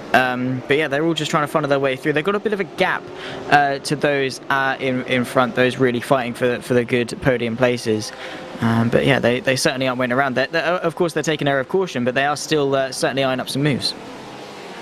The car on the back of this train, by the way, can't overtake any of the 3 in front because this 3-car battle for 7th is all on the lead lap. That AHU car is, I think, the first car 1 lap down, quite possibly. It doesn't really matter whether you're first car lap down or the last one, but you're still a lap down. The 134 it is, in 12th position, indeed. That first car 1 lap down. Making our way through NASCAR 1 and 2 and into the bus stop chicane, where you can see just up in front the battle for 3rd. 3 cars involved in it, 2 AHUs and an Evolution. An Evolution Racing team all of a sudden dropped down to 5th position, come under pressure from Trans-Tasman Racing as well. Not this car, but the one just up the road a little bit further. And all of a sudden, Evolution do need to at least stop the bleeding here, or indeed get some positions, because yeah, they are falling back. Very easy to do though, that is the thing, you get overtaken, you're knocked out of rhythm, and then it's very easy for everyone else behind you to then capitalise on that, as the Trans-Tasman car are going to try and capitalise on and get in extra position, but I think they're just lifting off. But it's very similar and reminiscent of sort of karting, of how close everyone is in that train. You get overtaken by one, you're knocked off, you're offline, you're a little bit shaken, then everyone else can just sort of use that gap and just bully you out. So yeah, Riley Preston just needs to push on and try and recover as best they can, because yeah, that's the fear they had going in off the restart, was the whole falling backwards amongst the pack sort of thing. It's turn for the lead into turn 1 again. Ben Cornett back to the front ahead of Tom Freer. They've both got rid of Summit Sim Sports by the looks of things, but Synergy Sim Racing weren't able to get rid of the reigning champions, and so they lose the lead. Traffic is now beginning once again. Very close together, of course. Not quite as close as it was at the very start of this race. There's a few less cars, a few damaged ones as well. A couple of bumps and barges on this restart as well, which has spread things out a little bit. But it is still the most intense racing they will have experienced for nearly 8 hours now. Certainly 7. Which doesn't make life too easy. All these guys just got to deal with at this stage, and to be honest, it doesn't really matter whether Ben Cornett finishes first, second or third, I don't think, at this stage, because the Drop Bear Motorsport team are not having a good day at all, and the 73 obviously just got hit, James Glasspool, as we just saw, so it doesn't really matter what they do too much at all, as unfortunately this Bluebell Racing, quite possibly, Team Kraken, excuse me, have just gone for a quick trip off. Going for a spot of rallying around Daytona, Simon Dwyer, and well, their misfortune from Red Lantern, I think, is carried forward. Unfortunately, well, good for them that they haven't ended up on their roof, but still suboptimal conditions for them at the moment. But yeah, again, an easy mistake to make, especially with how things are still yet to settle back into that rhythm that they so desperately want. That's a dive from the 65 just to force the, I think that's the Pulse Entry Batteries car, who isn't the Pulse car fighting for the championship, but certainly a car that has been towards the sharp end. And this is now the traffic, as everyone just sort of have to ducks and dive their way through, as you'll be hoping that this 65 car can get through quite cleanly. Yeah, I hope this battle stays close together once more, but it probably won't for all these cars. It's hard to get through. You can see already losing a bit of time to Summit. We're just up in front. Oh, not the 55 I was just mentioning there. There's the 56, of course. That's probably 2 laps down at this stage, actually. Yeah, I think they are 2 laps down. 43 obviously leading this train, but they do stay together out onto the banking, and this is where life gets a bit easier. You'd think life gets a bit easier, but the traffic does actually get quite thick through here, and obviously there's no run off to the right hand side of the road either, so you can't exactly dip a wheel off and make your way through. It just get quite narrow, because you don't really want to be dipping down below the yellow line. It's not really allowed. Yeah, no, and it very especially through the banking. If you go onto that slight dip, very easily can spin you round, and when you're going that quickly, that's going to end pretty bad for not only you but potentially everyone else behind you as well. The 89 very, very close to the AHU number 1 car. Could we see another change for the race lead? In fact, we will do, as they are chopping and changing. Ben Cornett and Tom Freer going at it between the two. For the AHU number 1, they don't want to fight this one too hard, because as Ewan said, it's so for them at the moment, 1, 2 or 3, it doesn't really matter where they finish. They will still potentially clinch the title if it stays as it is. But racing drivers, you always want to end the season on a win, and you always want to win the championship with a win as well. Yeah, you do. And yeah, it's becoming very established as winners of the LMP2 championship in this series. Winning 2 seasons in a row, the only team to still have the opportunity to defend their season 1 title, as the Whitey's Pies racing car tries to make a couple of places. The Analytical and Summit cars are the next 2 on the road right now, and certainly applying pressure as things stand to them. See if they can make it work out onto the banking again.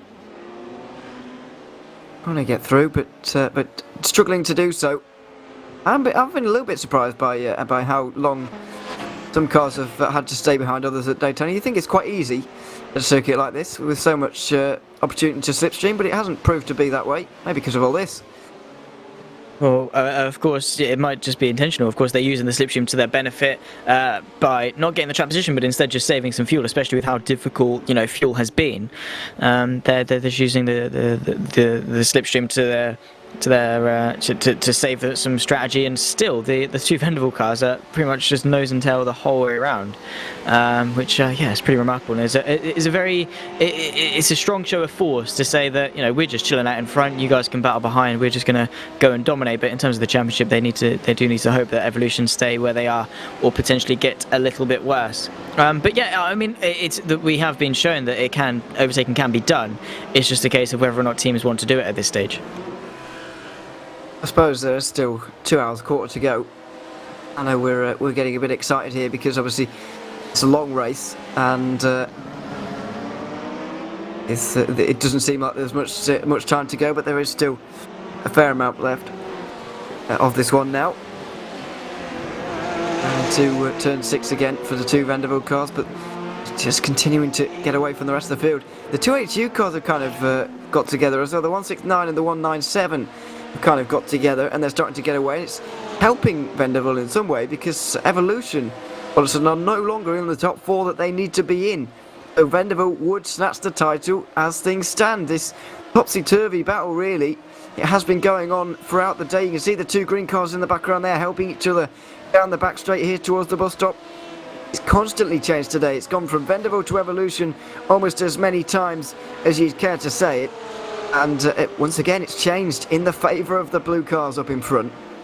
And potentially could get even worse for the 162 as the 128 Trans-Tasman car in fact dies up a move, as you see on the time tower to the left hand side. But the 2 Vanderbilt cars really are making up for their misfortunes of some poor results, some poor races over the course of the last couple of things. As you said, two wins in 2 seconds, and they're trying to make it 3 wins in 2 seconds, which would be pretty decent for them if they can consolidate it. And yeah, for Evolution, of course, they were doing really well in 3rd place and keeping on, it's doing enough. But at the moment now they're on the back foot. They're the ones that have to make some time up. and that 2.5 seconds in such a close field that is GT3 is going to be difficult to do, and that they could get even worse if the Trans-Tasman car puts some pressure on as well.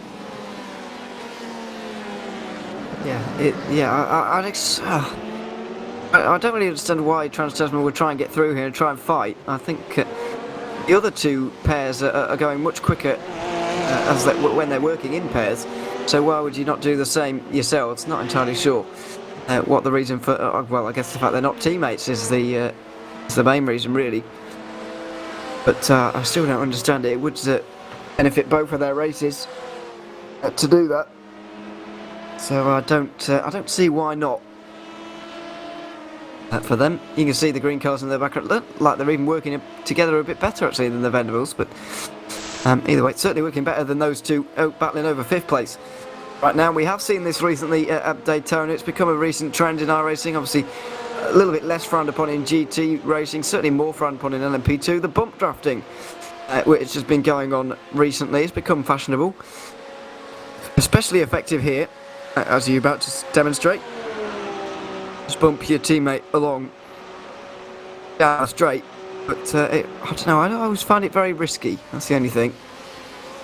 It can end in tears very quickly, can't it? And yes, it's gains, but you have to weigh it up as opposed to how much can you gain. And if it goes wrong, if that 108 just taps him at a wrong angle or hits him a little bit too hard or anything like that, it can very quickly go wrong. But it's a skill that you have to refine and be very, very careful with. And I guess it's more frowned upon in the P2s because of how much more sensitive they are than the GTs. You tap a LMP2 and there's a much bigger chance that they're going to go around. But yeah, the 108 seems to be doing enough in order to stay over the rear end, and it takes a lot of trust for the 101, because if the 101 flinches and sees the 108 in the rearview mirror, it's very easy for then that to go even wrong. But of course his teammates, that was very close though, down into the brakes for that left-hander, and yeah, very easily can go wrong, but for the most part at the moment it could be going worse.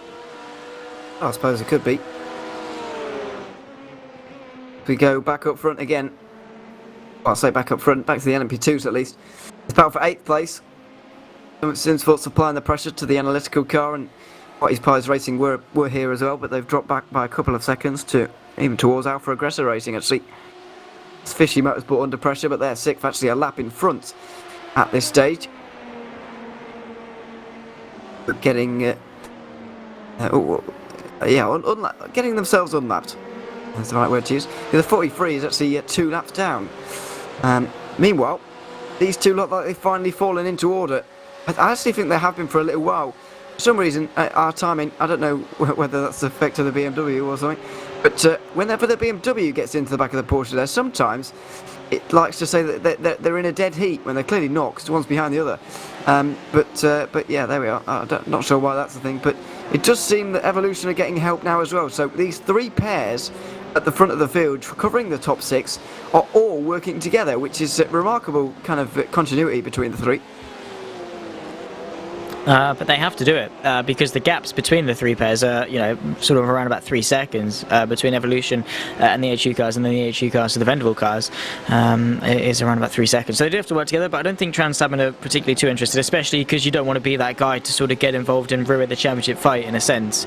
But yeah, at the end of the day, you've got to drive your own race, you've got to do what you've got to do.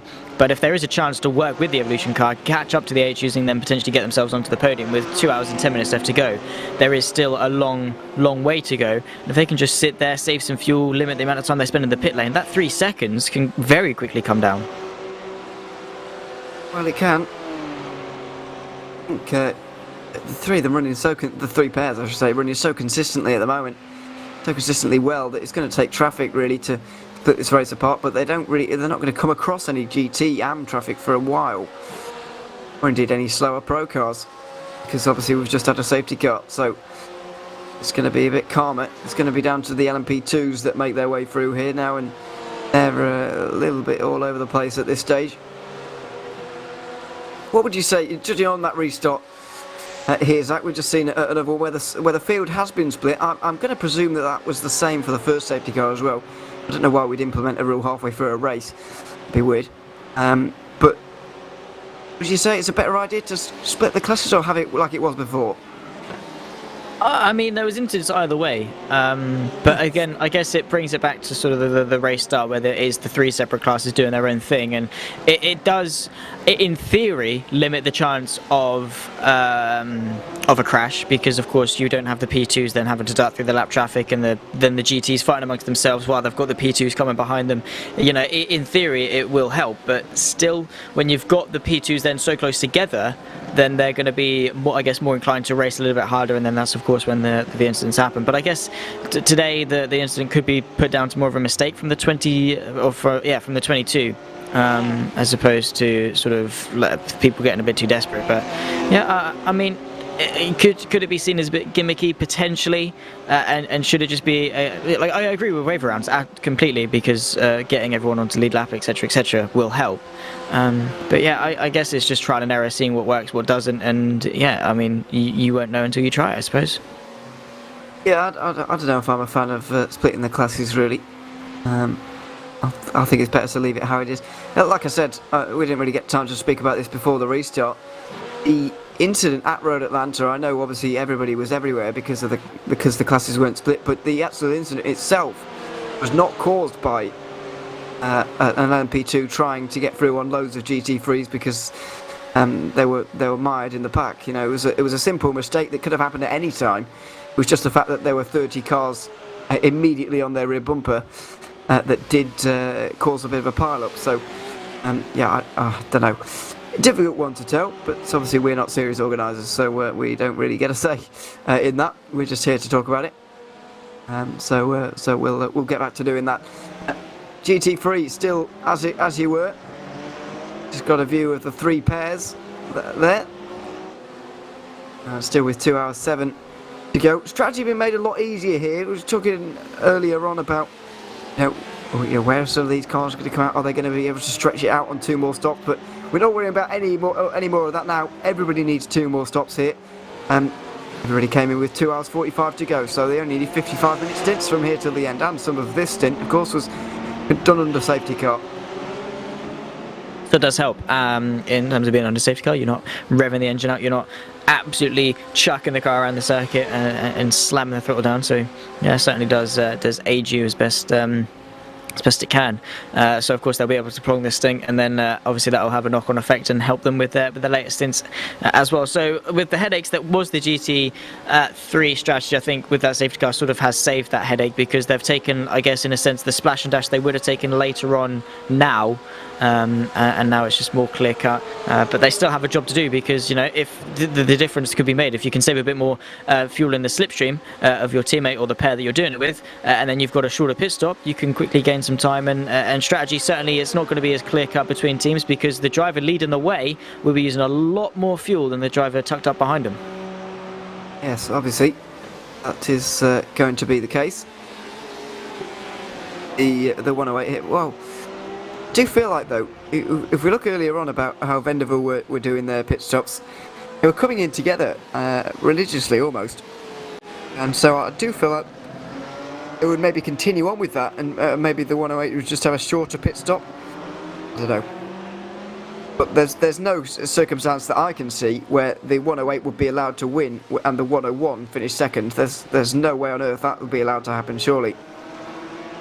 Well, in terms of a championship, yeah, the 108 is. Oh, no, I mean in the race. I mean. Yeah, obviously, in terms of the with the championship at stake, they wouldn't be allowed. Yes. Of course, you can argue team orders all you like, etc., etc. And yeah, that is an awkward spin from Peter Hunter, and that is that Lamborghini once again having it off. But I guess you can argue, yeah, in the early stage of the season, fight your teammates, whatever, you're fighting for your own championship. But now it makes sense to work together, your teammates, and you've got a sort of, I guess, a duty to try and see each other do as best you can, and you don't want to be the guy in your team to rob the team of a championship. So yeah, team orders, I guess it's consequential and it's situational in terms of what you can do.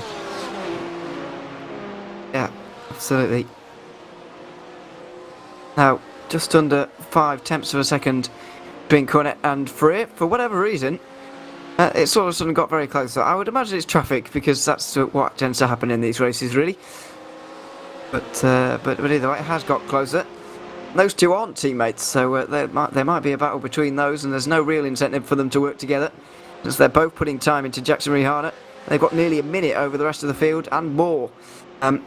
This race is really split apart here over the first 8 hours of this race. I mean, 4 cars on the lead lap. James Glasspool is clinging on for dear life on the lead lap as well here. We could be down to 3, so even with another safety car here, it's very unlikely that any other than those top 3 at the moment are going to win this race, really.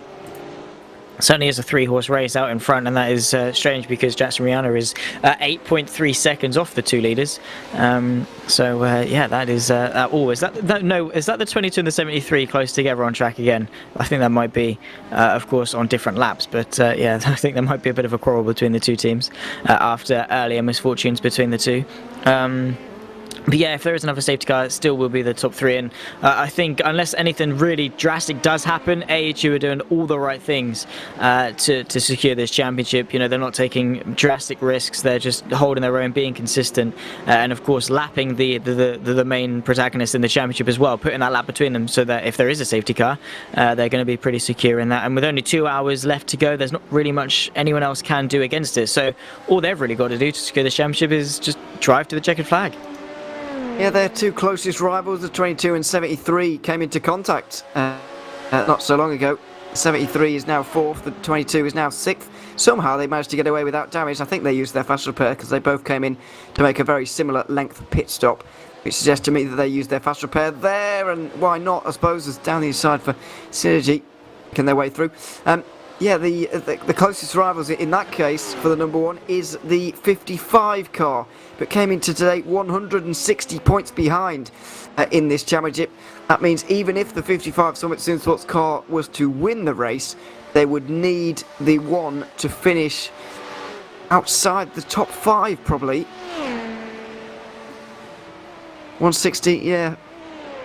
Yeah, 5th place wouldn't even be enough, so they need to finish outside the top 5, which I really can't see happening. Simply put them in it, especially if this race runs green to the end, the 1 finishes on the lead lap and they win the championship, which is a real low bar for them compared to what they had to do at the start, which was we have to win this race. They had to come in with that mentality. Absolutely, of course, being the car that's, you know, a few points behind, but yeah, well, you know, anything can still happen. I think they are going to be relying on, you know, a DNF to really bring themselves back into this one, and apart from a technical issue, potentially, again, I touch wood because I do not, as much as Lewis McGlade doesn't believe in the commentator's curse, it still could be a commentator's coincidence, and I certainly would be blamed for it, I suppose. Yeah, it doesn't flow as well as the commentator's curse, but the commentator's coincidence, as it will be put.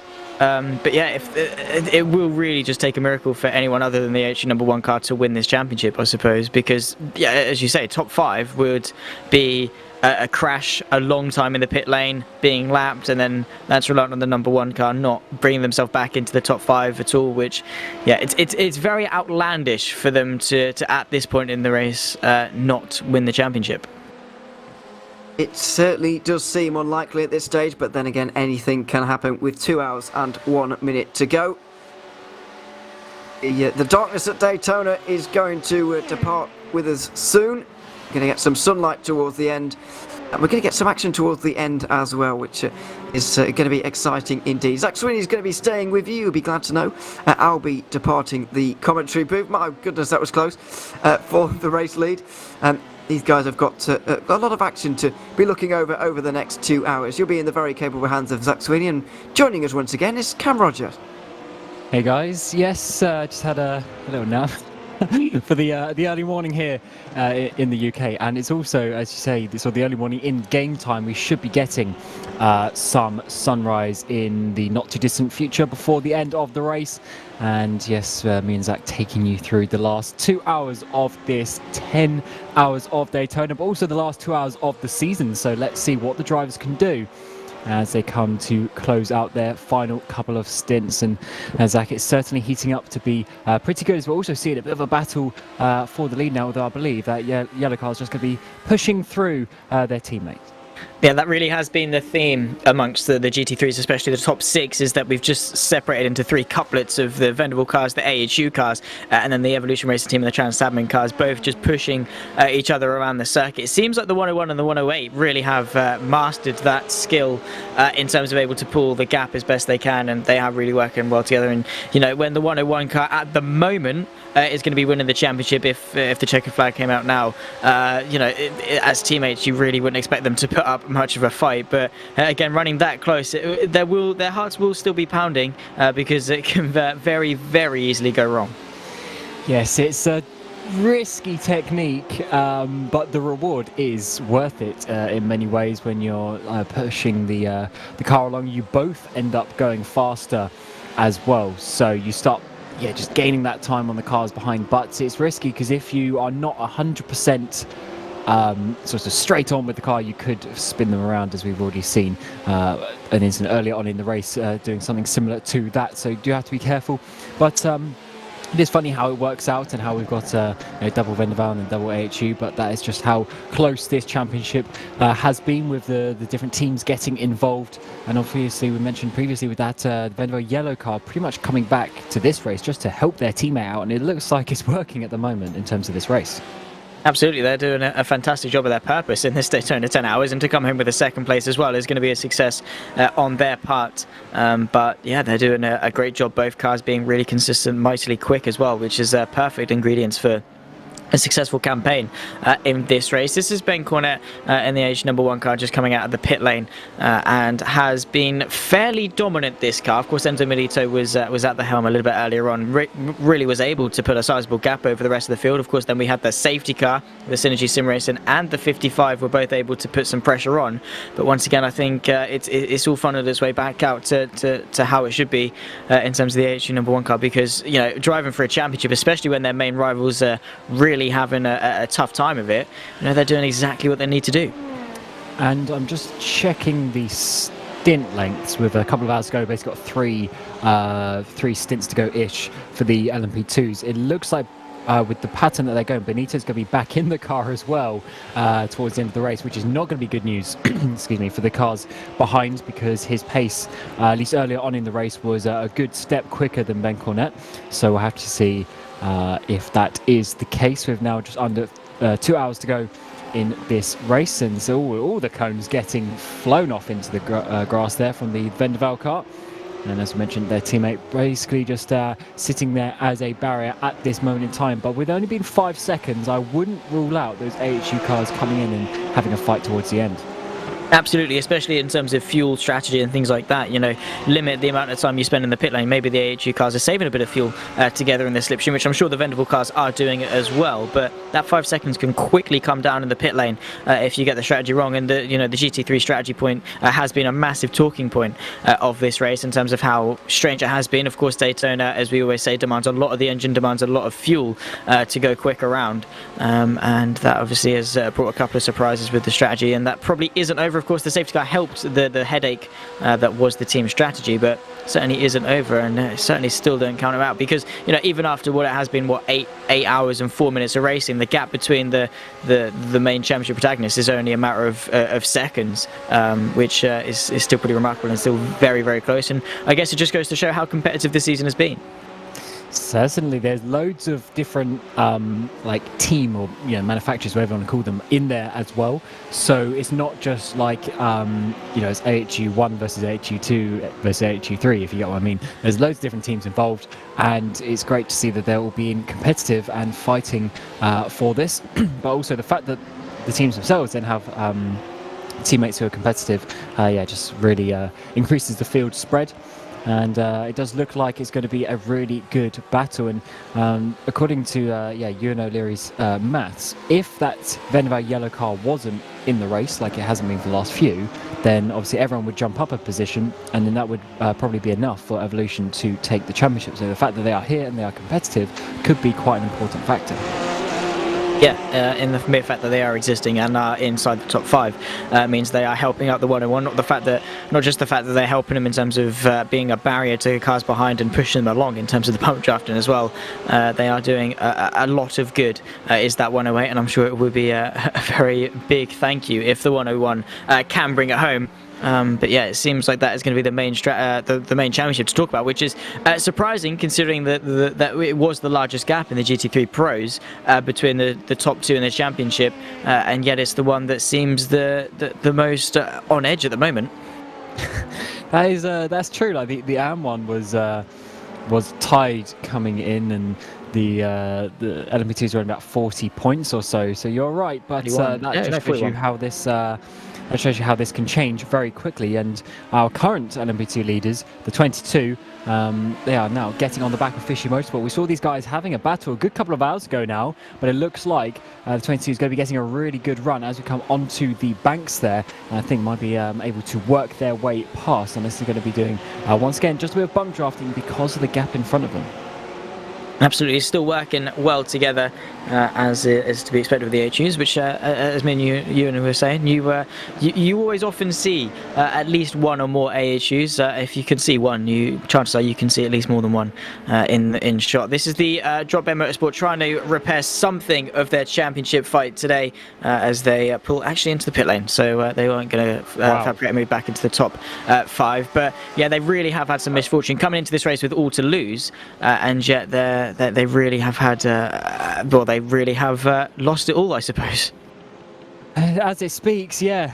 But that has really been the, I guess, the definition of their season. They've been really fast. They've won 2 races in round 1 and round 4, and they've also had some really good races as well to complement them. But then they have had those 25 penalty points taken away from them, so they would be an extra 25 points ahead had they not got that. And they've had a few incidents here and there, a few spins, and that's, I guess, that side of the inconsistency has potentially taken them out and sort of getting involved in things that come along with that.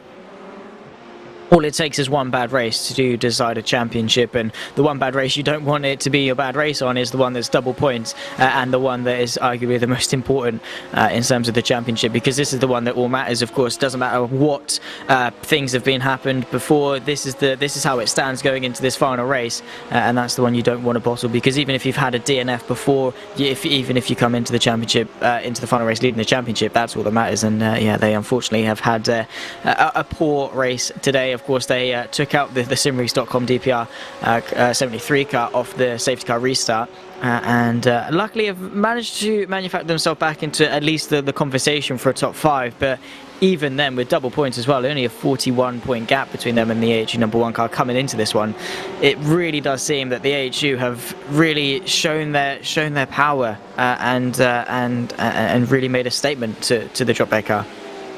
Certainly, they've just come out all guns blazing. Obviously, it helps when you have a teammate in Enzo Benito. He's one of the fastest guys out there in general. Having him there makes it just that little bit easier. But of course, to entice him to come and race in a series, you've got to,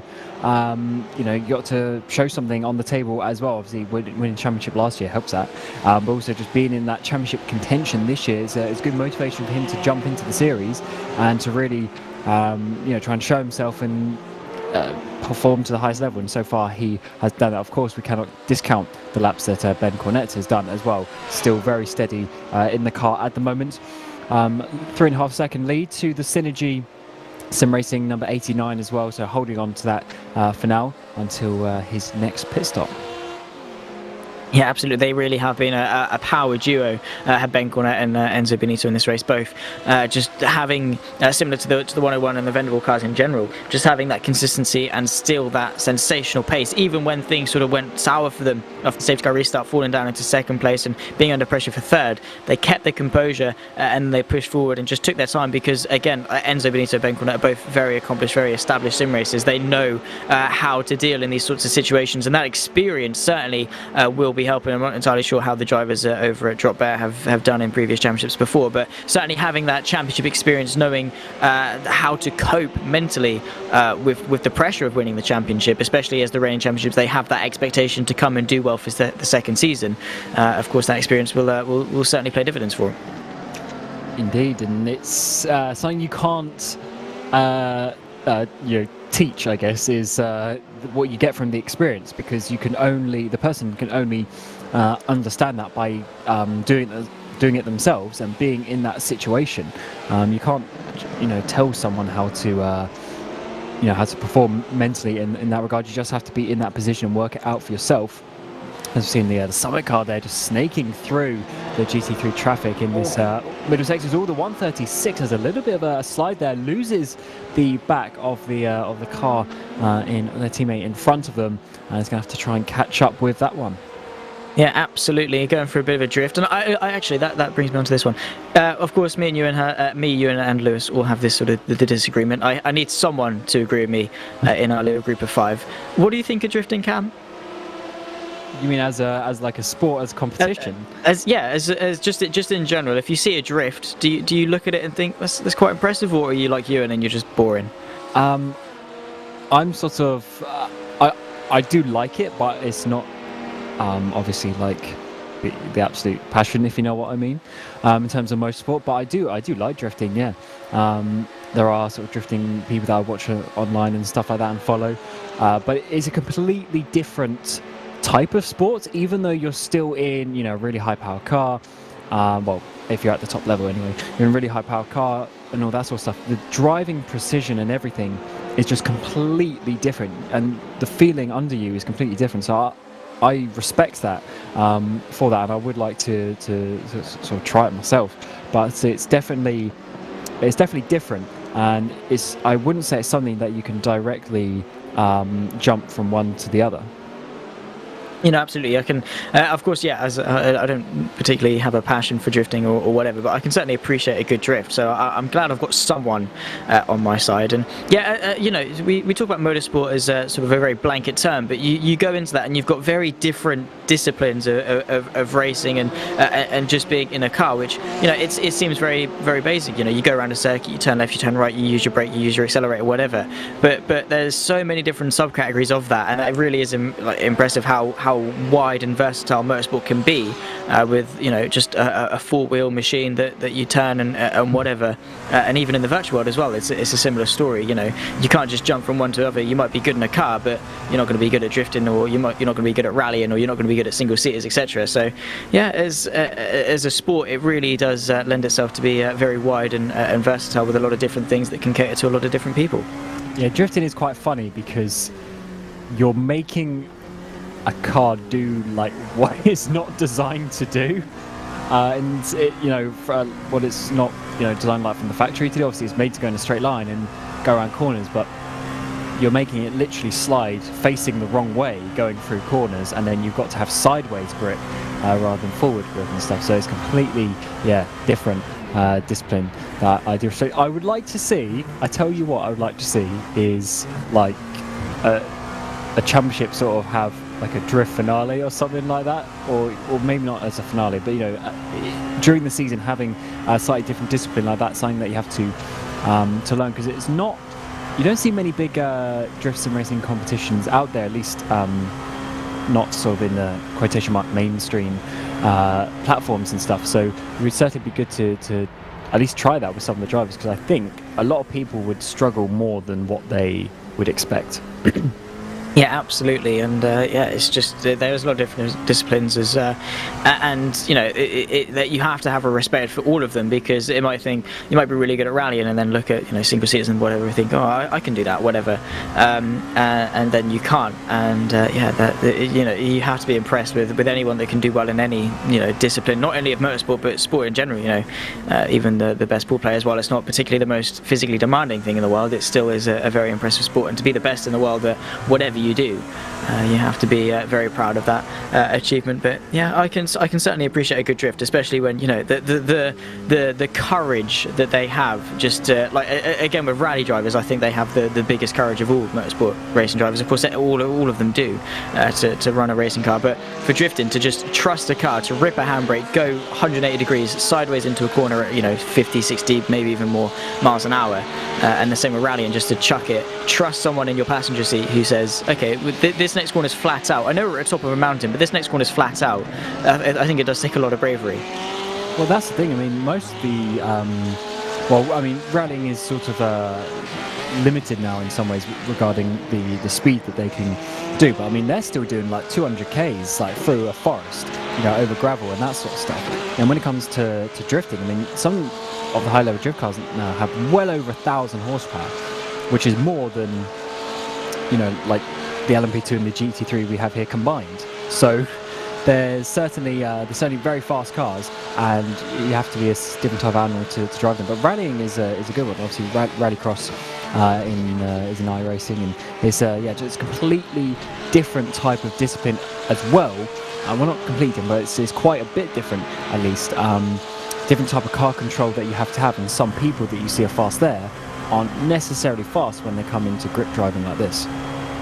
Absolutely, but it certainly does transfer in terms of the skill, the feel of knowing when a car's sliding. It will help in certain situations, and the crossover. But again, I think the crossover from here to rallying, from grip racing to rallying, probably a little bit more, because these drivers aren't used to going sideways. So I think it would be a lot easier to make that jump. But yeah, just in general, and of course the beauty of sim racing is that people can try all these different disciplines, find what works out for them, and then obviously pursue the one that is good, because that is the amazing thing about sim racing. You can go from racing LMP2s at Daytona right now to go and race, I don't know, Fiat Puntos over at Knock Hill or whatever, and it is just a great thing, and it is amazing to see how big the industry has gotten, especially over the last couple of years.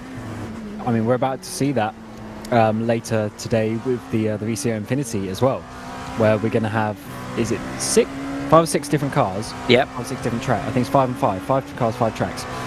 And you physically wouldn't be able to do that in real life, having all those different cars in all those different tracks at the same time, with the drivers then racing at the different locations and stuff. It just wouldn't be possible, but in sim racing it is, and we take advantage of things like that. And unfortunately the guys at VCO as well like trying and spicing up the formats and just doing things a bit different, which is always good to see. Some nice variety, because obviously while the racing that everyone loves is amazing in its own way, you obviously want to take advantage of the fact that you literally have complete custom ability to do whatever you want in sim racing.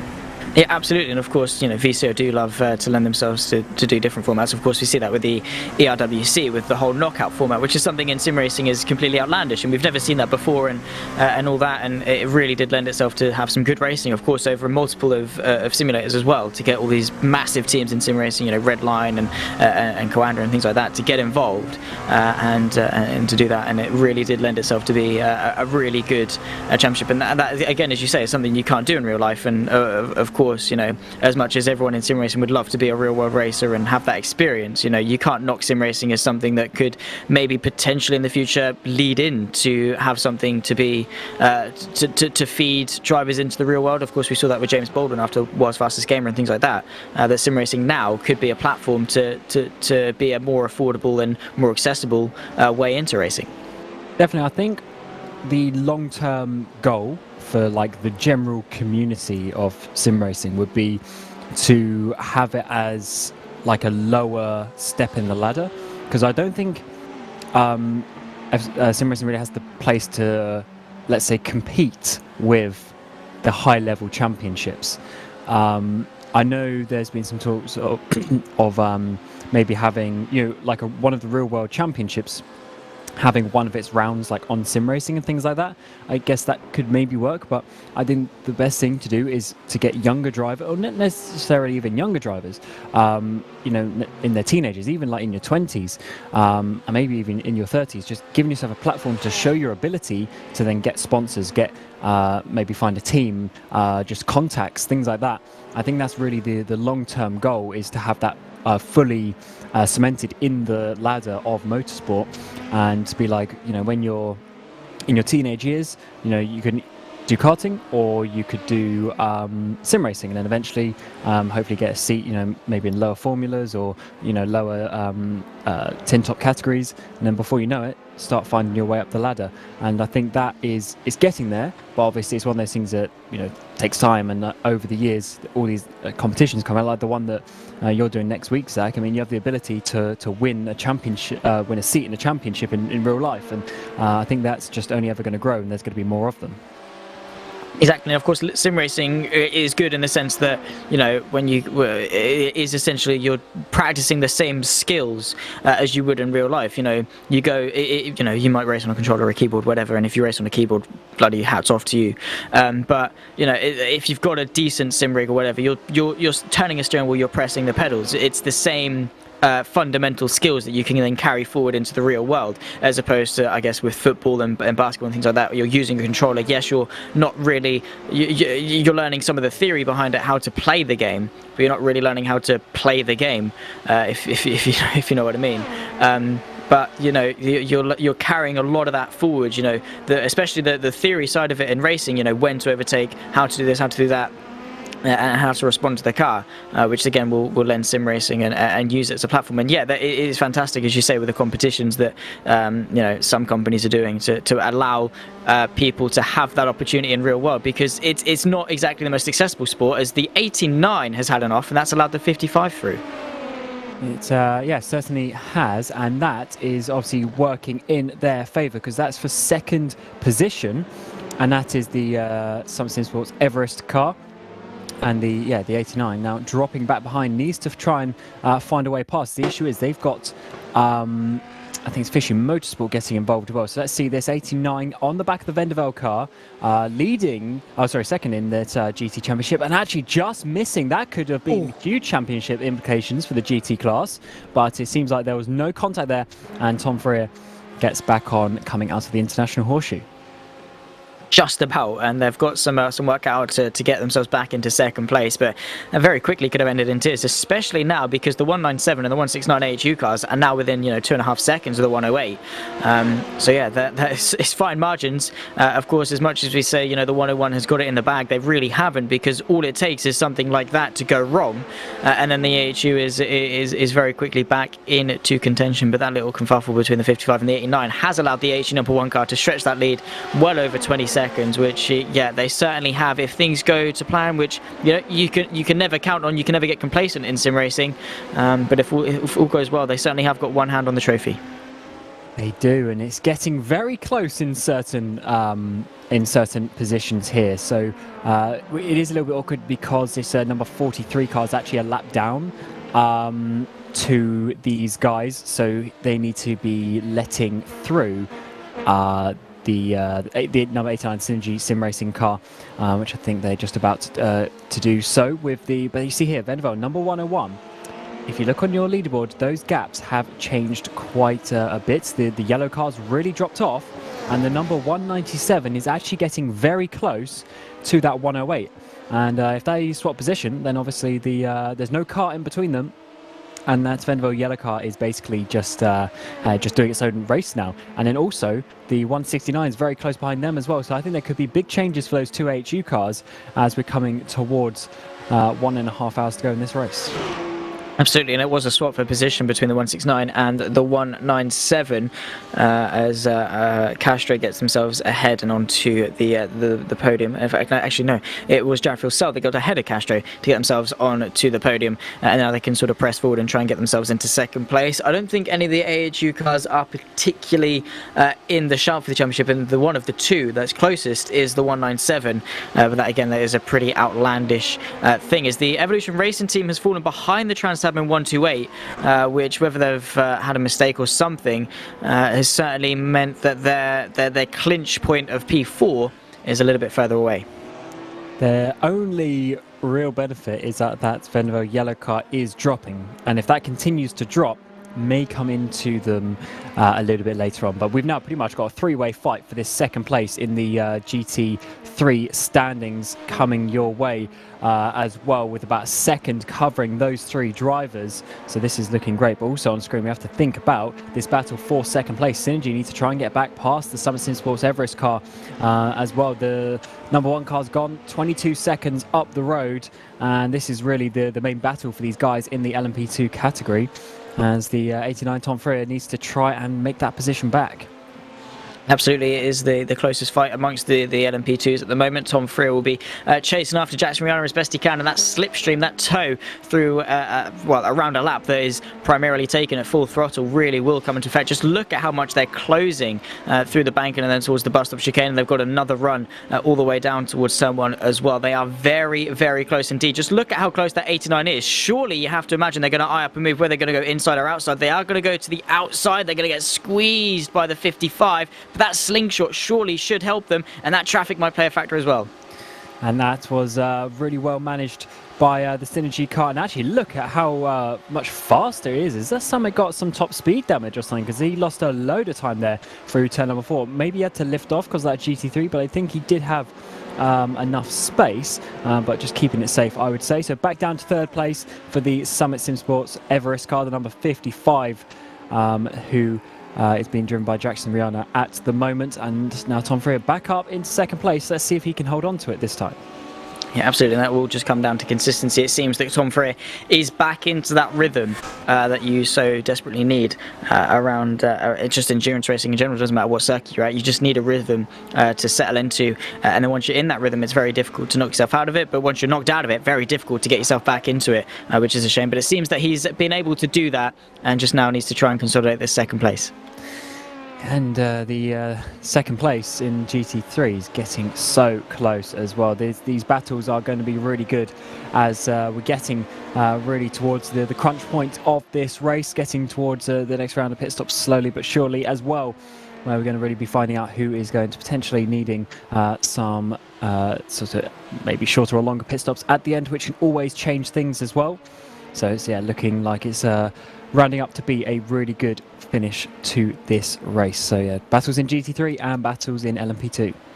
Absolutely. Unfortunately, not particularly for the side by side. Whoever wins is going to clinch the championship. But still, either way, one to watch. Especially this fight for second place between the AHU 169 and the Vendaval Sim Racing yellow car, as the 197 as well is just trailing back, not by much.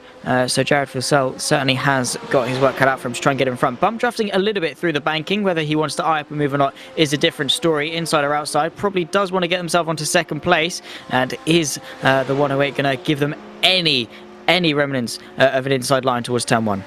A difficult position for Phil Sell here, really, because the quickest way to catch up will be to bump draft him. But the thing is, he's got to bump draft the teammate of the guy that he's trying to catch up with. So yeah, let's see actually now diving down the inside of turn number 1. Waited till the last minute there, but managed to do it as the number 55 has gone off from that third place in LMP2s, and he's dropped quite a bit down, 7 seconds off.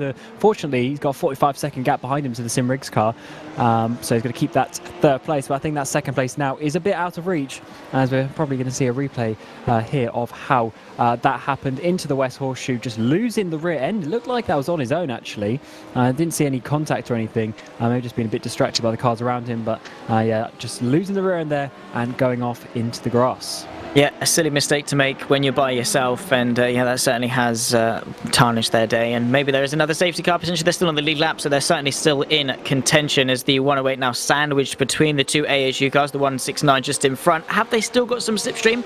If they have, that will certainly be their saving grace against the 197 behind. But yeah, the 108, as soon as they lost touch of their teammate of the 101, really did start to fall off a little bit, whether they got caught up in traffic or whatever, or made a couple of mistakes. But it seems that Alexander Bird really couldn't keep on pace with Jackson Susan Harlow, who's now running off with it out in front. But maybe that was strategical. As soon as they fell off with the slipstream, just to back up and then be a mobile chicane for the AHU cars behind. Well, Jackson Susan Harlow, I believe, was it was it every race? As we did, It was. another position here that was quite easy, but they won every single race last year in the car that he was in the GT3 category as well. So he's certainly very fast, and yeah, I think this Vanderbilt yellow car has got maybe a couple of issues here and there, losing loads of time out of that final corner, and I think maybe that Alexander Bird would have just struggled to keep up with him on pure pace. So once he lost the slipstream, obviously loses those extra few tenths a lap, and obviously not quite on the speed of the two AHU cars now that have gone past. And also, it's not too much. It's only about sort of 7 seconds now that he's lost to his teammate, including the overtake. So it's not really too much in the grand scheme of things, just not enough to hold on. Yeah, unfortunately not. And yeah, as you say, Jackson Susan Harlow, a very accomplished driver in AHU. Of course, as you say, last year it was Team FA Alonso Kart Australia for him at the time. Now it's the 101 Vanderbilt Sim Racing white car, and yeah, he certainly does know how to drive that Porsche around a circuit. Does a fantastic job of doing it, and very much dominated. And those cones really have had a really poor day. They have just been hit left, right, and centre, being cone flying more than a Team Kraken car, I think. That was. It's so funny. I'm also going to plane land in the background as well. But the cones, they just go absolutely flying when they get hit as well. They obviously don't have much weight to them. They really go. And we're actually getting into the sunrise now. So we have gone through the night. It's 6:20 in the morning in game time. Obviously we're on the ×2 speed. And I'm sure Ewan has a massive sunrise at the moment when he's seeing that. He certainly is going to be watching on with some pleasure in his eyes as the sun rises up over Daytona. Finally, unfortunately, he couldn't see it for himself in the commentary booth, but he's certainly watching along, giving us some maths. And he does like himself a bit of a sunrise, which they are very aesthetically pleasing, especially in sim racing as the graphics get slightly better. But he certainly has no complaints. But for me personally, I certainly would much rather be focusing on the brilliant action we've got going on track. Yeah, certainly. It's getting pretty spicy actually in the track. We're starting to see a few little mistakes here and there and things like that, and some overtakes coming the way of the drivers. And it looks like Alexander Bird actually hasn't really lost touch. The third place car, which is the number 97, driven by Pablo Rujo Castro at the moment, hasn't pulled away from Alexander Bird. So I think this Vanderbilt yellow car still potentially has something to say in this top 3 podium battle, and considering they've been away for a few races, coming back and getting onto the podium would be very good indeed, although the Simrix car has just destroyed that battle a little bit, but I'm sure we'll catch back up. As long as they've got some whiff of the slipstream, they should be absolutely fine. And of course, their existence at the moment is keeping their teammates in the fight for the championship, and at the moment have helped them to consolidate potentially the chance to win the championship today. So yeah, no matter what happens, they have had a successful day, whether they get a podium or not. It has been a fantastic day in the office, and to just settle back in, of course, it's probably arguably one of the most difficult races in AHU that we've had to date, with the 10-hour, the mental strain that would be. Of course, Daytona is not the easiest circuit in the world. There certainly are more difficult circuits, but I guess the fact that it is, more easy with the flat out sections just mean that it's difficult to stay switched on mentally, which then of course leads into some mistakes that we certainly have been no stranger to today. Yeah, the longer race, I mean, and this is a long race as well. I've seen the Evolution car though trying to get past the Trans-Tasman, actually just deciding to bunt draft them right at the end, but they had a huge overspeed. They might have got a tiny bit of front end damage from that, because they really coming in hot, but deciding to sit behind at this moment in time. But yeah, a 10-hour race, that is, that's no joke. I mean, we've said previously about the 4-hour races, they're almost sprint races, and then when you get the sort of 6 to 8 hours, that's fairly normal, fairly average. When you start going to 10 hours, 12 hours, that's starting to be a long slog. You need some proper strategy with the driving stints and making sure people aren't getting tired during the course of the race and things like that. So it's certainly always a number one car there going in a little bit deep, and actually losing out on the exit to the Evolution car. Yeah, slight mistake, and that can happen. But yeah, that 162 really does need to pick up some pace and get back into things if they want to win this championship. Maybe hope for a safety car, maybe hope that their strategy comes back to them. But yeah, P6 at the moment is not enough if it stays as it is with the 101 leading the way. And of course, this is a fantastic job by the 101. They come into this race almost needing to win if they wanted any chance in the championship after having a pretty poor showing last time out at Red Atlanta with a couple of mistakes late on in the race. Did cost them dearly, and they really have come into this round punching hard, really, to make a statement over the 162, who potentially, you know, coming in with it all to lose, that then is a massive load of pressure, because there's an expectation to then go into it with it all to lose and then come out of it having won everything. But unfortunately, that hasn't turned their way today. Yeah, racing can be a bit difficult sometimes and a bit frustrating, but that's just the way it goes. Sometimes the race comes your way, and sometimes it does not. Although I guess the main point is that there will be situations that you get yourself into, and you don't have a say. But in a 10-hour race, there's a lot of time where you have a say in your own result. There's a lot of situations where you can maybe back out of it to keep yourself alive. There's times where maybe you could risk it a little bit more. And just generally, in a 10-hour race, if you are slow, then you are slow for a long time compared to a normal 4-hour race. So therefore, you're going to lose a lot of track position. Absolutely, and yeah, the problem is only exaggerated over a longer period of time, but that's when you can make things up with a good strategy. If you're slightly off the pace, you can then make things up with a good strategy, being consistent, and that's then when the racecraft side of things kick in. It's all good being quick, but if you're not consistent, if you're not keeping that pace up lap after lap, then you're not going to be particularly well off in the race at all. If you don't have a good strategy by you as well, that also will cost you a lot of time, and if you're sending moves that are really not on at all, diving through traffic and things like that, that also won't help your case. As the 162 might hyper move on the Trans-Tasman car towards the bus stop chicane, certainly close and having a look, but again, I don't think they want to risk having their days turned worse. But yeah, it is an exaggerated problem, but it is just a balancing act over comfortability versus speed, isn't it?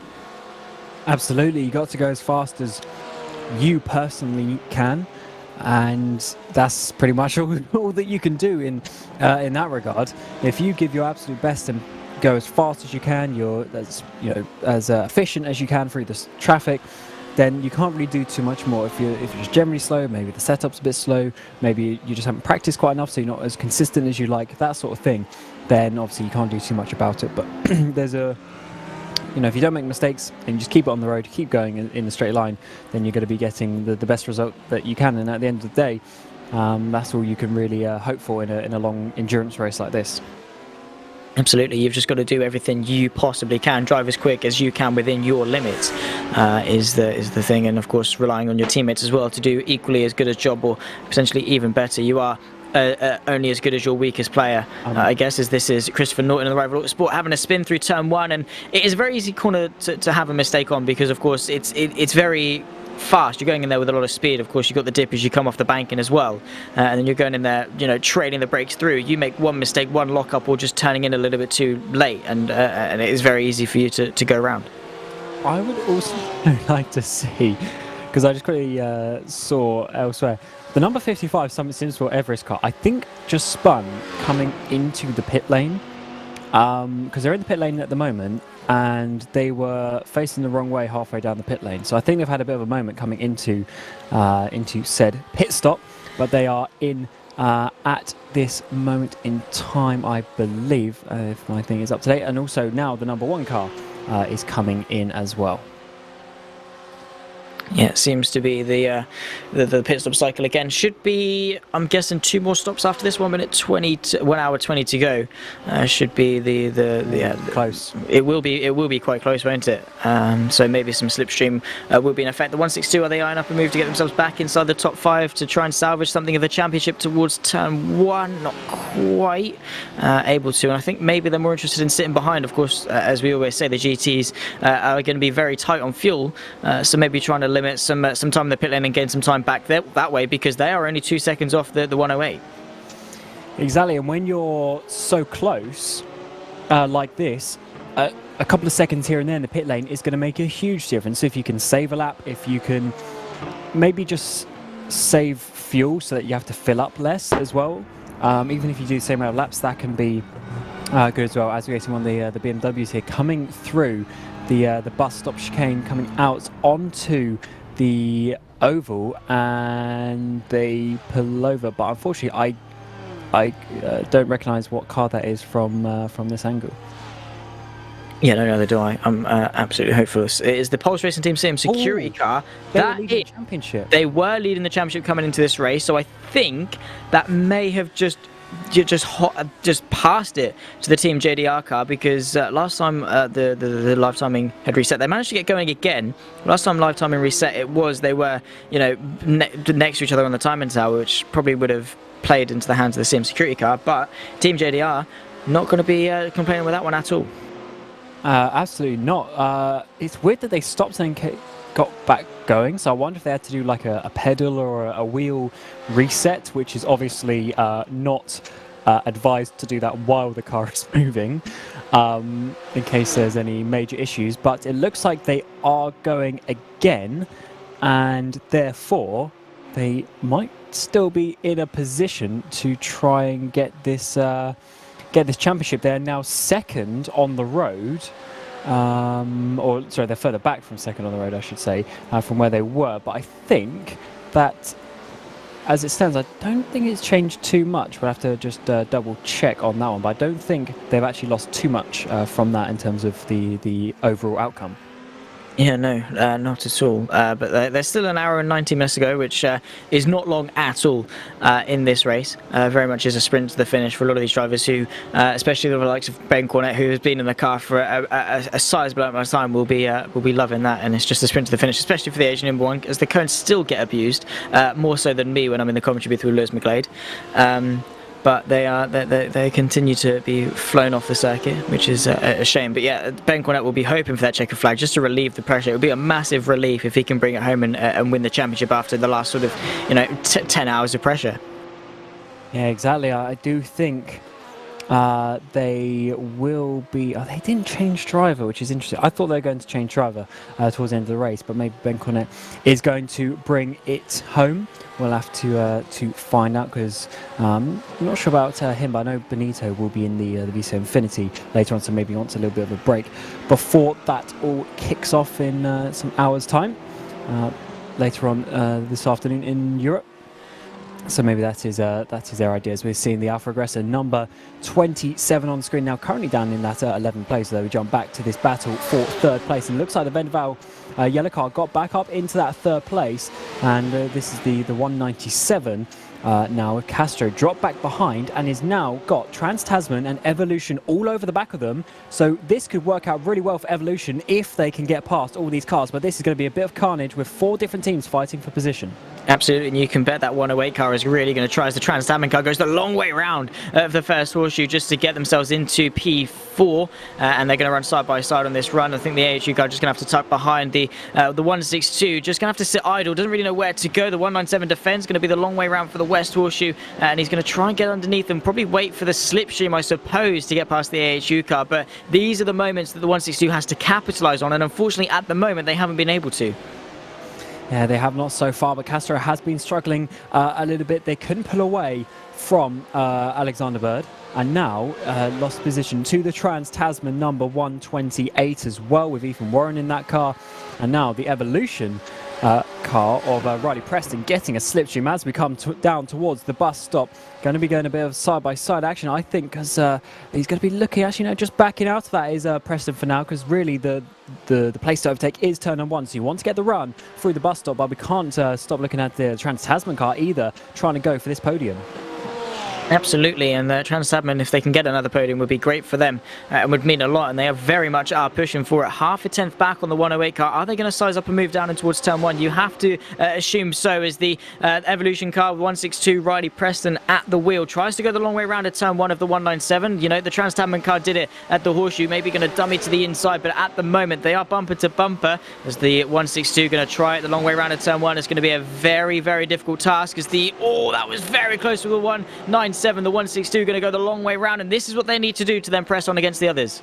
And this is amazing action, side by side, all the way through turn 1-2, and coming into the International Horseshoe, getting down the inside there for the 162. That was a huge, brave move, and this could be a march towards a championship. If they can keep this going and get past the cars ahead of them, this could be so important. They just now have those 2 cars ahead, but Trans-Tasman, Ethan Warren trying to really overtake that Vendaval car and the Simrig's car, helping out the Evolution car there just a little bit as well. But in the background, there was one of the Lamborghinis spun around.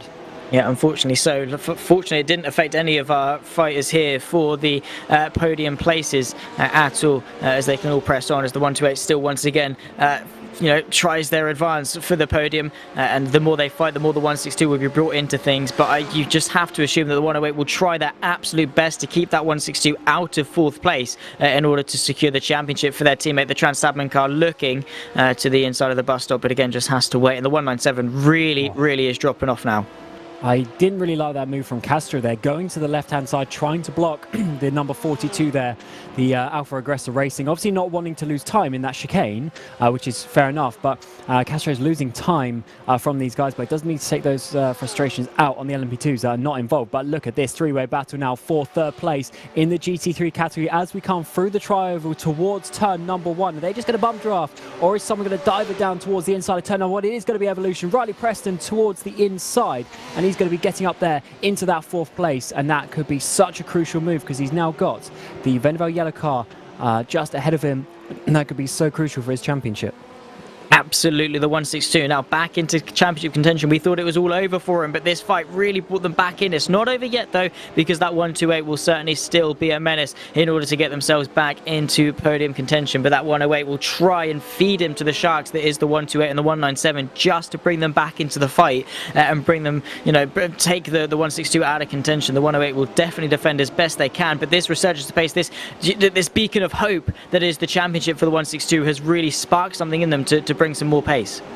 Absolutely, and this is just what you need, that little bit extra of motivation as we get towards this final hour of the race, and with pit stops coming up and things like that, this could be such a crucial time. The 162 Evolution Racing now potentially get themselves on the podium. Their championship looked completely out of sorts not too long ago, and now getting on the podium, this could be potentially enough points for them to win the championship. Are they going to look to the inside, or is it going to be the classic just wait to get a bit of a slingshot through? Oh, actually going a bit too deep there into the first part of the bus stop, and then now potentially going to lose a place. Potentially so. That's going to really kill their momentum. They've still just about got the slipstream of the car in front as Riley Preston, but that Trans-Tasman car now all over the back of him. That is what the 101 and the 108 will be hoping for. But then again, is Ethan Warren going to fight this one? Because they know if they fight, then the 108 is going to get off into the distance. So we'll have to wait and see. But this still is certainly a 4-horse race for the podium. And of course, in terms of the championship, this 162 needs to do it. And just look at how close Ethan Warren's getting. That is the 197 going to go the long way around at turn 1 as well, trying to use the open gap, and yet still, and that is actually the 162 going down the inside of the 108 as well to get them onto the podium. What a move there, down the inside, 2 laps in a row. That's the 22 who's going to have contact. That is big implications for the LMP2 as well. Potentially they were sort of out of it, and now they're definitely going to be out of it in the barrier, making contact with the Trans-Tasman car coming out of the pit lane. And in the briefing, it was the drivers on track that were told to look out for the cars coming out of the pit lane. And unfortunately, Trans-Tasman there just hitting the back of the 22. That's going back into the fence, and they are going to be struggling quite a bit there. Robert Gibbs, and he's losing some time. He's going to have some damage on that car, but that just shows you how close these GT3 cars were. They're fighting for every inch on the track, and unfortunately it means they've made contact with the number 22. Absolutely, and that's the Dropper SBM car that was leading the championship coming into this race, and their day has certainly gone from bad to worse, and once again handing the championship towards the AHU number 1 car. It seems this race between the GTs has hit sort of a stalemate, but you can see that 162 does not want to give up any ground to the cars behind, weaving, trying to break the toe, but that 108 will be pushing for it and trying to get themselves back into the podium just to mitigate the damage. But this has really sparked the championship fight that we were really hoping for at Daytona today. The 197 hyper move, the 108 might go backwards in this race as well, which certainly wouldn't be good, because then they can't press forward and help their teammate. Yeah, what we were seeing earlier, I do think this Venera yellow car maybe has slightly lower top speed. I'm not sure why, but it seems like they haven't been able to hold on. But Castro really pushing him all the way down this front stretch, trying to now dive it down to the inside towards turn number 1. Although Trans-Tasman car is actually going to be coming now round the outside. Is he going to be able to make it work? Or is Castro just going to be able to push him to the outside, which he does, and he's going to be holding on. But Castro, we saw earlier, so the weaving on the straight is a little bit, or did get a little bit frustrated with that situation, but he's certainly back in the fight now and might be able to get back up into 4th place. Certainly so, and just look at the gap the 162 has got over the rest of these three. 7/10 of a second, which is helping them build the gap. But of course, that slipstream will help the 108 bring it back into contention, and of course, might be disheartening, maybe a bit demoralising for the 108 to see their teammates' championship slip away from them, and they really can't do much about it. They just have to keep everyone else behind. But still an hour left to go, hour and 11 minutes left to go. Still pit stops to funnel their way through as well. Still not over, but yeah, it certainly is looking good once more for the 162. It certainly is, and this is great to see a battle get this close. They are 9 seconds behind the 169 though, so I don't know if they're going to be able to get up to battle for the top 2 positions at least, as the number 22 comes back past this time, not making contact with these cars. And the 162 now, the Evolution car, what they need to do is just keep that Vendaval yellow car out of the slipstream. But he goes wide, he goes over the track, and maybe gets, I definitely assume getting an off track for that. But that's certainly not what he needs to do. He needs to be nailing those corners and not letting them slipstream back past. But let's see, Castro now getting pushed, getting a tap, actually, from the Trans-Tasman car. And he's going to be getting now in the slipstream of the Evolution. And we could be 4 wide into turn 1. Certainly could be 2 by 2 Noah's Ark as they go through the 197, going to make it 3 abreast coming across to take P3. The 197, a sensational move there as the 108 gets in front, I believe, of the 162, who's fallen all the way back down to 6th place. But at the back of the train, went into the bus stop ahead of everyone, comes out of it towards turn 1 behind everyone, and this is the topsy-turvy nature of this championship. Just realised he probably had a slowdown. Riley Preston in the Evolution car, he probably had a slowdown coming out of the pit lane, so that I would assume is why, because he was quite a bit slower than what you would expect, because he was still pretty nailed through that final part of the bus stop and has now dropped to the back. So he's got to do all these 3 positions again, and once again, this could be their championship now not in their hands once again. So this is very important for them to come back from this. Riley Preston needs to take advantage. He's still got over an hour to go in the race, but this, when the cars are so close together, this is the opportunity to make up 3 very crucial positions. Absolutely, and the pendulum swings one way, the pendulum swings the other very, very quickly. That is the unpredictable nature of not only AHU but motorsport in general, and well, that is the 128 again trying to get onto the back of the 108 and get themselves back into P4, and once again the 162 trailing the back of him, but they got through it once, they can certainly get through it again. Riley Preston driving with a championship fire in his heart in order to win this one, but it is such fine margins and anything can happen with an hour to go. And I still love the fact that this is 4 completely, separate independent teams as well, fighting for this on-track position with only an hour to go in a 10-hour race. It is so close between these cars, and at the moment Castro has got that lead, but we're seeing the Trans-Tasman car of Ethan Warren there getting a bit of a situation, trying to go down the inside onto the apron almost up the inside of Alexander Bird, doesn't manage to make it, but now Riley Preston in the background, can he dive it down the inside? Actually, it's going to be Warren now to the inside, getting past 1, can he get past 2 as Castro dives to the inside, which means it's actually going to be Alexander Bird round the outside. Castro goes for a spin, and he's going to take out Ethan Warren, giving the Evolution 2 places there, losing the rear end, and now Warren has a bit of damage as well, I reckon. Yeah, absolutely. That has gifted the 162 into P4, the position they need, and also with that a comfortable buffer in order to keep it, and there really isn't much the 108 can do to save that one either, which is such a shame. But there was just so many cars going into that corner, so much going on, and that was a very easy mistake to make. But that is such a shame to lose 2 of these cars in such a tightly contested thing. But again, very quickly as the pendulum swung back into the favour of the 162. Oh, it certainly has, and this is such a topsy-turvy. I mean, if the 162 chose the outside line there, they would have been taken out along with Ethan Warren, and this is going to be so hard to work out what is going on. So we've got the NB2 coming round the outside, trying to get involved. Did Castro get a bump? I think Castro might have got a bump there from Warren with the LMP2 sort of getting a bit pinched to the sort of the inside of turn number 1. I think that might have been what caused the spin there. Yeah, potentially so, and yeah, well, that is just it's easy to happen, especially through turn one, where the cars are so loaded up, and any slight tap will send them spinning. But yeah, that is such a shame, as the 162 is still on the back of the 108, the Vendeville Sim Racing yellow car. Alexander Bird versus no, actually it's Castro. No, wait, Hannabout. It is not. I'm completely reading the live timer wrong because it's I need to refresh it. But yeah, Castro just went in. I guess potentially way too hot. It could be said. I think he got the tiniest bump because the LMP2 ran the outside, made some contact with the Trans-Tasman car. I think that was a bit of a 10-pin bowling action there.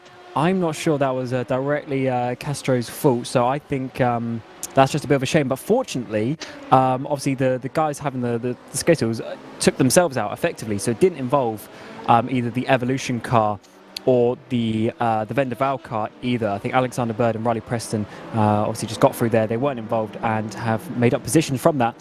And this really helps the Evolution car now because they're in that fourth place, which by Ewan's math earlier was the position that they needed if the 101 won the race. So let's see how that one works out because they now have the opportunity to get up into third place. The Vendaval yellow car now defending effectively to help their teammate out.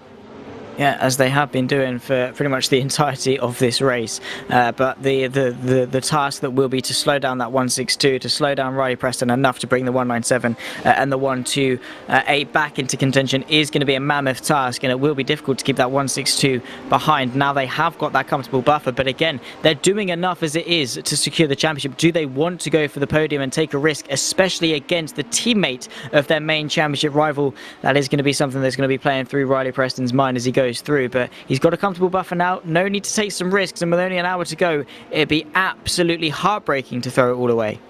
As that was the drop bear car. No, sorry, the Alpha Aggress car having a bit of a bad exit there, letting through the Summit Sim Sports K2 car.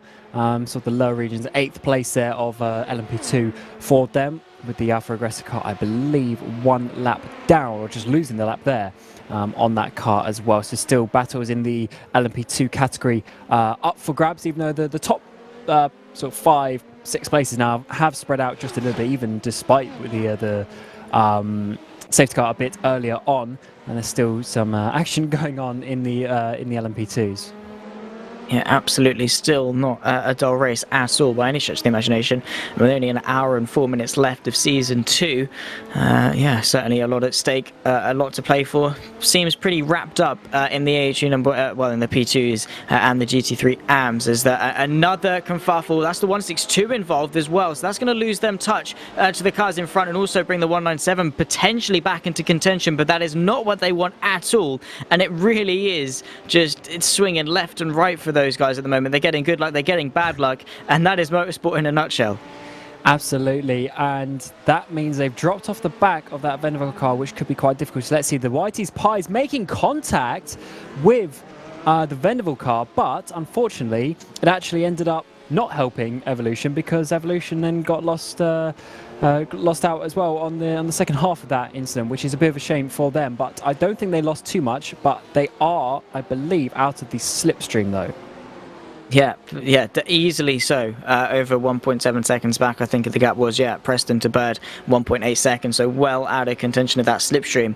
Unfortunately, Castro not quite close enough to put some pressure on, but yeah, that is going to be to the detriment of Ewan O'Leary, who's going to be completely distraught at the fact Whitey Pies have been involved in yet another incident over the course of this season, which is very, very upsetting for him. But still, that's going to be a heart in the mouth moment for the 162, but at the moment, they are still good to win the championship. Yeah, looking all right at this moment in time, and as we mentioned earlier, we'll try and get a bit of a sort of updated points situation when we can, but it's not the easiest to work out when there's positions changing left, right, and centre, and also I'll see the double points factor into that as well. But as we get in towards that final hour, we will be bringing you as much information in that regard as we can, because this championship is changing pretty much every lap at this moment in time, especially in the GT3s. We never know exactly how it's going to work out. Yeah, no, and that has been the tale of the whole season amongst the GT3s, especially in the pro category, of how unpredictable and how close it has been throughout the last 5 races, and now the 6th today. It has given us some fantastic action, which we didn't get last season with the dominant runs of the GTEs and the GT3 teams that managed to wrap up the championship. One of them in the GTEs won all but one race. The one they did lose was 2nd place, and then of course Team FA Alonso Kart Australia and the GT3s won every race from start to finish of the season. So yeah, we're certainly being treated to some absolutely sensational battles, and season 2 has certainly been one to remember. It has, and this race just proves that, as Mac One Esports in there with one of their AM cars going off at the bus stop. I hope that wasn't assisted, because that has the potential to be a very fast crash indeed, but it did look like they were just getting back on the track. Oh yeah, I think went a little bit too hot, did Jeremy Greentree in the Mac One Esports, the 222 going into the bus stop. And yeah, again, you're carrying a lot of speed going through there. Any sudden change, if you have to smack on the brakes and lock the rears, you are going to go around very quickly. Maybe just got caught out by the P2 in front. But yeah, this actually the 197 has now got in front of the 128, the Trans-Tasman racing car, after they come to blows a little bit earlier on. Ethan Warren versus Castro, as they are unable to make any further advances on the 162 to spice up the championship fight just a little bit more. So they're going to be fighting for themselves over top 5 for the final race of the season. Yeah, it's getting very close in some positions, but also a little bit further down the field. I think this is 6th place in the GT3 class. We have the WHE Racing, 7th place, WHE Racing and the Apex Hunters United number 148 battling it out. We have Ryan Hunter for WHE Racing and Cooper Murray for AHU as we come out onto this back straight. These guys are effectively behind that the sort of battle we were looking at earlier with Trans-Tasman and the 197. They're a few seconds down the road though, and this is really one for them to sort out. As we come onto this, the banking through NASCAR 2, it looks like he's getting some slipstream, but once again, the run towards turn 1 seems to be the better overtaking opportunity, although he is thinking about it by just bump drafting towards the bus stop. Yeah, absolutely. Just making sure to set up themselves as best they can for the exit. That's going to be the crucial one. It's all good going for the move down towards bus stop, but then you're both losing that momentum, and then you can have the slipstream all the way down as a cone once again rolls down the circuit. That is, again, another talking point of this race, so the abuse of cones. Donate £3 a month to save a cone in need. But the 148 certainly is all over the back of the Porsche in front, the 111 just ahead down in towards turn 1. Are they going to go for the move? It'll be interesting to see if, once again, maybe just tucking in behind or waiting for the very last moment to pull out, as once again the 128 gets back in front of the 197 for the top 5. And yeah, these positions just keep changing every couple of laps. Really exciting and enthralling racing here, seeing these GT3s just try and work out their positions as we are into the final hour of the season now. And this is really the crunch time now. We've been building up the last few hours, but this really is it. One pit stop to go for most of these teams, if I'm not mistaken, as well. So we just got to see how this one works out for these guys, as they're really pushing hard and taking some risks. Hopefully it all comes out in the wash when we get to the end.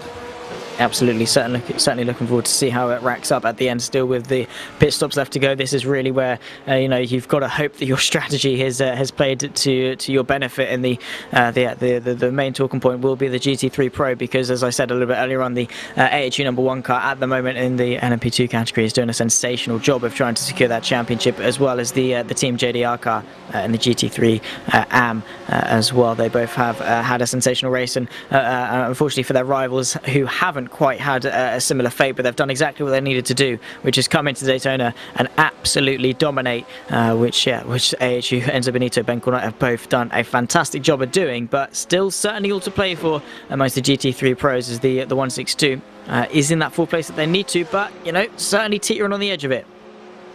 Absolutely, it's getting to these fine margins now. Are we going to see a run here from the AHU car? No, just a bit of bump drafting once again, coming towards the first corner, deciding not to make the overtake at this moment in time. Probably just trying to catch up a little bit to the cars ahead. And at some point I would expect Cooper Murray to dive it down the inside to turn 1, but not quite just yet. No, just sitting behind for the time being is the 148 as they try to get ahead. Cooper Murray at the wheel of the AHU car. And yeah, well, we'll have to see. They've got Ryan Hunter, the WEH racing car, just in front as they again kick up some more cones, as they really do need to use the full extremity of the circuit all the way to the left hand side to really open up the corner. And it's all about exits here at Daytona. You need to have a good run down the straights, otherwise you really are going to be just going to be a sitting duck down the straight.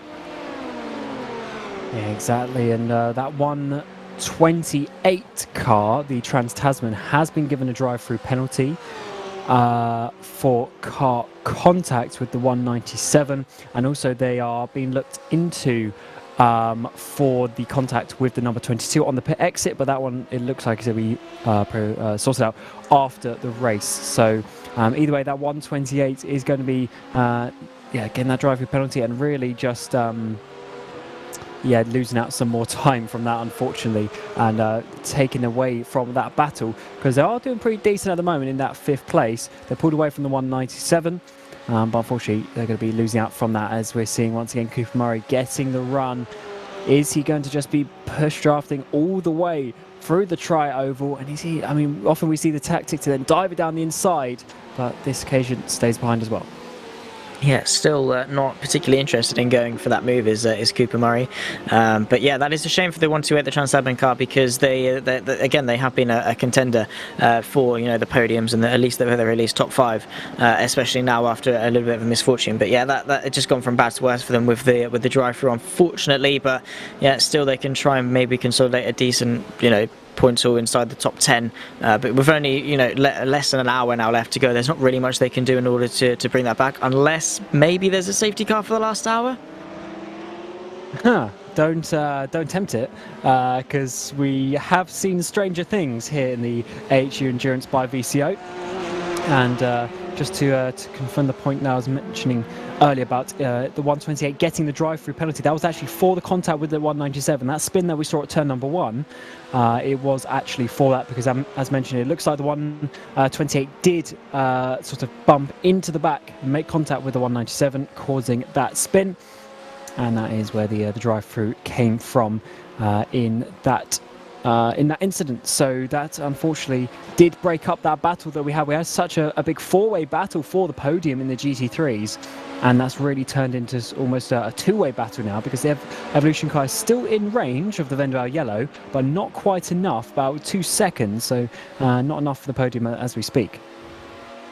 Yeah, not quite there, unfortunately, but it would be nice for them to wrap it up, you know, with a podium if they can get the championship as well. As you can definitely see, Cooper Murray is looking for that inside line towards turn 1, but I don't think Ryan Hunter particularly wanted to give it to him, but they are working well together in order to just stay stationed. I think maybe the 148 just waiting maybe for a clear, you know, no risk move where he can sort of put some pressure on, wait for Ryan Hunter in front to make a mistake, and then go through without, you know, going for that 50-50 dive. But yeah, I guess we'll have to wait and see. But at the moment, it doesn't seem like Cooper Murray wants to go for the move. But with 53 minutes left of the season, you know, it really has been one to remember. We've had some fantastic races from back to Spa for round 1 up until this point. It has certainly been, you know, a season that, you know, season 1 was a fantastic season. We had some fantastic racing, but it just seems that season 2 managed to take that to the next step.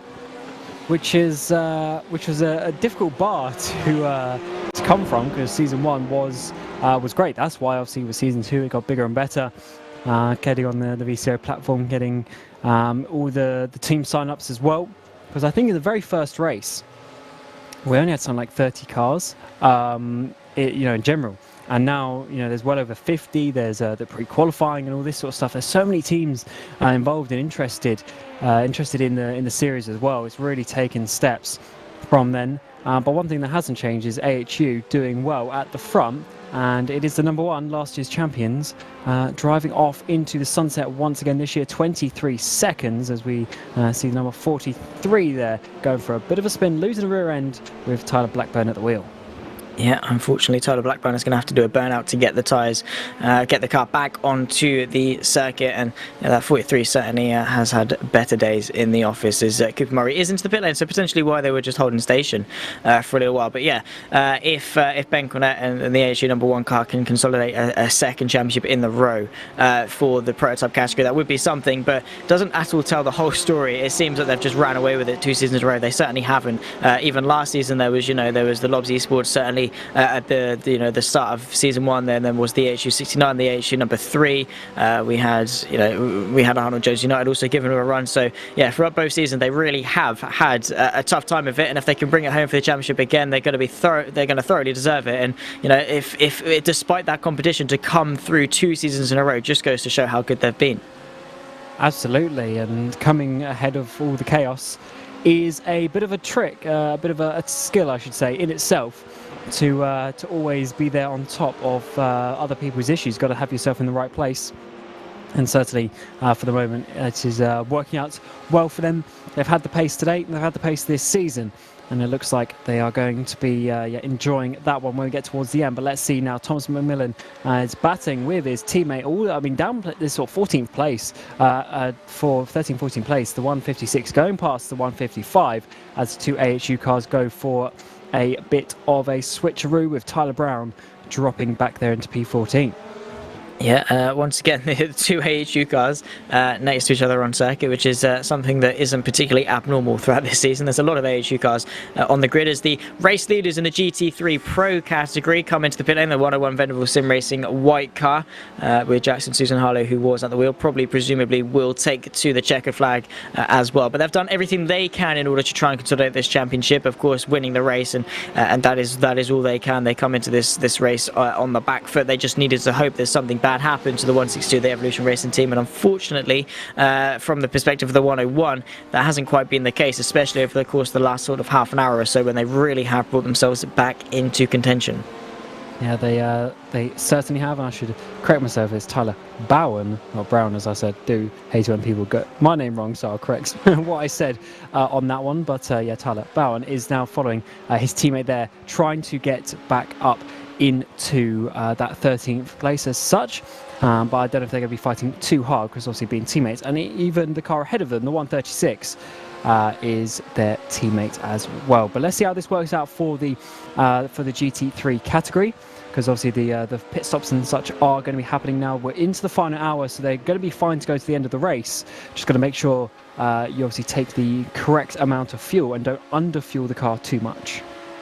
Yeah, absolutely. Just got to get it to the end, and that is all they really can do, just to not make a mistake between now and the checkered flag. And yeah, but all the drivers on the grid doing a great job over the course of the last sort of, over the course of the last 9 hours and 10 minutes. It has really been very, very difficult for everyone, been the most difficult race they have had to date. And to the fact that this has been the race, arguably, well, I think probably one of the races with the least safety cars, minus, Motegi from last season. I said it right, Cam, before you say anything. Minus that from last race, the fact that it's been the longest race with one of the least amount of safety cars really goes to show the great driving standards we have got in AHU. Yeah, they have improved over time. I don't know if it's to do with, just the, I don't know, sometimes, odd seasons and stuff can be, quite crazy and, in a positive way in that regard. And obviously the series started as a bit more of a casual series, obviously, with series in mind, but obviously it wasn't, the top level, but now it's just got more and more serious, people taking more and more seriously, and there's the sponsors involved, there's broadcast partners involved, and it looks like it's really improved over the course of the last year and a bit. That's the AHU Endurance has been going. As I'm just looking on the exit, the 162 now is leaving the pit exit, having made their pit stop, their final pit stop of the season, and maybe the pit stop that brings them to championship glory if everything works out, which it looks like it is at the moment. Yeah, potentially, but never say never in motorsport. We're getting some questions in the YouTube chat. Well, I say questions. We're getting one question, which certainly do get involved if you are watching along. We would love to get engaged with you. But Alcatraz says, should esports have the E capitalized or the S capitalized? the E. This is a huge topic of debate because some people write, lowercase e and then capital S Sports, but apparently the official definition is capital E Sports, so it's like one word. Effectively like S Sports, I guess, but obviously you say it as E Sports. But that was a couple of years ago. There was a quite a funny debate about that one, but yeah, capital E apparently is the right one. Yeah, it does make sense. It's it's a no, does it? It's a noun, I guess, and I guess it's the name of a sport, I suppose. I'm not linguistic in that way, but no. I think it some ways makes sense to have the lowercase e. But anyway, that's not what it is according to definition. As we get a bit of side-by-side action, a bit of lapping or unlapping situation here. Mach 1 Esports, that car went off a bit earlier on, and once again goes off. Oh, contact! Is that? Oh no, that's Bluebird Racing. They've been in the wars today and making some contact there with Mach 1. Jeremy Greentree going too fast into the bus stop, and I wonder if that. Blue Bell Racing, I should say, not Bluebird. Blue Bell Racing is still in the race, or if they've decided to leave. They are back in the pit lane, repairing that damage. I think it was something like, I think you and quizzed me up on it. It was something like an hour and a half they spent in the pit lane a little bit earlier on after repairing damage, and then their engine blew up. So yeah, they certainly have been in the wars today, and it's just gotten worse for them. But there's only 46 minutes left of the season. You might as well get on with it, and that is respect to them for continuing on, because it's so easy after the first hour and a half in the pit lane just to fall from the race and just leave. But they've pressed on. They've been doing a great job of just good sportsmanship just to end the season. And push on, because you're never out of it until you're out of it. Of course, they very much are out of it in terms of finishing well in this race. They're more just driving on the circuit. But yeah, it is nice to see teams, even though it's not going their way, just to have a bit of fun with it and drive around. But yeah, that was a clumsy mistake from Jeremy Greentree, just to go in a bit too hot and then cut the circuit straight into the side of Bluebell. There's a car coming into the pit lane I've just seen with no bonnet on the car, or no hood, I should say. Trying to see which car it was. One of the GT3s has had a bit of a nightmare. I think it's the Cool Drive Racing. James Coutier in the car, the number 151, has no front end, has no bonnet. So he's had a massive accident somewhere recently.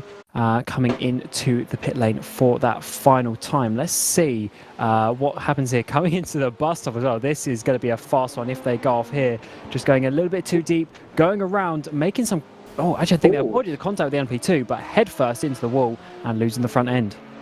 Yeah, I think they just accelerated out of it, just try and avoid everyone else around them, and then in doing so, smack themselves into the barrier. And that BMW certainly has seen better days, and they'll have to come in to repair that damage. But yeah, again, a clumsy mistake to make. The 169 is on the back of the 101 Venerable Sim Racing white car. I don't know if that is actually for position or whether or not one of them has to come into the pit lane. Presumably that is for position, and the 169 potentially has pulled an absolute worldie in terms of the strategy, with Jared Filsell now closing him down.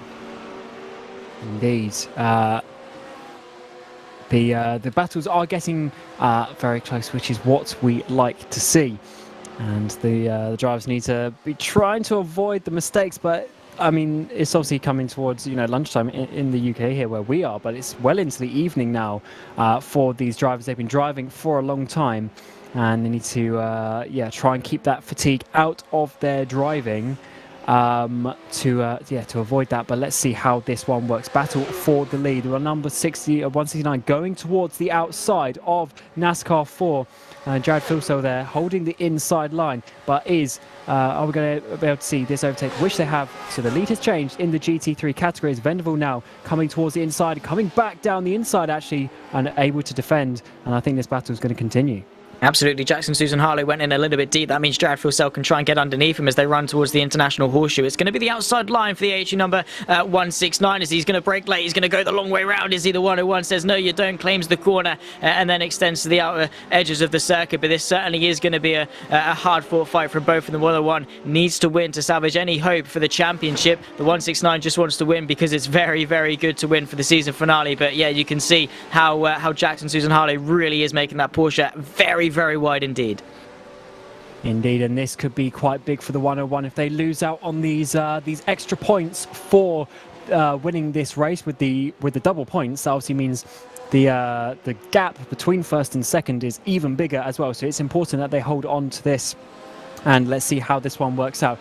Number 169 there. Jared Filsell trying to get a bit of a run towards the outside. Jackson Susan Harlow towards the inside. He's got to swap back as Filsell dives to the inside. We don't often see overtakes into the bus stop, but this could be for the race victory in the GT3 categories. Side by side into the bus stop. Is there going to be contact? This is the championship on the line for the 101. They don't want to take too many risks, but they hold on.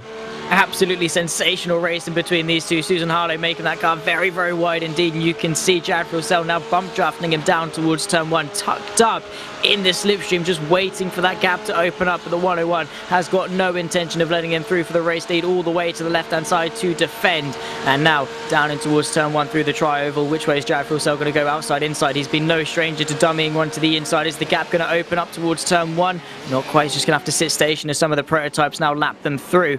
But yeah, Jared Filsell and Jackson Susan Harlow, both of them are going to be getting very, very racy indeed. Yeah, and this one, 6-9 car, 7th place in the championship coming into this, so mathematically possible to win.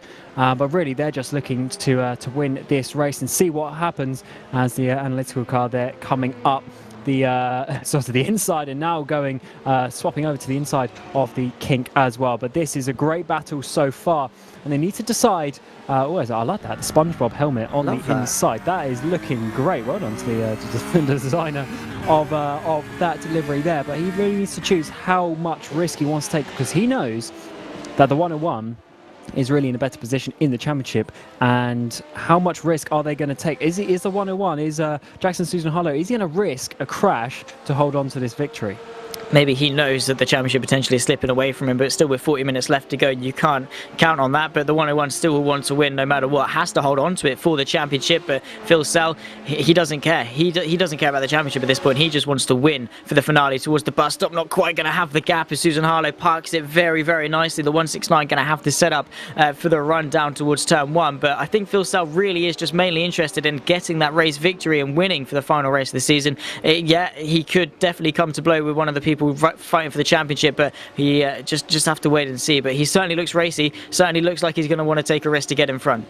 And it's going to be difficult for Harlow to hold on to this one. This slipstream towards turn 1 is just so big at the moment. Filsell holding it behind there, and now to the outside. He's going to probably do the switch towards the inside of turn number 1. We've seen that a few times, but Harlow defends to that one this time around, and actually Filsell goes a bit wide, loses a few car lengths, and that lets Harlow off just a little bit, at least for this lap. Yeah, it just sort of relieves the pressure just a little bit, but that slipstream certainly will help Filsell to close the gap back up. And that is the thing with traffic, you know, we talk about it mainly with the P2s having to duck their way through GTs, but when the P2s go through the GTs are also slightly affected. So Filsell getting the worst end of that one, but he certainly still is within contention towards the bus stop and towards turn 1. He just needs to maybe find the gap, force the gap open just a little bit more. But yeah, certainly both of them fighting gloves off. Which is what you want to see, not only for the race victory, but championship on the line as well. Final race of the season, under 40 minutes to go. And they're really leaving it out on the track, which is amazing to see that they're not sort of scared to take the risks. But for now, Filsell needs to come back. The good thing for him is, as you mentioned, the run, especially towards turn 1, is so long that as long as you're in that slipstream, you'll just gain back those, 100th by 100th. You'll just see on your delta that you're just gaining it back. Even from this distance, you'll just be getting slowly pulled along, and after a lap or two, he'll be back in the main slipstream looking for an overtake. Absolutely, it really is just an exponential thing. The closer you get, the more the slipstream works, which means the closer you get, which means the more the slipstream works in a sense, and that's exactly what they're going to be counting on. As the 43, the analytical car once more has a spin, collects the 56, and the Summit Sim Sports car, unfortunately going into the side of him, who really just didn't know which way to go, left or right, as once more the 169 trails Jackson Susan Harlow in towards turn 1. And that was actually for position, the 43 trying to hold on 8th position from the back of the K2 car. But unfortunately K2 couldn't get past, choosing the wrong side to go in turn number 1, because the analytical car there rolled back. If they'd stayed still, the 56 might be able to get that position, but yeah, unfortunately, you have to try and overtake once again, but I think we're going to go back to this lead, and all Phil Sell looking towards the inside of the West Horseshoe. He's already caught up. He's quite far back, about a lap ago, but he's already caught up, and Harlow really starting to hold on now. I mean, it is actually possible to defend, as you're seeing Harlow do, but let's see how long this one lasts, with Phil Sell getting the run towards the bus stop once again. Let's have a little look, because yeah, Phil Sell certainly well within the slipstream. He's going to close that gap, probably use some the slingshot towards the bus stop chicane, but Harlow going to make that Porsche as wide as it possibly can be, and it has been the theme for the last couple of laps or so. Inside, outside, don't think Phil Sell really interested in going either way. More interested on that run down towards turn 1, or just to work with Harlow. In fact, just look, he's broken really early in towards the bus stop to get the drive and use the slipstream down towards turn 1. It's crazy how this battle works out, because these guys are now 20 seconds ahead of the Vendaval yellow car. They've really pulled away over the last hour or so, despite battling as well, which is great to see. As we're seeing here, once again, the 43 hold on with Mogridge in that car at this moment in time. A lap down to the leaders, but still fighting hard. The 56 trying to get past. We got Serrano in that car at this moment in time, but can't quite get past, and just needs to try and find a way through, maybe with some of these GT3 cars ahead. Yeah, absolutely. Just going to try and pave their way through. Of course, they did come to blow just a lap ago, did the analytical car in the 56. The 56 certainly going to look for a way through. Going to go side by side in towards the next left-hander. Has to tuck in because the Pulse Racing Team Century battery car just in front, and going to use the slipstream instead to get through on the run towards the bus stop chicane. And hopefully they can get through a little bit cleaner. All touching the just as the banking dips down past the yellow line. That is very, very dangerous, and that could have very easily ended in tears. It so easily could have, and is this going to be a dive towards the inside of the bus stop? We don't often see moves in here, but the 56 dives to the inside, and the 43 decides to back out of that one, which could give a bit of a slingshot effect to the 56 as well. So I don't know if 43 is going to be able to hold on to that one. Flashing the lights, because as you say, as I said, it's not really the place to make the overtake, because it is just a bit awkward and a bit risky. And they did actually go past I think, was it one of the drop bear cars going a little bit slowly as well? I'm trying to see which one it is. Both the 88 and the 22 actually are going slowly. I wonder if the 88, I think the 22's run out of fuel, and I think the 88 is pushing him back towards the line, towards the pit lane, I think, because as we speak, the 88 is pushing their teammate. So I think the 22's run out of fuel and really needs to get a push back, but their championship is really out of contention now anyway. Yeah, absolutely. It really has just gone very, very sour for the Drop Bear Motorsport team in general, coming into this race, leading the championship, coming out of it well and truly going to lose it. But yeah, that is, I mean, it's good sportsmanship as they push each other around, very Cars-esque. But yeah, they eventually have to move out of the way of all the other cars around them. But yeah, the 88 certainly knows their place in pushing the car around and helping them out. But yeah, that I guess that's what teammates are for. Exactly, we have seen a bit of team play already at the earlier points in the race, where the two Vendaval cars are pushing each other, two AHU cars are pushing each other in terms of slipstream. But now, in terms of literally, just running, running out of fuel, 88 pushing their team back. That's the only thing I can really think of as to why they would be doing this, because if the 22 is that badly damaged, then I think we would visually see that, but it doesn't look like they are. But of course, and it actually continues as well, so hopefully the 22 can roll far enough down the pit lane to get to their pit stop. The battle for the GT3 leaders are still going on. Vendaval Sim Racing White along with the AHU number 169, Jackson Susan Harlow and Jared Filsell going at it, but Filsell still behind. Still behind for now, but look at that slipstream once more as they now go down towards turn number 1. Jared Filsell certainly does want to find a way through. Jackson Susan Harlow certainly doesn't want to let him find a way through as they go through and over the line once again with 33 minutes left to go. And once again, Jared Filsell just can't, whether he wants to find a way through or whether he can't find a way through is two different things, but either way, still unable to make really any progress for the race lead.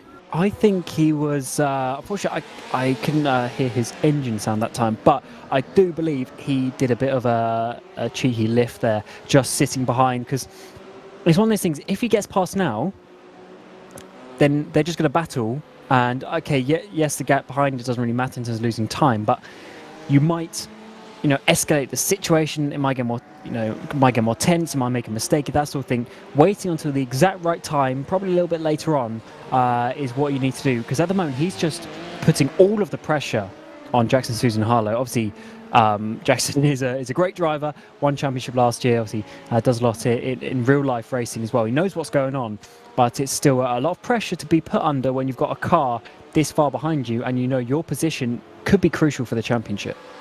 Yeah, absolutely, especially if anything drastic was to happen to the Evolution Racing team, the 162 of Riley Preston at the moment, who's going to try and drive at home for the championship. P4 is all they need, provided the 101 wins this race. And yeah, they're going to be hoping that they can bring it home. But yeah, Jackson Susan Harlow still is driving with the championship burden on his shoulders for the final half an hour of this race. He doesn't want to let himself down or his team down at all.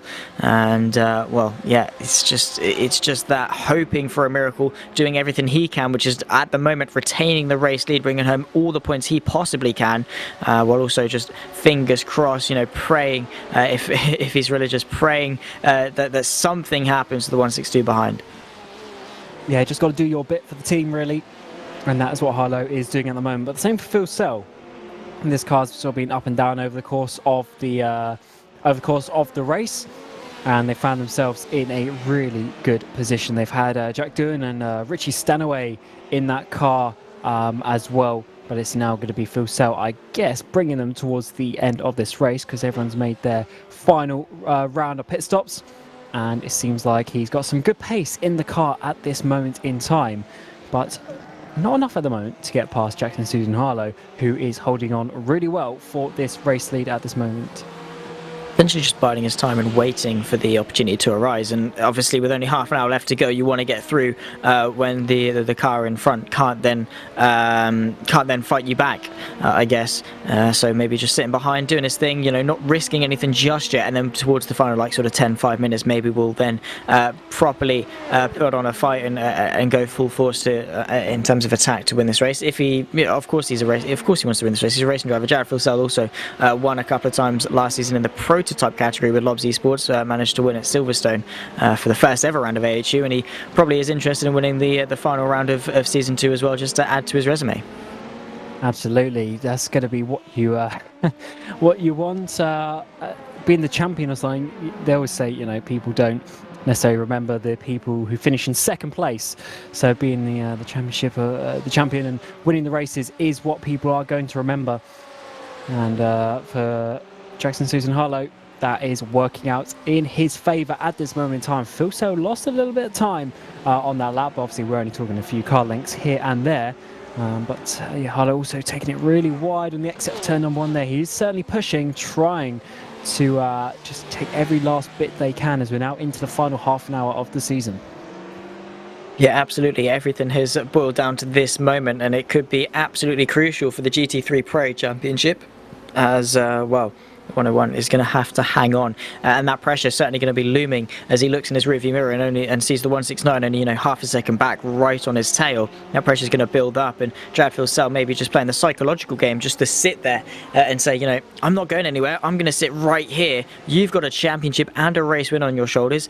You do not want to bottle this at all, and that's going to be playing through Jackson Susan Harlow's mind for the last half an hour of this race, and as the 169 starts the defence. But as the laps dwindle down, as the time ticks towards 0, that 162 looks ever more likely to clinch this title, which, to be honest, 2 hours ago when I jumped into the booth, didn't seem likely at all.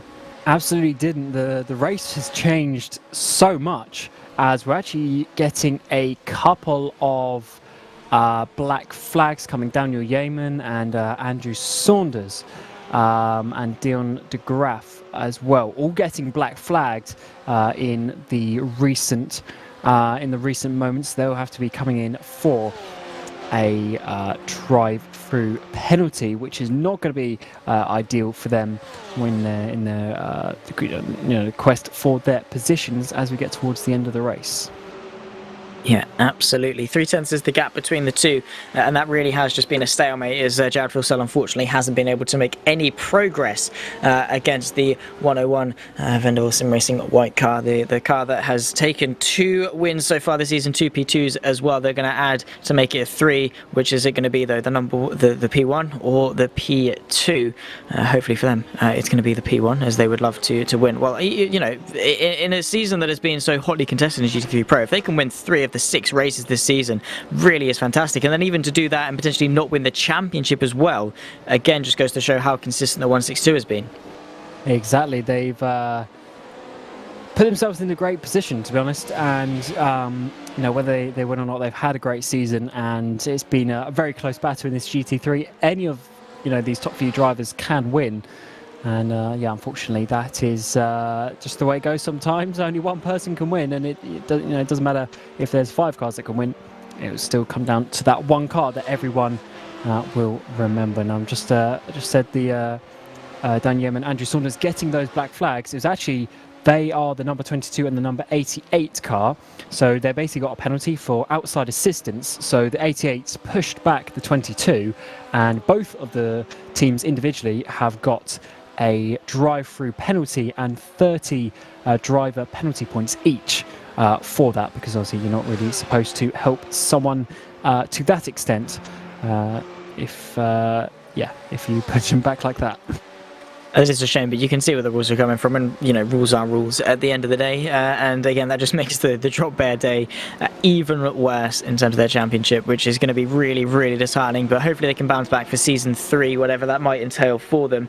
Well, hopefully someone can at least try and dethrone the AHU number 1 car. But they certainly have had their work cut out for them. As the AHU number 1, you know, they've been doing a fantastic job over the course of the last 2 seasons. They've had very, very tough competition, and they've had to really battle it through. And of course, coming into Daytona, they've got the help of Enzo Benito, who is a very, very accomplished sim racer. I believe he did have involvement in F1 esports as well at some point. And yeah, he's so accomplished, so very good at what he does. And to get that help just goes to show how good they have been to go to Enzo and say, hey, this is what we can do. Can you come and help us make sure we can prove it? Yeah, absolutely. It's great when you can call on some reliable people to come and help you in a different series from what they're used to as well. But the cool thing with this series, obviously, that it's in many ways it's similar, but then it has also its own characteristics that we love, especially this Whitey's Pies car that we're on board with at the moment. I'm sure Ewan O'Leary's loving it from the green room. And can't wait to see how they do if they come back in the future, because they are in this 8th place, so you know they're not last, and they've had some good pace since joining this series. But just a little bit here and there, and then they'll be up in that top 5, so you can enjoy them even more. Absolutely. Unfortunately, they have had some good pace. It's just been plagued by some issues, whether that be their fault or not. That is just how the pendulum swings in motor racing, unfortunately. But yeah, I'm sure Ewan would be their biggest cheerleader going into season 3 if they do remain. And I would love to see Ewan give him a nice little cheer on the sidelines with some bonbons and the skirt and all of that. We would absolutely have to see that. For Whitey Pies. But yeah, I mean, of course, that's the thing with a lot of teams. A lot of teams can come into AHU, and that is that was very close to that. I'm not entirely sure who that was. That is one of the Evolution cars. And yeah, that was very, very close, going onto the apron there as they went through, and that's one of the highest speed sections of the circuit, which yeah, is certainly not where you want to be going off. Yeah, that is not nice at all. Just avoiding a car there. They are getting dangerously close to the car behind us. Now Whitey's Pies there are improving their position, or getting close to improving their position, at least with Analytical, and up into 7th place. So they are making some improvements, and I'm sure Ewan is having another slice of pie to celebrate that one. Yeah, certainly so. He does love his pies, does Ewan. Actual pies, but not the little microwavable ones, which he absolutely despises, unfortunately. But yeah, of course he's northern, so he is the expert. He is the pie connoisseur, as no one calls him, but they should. But yeah, we do love rinsing into Ewan just a little bit, but we love him really. Yeah, we certainly do. And for Evolution, actually, if it stays the way it is, they need to be 4th place. And with that little bit of a mistake, the 197 is only 4 and a bit seconds behind them in 5th place. So they don't have too many more issues like that, because at the moment they're comfortable. And if Jackson Susan Harlow holds on to this place, which it looks like he is, because he's actually pulled away from Jared Filsell, then he's going to need to, Riley Preston's going to need to hold on to that position. So this could be sort of a game of either. Is it going to be Riley Preston losing a place that confirms the championship, or is it going to be Venval losing a place that confirms the championship? We'll have to find out in the final 22 minutes of this race. Absolutely, Riley just has to bring it home, really, and so too does Jackson Susan Harlow leading the way. And if either of them lose their respective position, it could be completely detrimental, more so for the 162, who's got more pressure. If he loses the position, the championship well and truly is over. Well, at the moment, the 101 doesn't matter if he wins or comes second. At the moment, as it stands, he will lose the championship either way. So Riley certainly has got some insane pressure on his shoulders for the last 21 minutes of this. And you know, that 197, it's looming, it's there. And you know, all it takes is one mistake, getting caught up in traffic. 4.6 seconds isn't that big of a gap when you think about it. It certainly is, and that could change very, very quickly with a bit of traffic, you know, or maybe just a little lock of the brakes, a little bit on the grass, and then your championship is out the window, which is one reason why we love coming to these races. And I know, you know, I always say when we get to these longer races, I do like the short 4-hour races, but I also like the longer ones, because if it was only a 4-hour race, we would have packed up, you know, almost 6 hours ago now. But we've had all this different racing, and the order, the strategy, the championship implications is so much different because you've got all this extra racing. And that endurance factor really comes into it. You've got to be staying there in the good positions and keeping consistent. And yeah, I do really love that fact when we come to these longer races, and it's good when you have sort of a standout race as such, rather than long races all the time in a certain series. But you can see there the green car right in the background. That is who Riley Preston needs to keep ahead of in the last 20 minutes to keep a hold of this championship and keep it in his hands. Absolutely, he just needs to make sure he doesn't make any mistake at all. But Castro will certainly be trying to push forward and gain an extra place in the 197. But yeah, that is the thing. This race has certainly been a different kettle of fish for a lot of these drivers. Probably, maybe even for a lot of these drivers, the longest race they've ever done.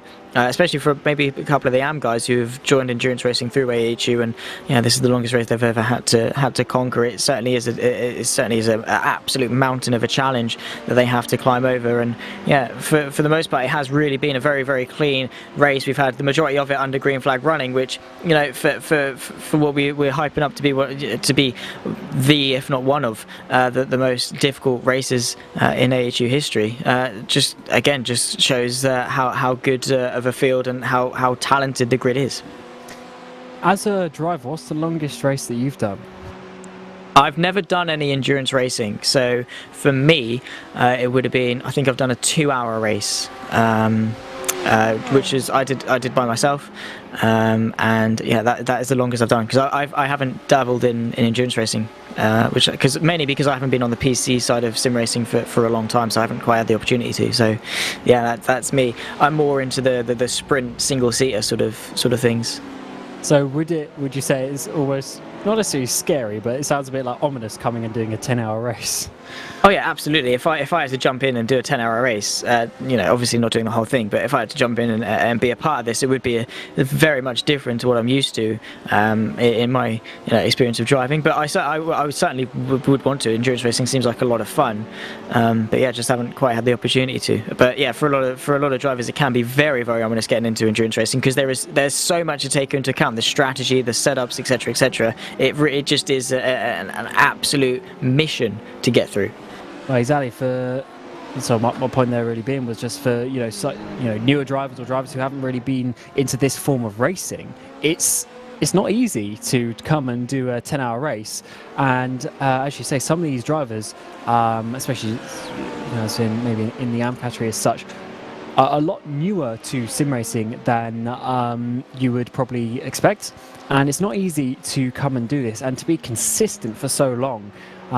Even the teams with 3 drivers, maybe you're only doing one double or triple stint during the race, but that means that you have to show all of your talent in those couple of hours, and that's it. That's all you've got time to do. So even though it seems like an endurance race, you only have your one shot to perform. So it's certainly quite interesting. It must be probably 2017 or something I started doing endurance race. A good 5 years now, and it's certainly a different kettle of fish compared to the old the sprint racing that most people are used to.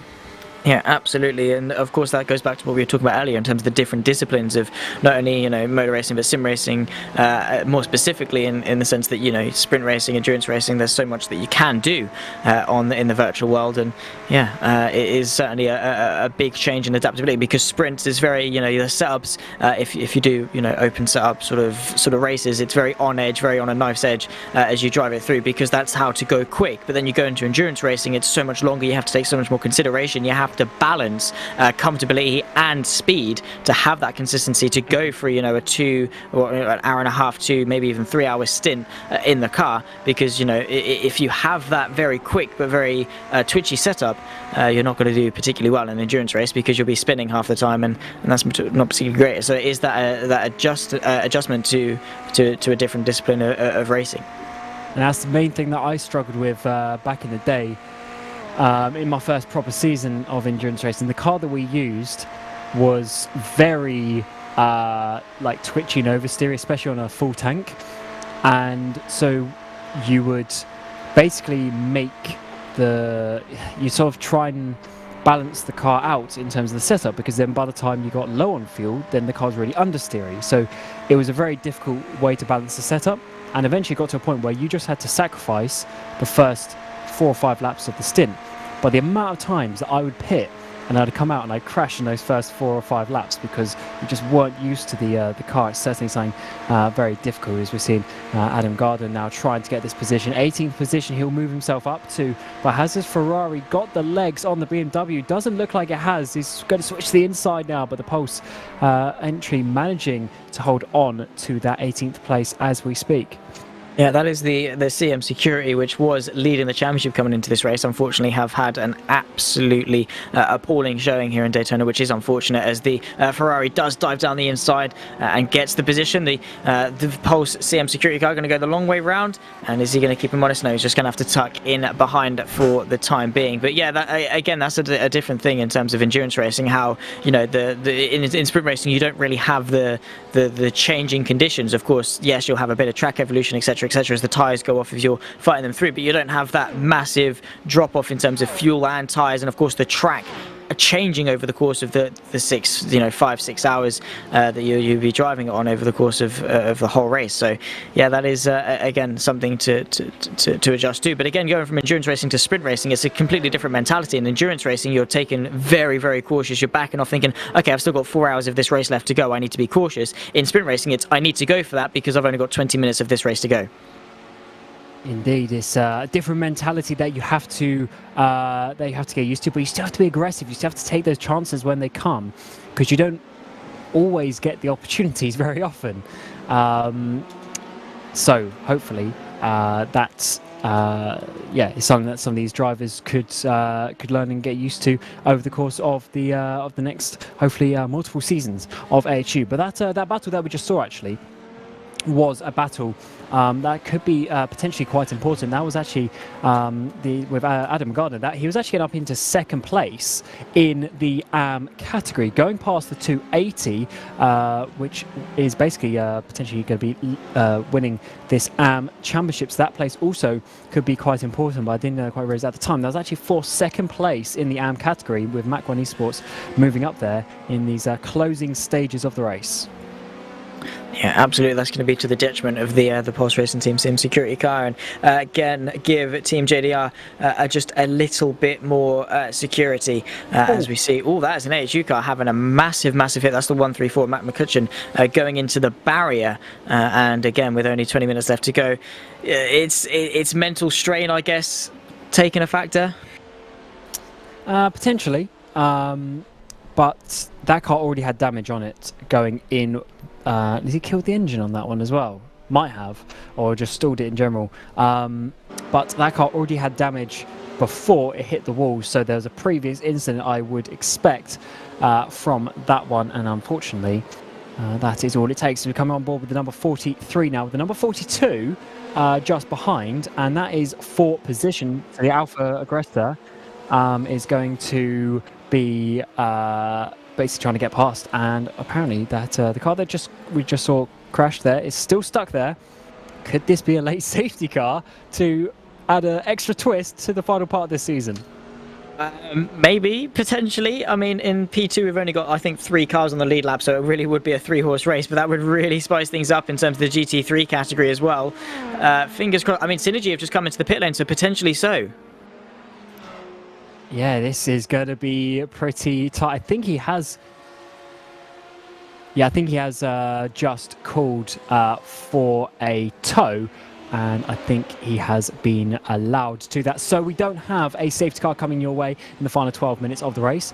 Has come back to this battle between the 42, 43, and also the 25 there. Fishing Motorsport trying to get past, but that is a lap down. So that is not the fight that we are looking at. It's the 42 and the 43 working their way towards the hairpin. As we're going to see a bit of a replay. Oh no, Bluebell Racing. Have they had more issues coming into turn number 1? That car has some damage already from multiple incidents in this race so far. And I hope he has not gone off again, because that would not be too good for their race. Oh, 3 goes sliding across the grass. That was very, very close indeed, as they managed to save it. The analytical car, the number 43, really has had a tough time of racing today. Yeah, this is the 197. Oh no, it's not. It's the 134 going into the barrier. That's a replay of the incident we just saw, and that is, I guess, just going in a little bit too hot, maybe clipping the grass, and as soon as that rear end snaps, there really is just nothing you can do to save it. Yes. Yeah, as you say, once you lose the rear end, it's difficult to come back from that and save it. And with only 11 laps to go, the driver's pushing, 11 minutes, I should say, to go. Everyone pushing to the absolute limit. And we're going to see a replay here of Ryan Howe. Oh, wow! Sliding between Evolution.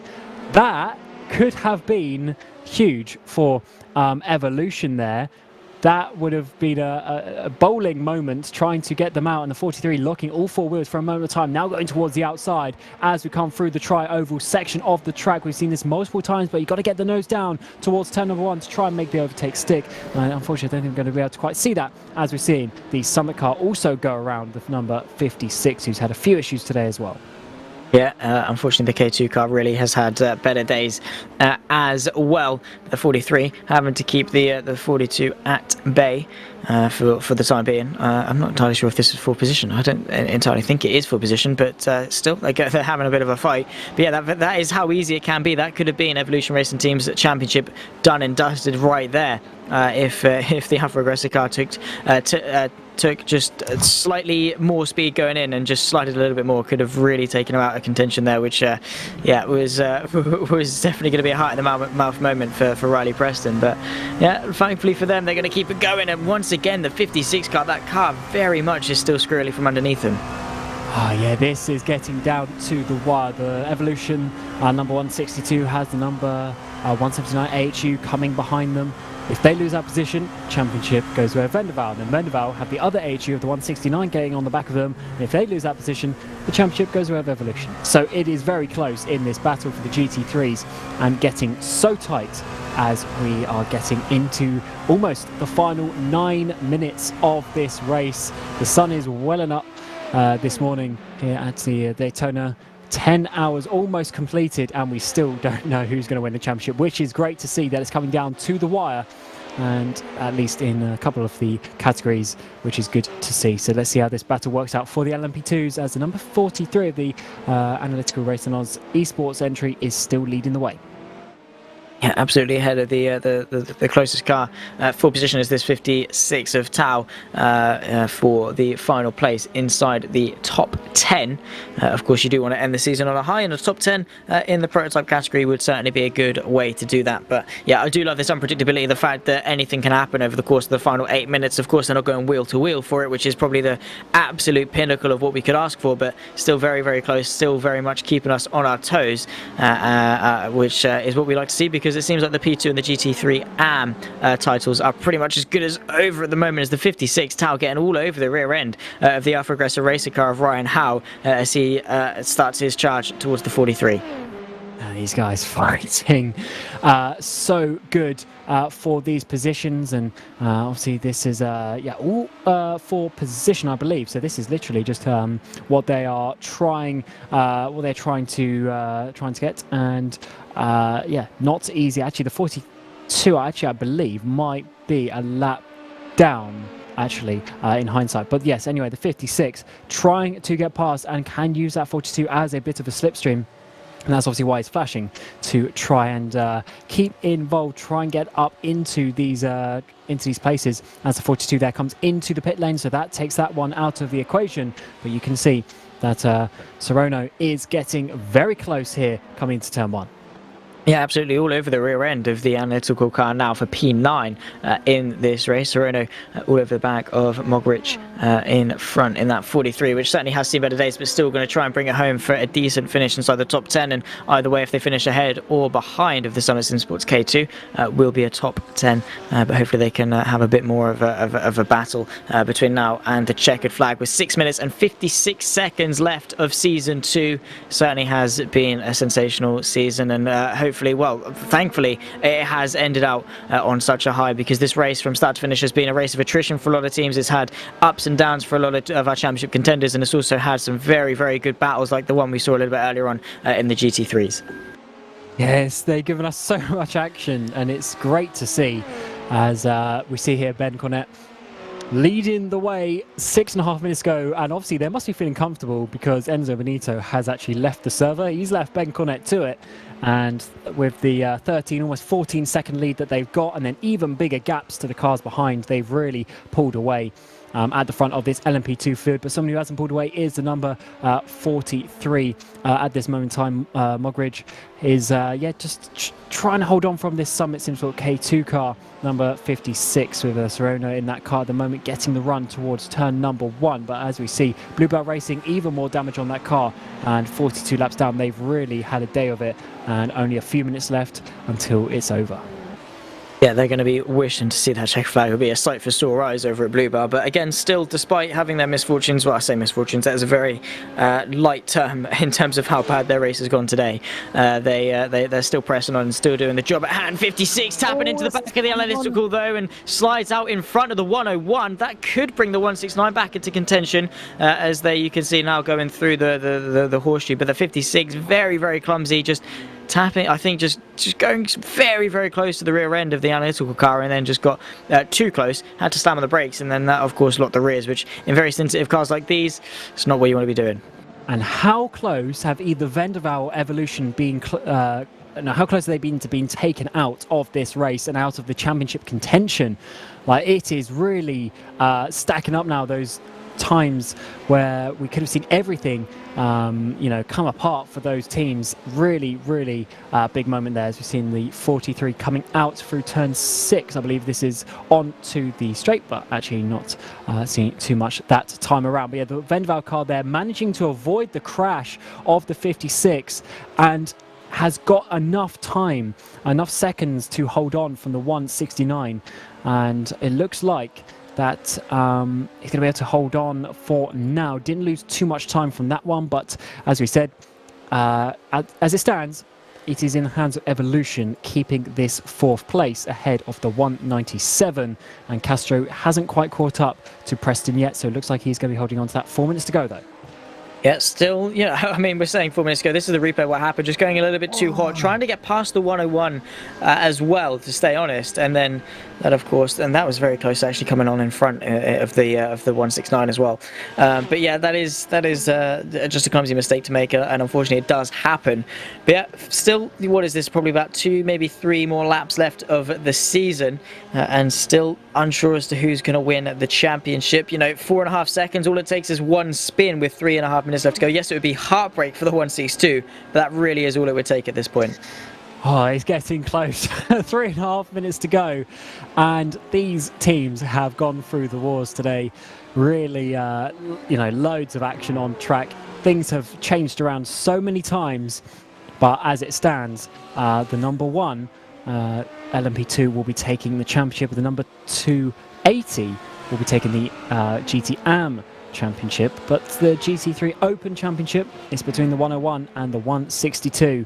As it stands, Evolution, we believe, will be leading the way with that, but it could all change in these final 3 minutes of the race. Ben Cornett, that's pretty much going to be 2 laps to go for the leader in this season.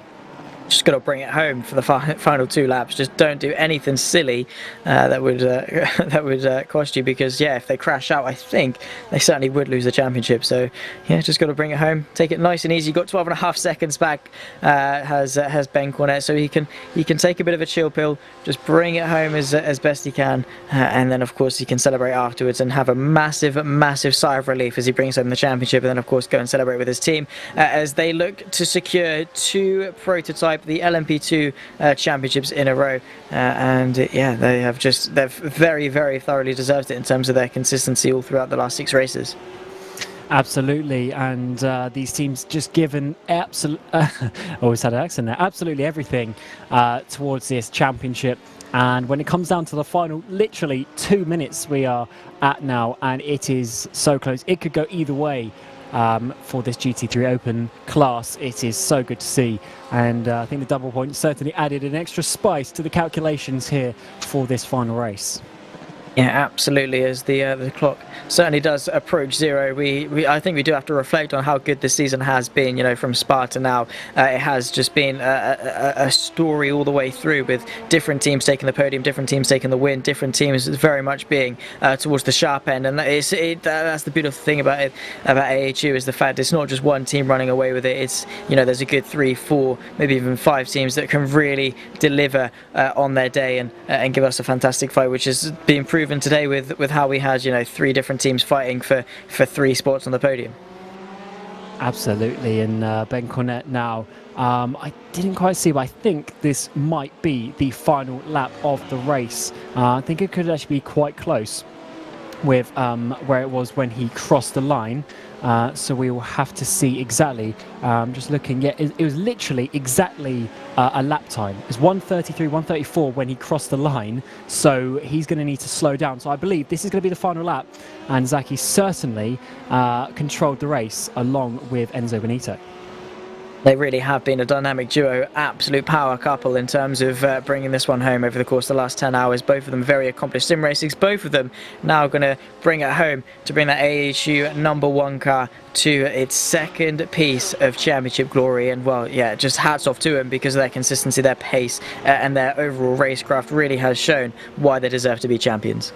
Absolutely. So there's number 1 of Ben Cornett, Enzo Benito, but also Justin Rougier earlier on in the season as well, coming around NASCAR 4. I assume he's going to slow down to make sure this is the final lap of the race, and they are going to be taking victory not only in the race but also in the season. They're going to be the champions in the LMP2 for another year on the road. Checkered flag is out. Ben Cornett takes victory, and he's going to be very happy with that one. They had a couple of safety cars, but they managed to stay out in the front of that class, and look at that, he's going to do some donuts as well, I'd assume, on the runoff. But back in the GT Open category is going to be Jackson Susan Harlow coming around to take victory, but let's see if that's going to be enough for the championship in case anything happens to Evolution on the final lap as well. Well, look at Evolution. They are actually on the back of the 169 for the podium, so they're going to try and want to secure it. But again, on the final lap, they do not want to take any risks in terms of bottling the championship, as the number 1 does some very deserved donuts. You can see the 162 on the back of the 169. Not long left in this race, and they might actually get a podium to consolidate the championship as well. But if it all goes wrong, if it all goes sour, they get up the inside as they go through the banking for the final time. He's going to get himself onto the podium, is Riley Preston, and surely you have to say this is going to be for the championship, unless he spins out, which I very much highly doubt. And this is going to be one of the perfect ways, well, I guess it's the 3rd best way to celebrate a championship.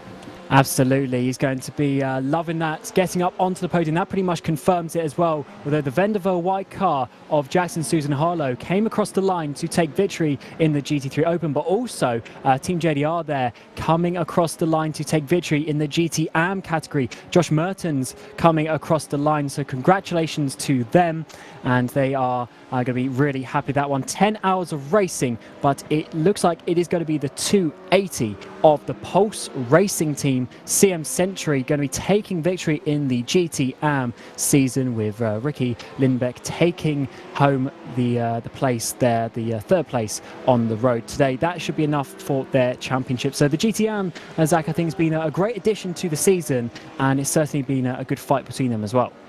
Yeah, absolutely. The GT3 AM, I should say, has really proven to show us well. It's been a pretty tightly contested championship as well. Of course, they came in, the top two in the championship came into this round tied on points, which again just goes to show how close it can be. But also, the AHU doing a fantastic job of giving newer drivers that platform, the lesser experienced drivers, that platform to get into endurance racing and try their feet up. Because we said earlier how daunting it can be for newer drivers to get in and experience endurance racing for the first time, and AHU really have given them the platform to do that. And it's a nice welcoming atmosphere for them to do it. And overall this season through all three categories has been fantastic. Yeah, absolutely. And that GT3 category, especially today, so good to see the closeness. And as we came across the line, we still didn't quite know, although it was actually Evolution on that final lap, securing it really with that third place, taking it completely away from the Vendaval Sim Racing white car. So let's get the results on the screen for you just to confirm. So Ben Cornett leading the way from Wayne Book. So that is Apex Hunters United number 1, leading Synergy Sim Racing's number 89, but only 11 seconds in the end. So Synergy definitely had some speed today, just not enough. But then you see the gaps behind them really opened up. Simrig 73, which was really the last car on the lead lap for the LMP2s before Fishy Motorsports, Rival Autosports, and Drop Bear there, going all the way down to our 14th place. And unfortunately, Lockhart Brownie there, 226 laps down. And onto the GT class. This is going to be where you're going to see the winners come up very shortly, because it's Vendaval Sim Racing White taking victory today from their teammates, the Vendaval Sim Racing yellow car, 30 seconds back. But it is going to be Evolution Racing Team with Riley Preston coming across the line in third place. That will be enough to secure the championship. And you see all the Porsches there, actually, but a few BMWs mixed in before we come down to the 2-1. Josh Merton's Team JDR taking victory in the AM class, but it is the 280. Ricky Lindbeck there in third place today, but that is enough for their championship in the AM category. Before you come down and see the final few results, and of course the safety cars at the back of the field, so that we'll see if we can get a few of these drivers for an interview to see exactly what they think. Yeah, absolutely. It'd be nice to see, how they're feeling, the emotions straight after the race when the adrenaline's still pumping, and of course over the course, how they've found the season as a whole, and what they're looking forward to for next. Absolutely. So we got the guys here from the number 101 Vendaval Sim Racing white car, and today you had a really, really strong race. Managed to get the victory. I guess we'll start with Jackson here. Coming across the line in that first race, don't believe it's enough for the championship this time, but how have you felt this season? It hasn't been bad. I've only been able to make, I think, 4 rounds due to real life racing. But all the rounds I've raced, we finished on a podium, had 2 wins. The other one we were in contention for the win, and we got taken out by LMP. Season hasn't been bad, but it's definitely a bit annoying missing out on the championship by, I think, 1 spot, when there's been a lot of races that the boys and myself have been leading or on the podium and been wiped out. So I think it's been more about luck who wins the championship and not about results, because I reckon the 197 as well should have been battling for the championship. But it's all good fun, so not bad. And we'll come to Dylan as well. How did your race go today? Yeah, no, I didn't end up doing many stints today. I only ended up doing like 2 stints or something. But yeah, I felt I was driving not too bad in them. But yeah, I mean, the car in general today, yeah, it was really fast, hooked up really nicely. Just a bit unfortunate that we weren't able to get home with the championship. But yeah, I mean, that's racing in the end of the day. And have your good ones, have your bad ones. Did everything we could this race, got a 1-2 for Vendy. And yeah, just unfortunate that we couldn't just get home with the champ. Like Jackson said, I think it was only 1 spot or something, and had a pretty big amount of bad rounds this season. So if we took them out, we would have been pretty sweet. But yeah, don't want to call it luck or anything, but yeah, it could have been a bit better for us the rest of the season. But yeah, today was good. Today was really good for us. Exactly. Well, we thank you guys, and hopefully we'll see you in another season, and maybe you can get the championship that time. Yeah, Cheers, thank Ben. you. That was And, good fun. And now we'll bring in Ben Cornett, number 1. So not only the winner of the race today, but also the winner of the championship. Ben, you really had a bit of a dominant drive between you and Enzo. How did that feel to win the championship? Hey, thanks very much. Quite a relief. We weren't sure we were going to get there. Berkey was hugely fast. I didn't have an answer for him early on. Luckily, our set was more suited to the cold as opposed to the warm. So during the night, we were able to stabilise and make a bit of a comeback. But it was a tough fight. We really enjoyed it. I just want to say thanks to Enzo for popping in, and a massive thanks to Justin for a season of perfect driving on his behalf, and putting up with my less than perfect driving for the rest of it. And just ask you another question as well. Is obviously 2 championships in a row for this car. Assuming we will come back for a season 3, is there going to be some motivation to go for that in the LMP, or do you think you're going to try a different category? I really enjoy the LMP. I don't really understand how to drive a GT3 car, so I'll leave that for people with talent. But no, this is a great championship. It's a lot of fun. Shane and Nick and Simon Black have all done wonderfully well, as have you guys with the broadcast. It's just been a pleasure to be a participant. Thanks. Thank you. Yeah, it's been a great season, and we'll hopefully see you in the next one. Sure you will. Thanks. Now we'll bring in the guys from Evolution Racing Team, the number 162, your championship winners from this season as well in the GT3 class. Riley Preston will come to you as well, doing such a good job there. How do you feel about your race today? Hey, yeah, thanks guys. It was pretty hectic because, with a couple of hours to go, obviously we knew we had to finish in the top 4 with Jackson Supreme at the front as usual. And yeah, it was a real battle in the last few stints. Track kind of threw everything at us in the last few hours, right up until the very end. So yeah, super happy, and big thanks to everyone for organising this series. It was great fun. Yeah, and John, how was it watching Riley there having the crazy battles in the final couple of hours? At one point you were down in sort of 6th place, then you came through and managed to finish 3rd. It must be quite nerve-wracking on the bench. Yeah, it's not the easiest to sit by and watch him do his work, but he done an amazing job, and the race came to us in the later stages. It was hectic for him, but the positions came, and he took the spots when they were there. And yeah, I had full faith in him, and he did an absolutely brilliant job. So was nerve-wracking, but we got there in the end. So very proud of the boys for doing it all. Exactly. Congratulations, and hopefully we'll see you next time to fight for another series championship. Will do. Thank you. And we've got Josh Mertens here, came across the line to win the GT category, putting up a great performance. And Josh, how was your race today? It was exhausting in a positive manner, but man, I pulled an all-nighter last night for work, and then did this, and I'm absolutely shattered. I can't remember a lot because I'm running on empty. But I just know that towards the end there, it was pretty close. With the 280 car, I think it was, they were within a couple of seconds of us and then had some drama. I don't know what happened to them, but yeah, it kept me on my toes. I'm absolutely sweating. I'm drenched. It's been hectic, but it's been, really, really good fun.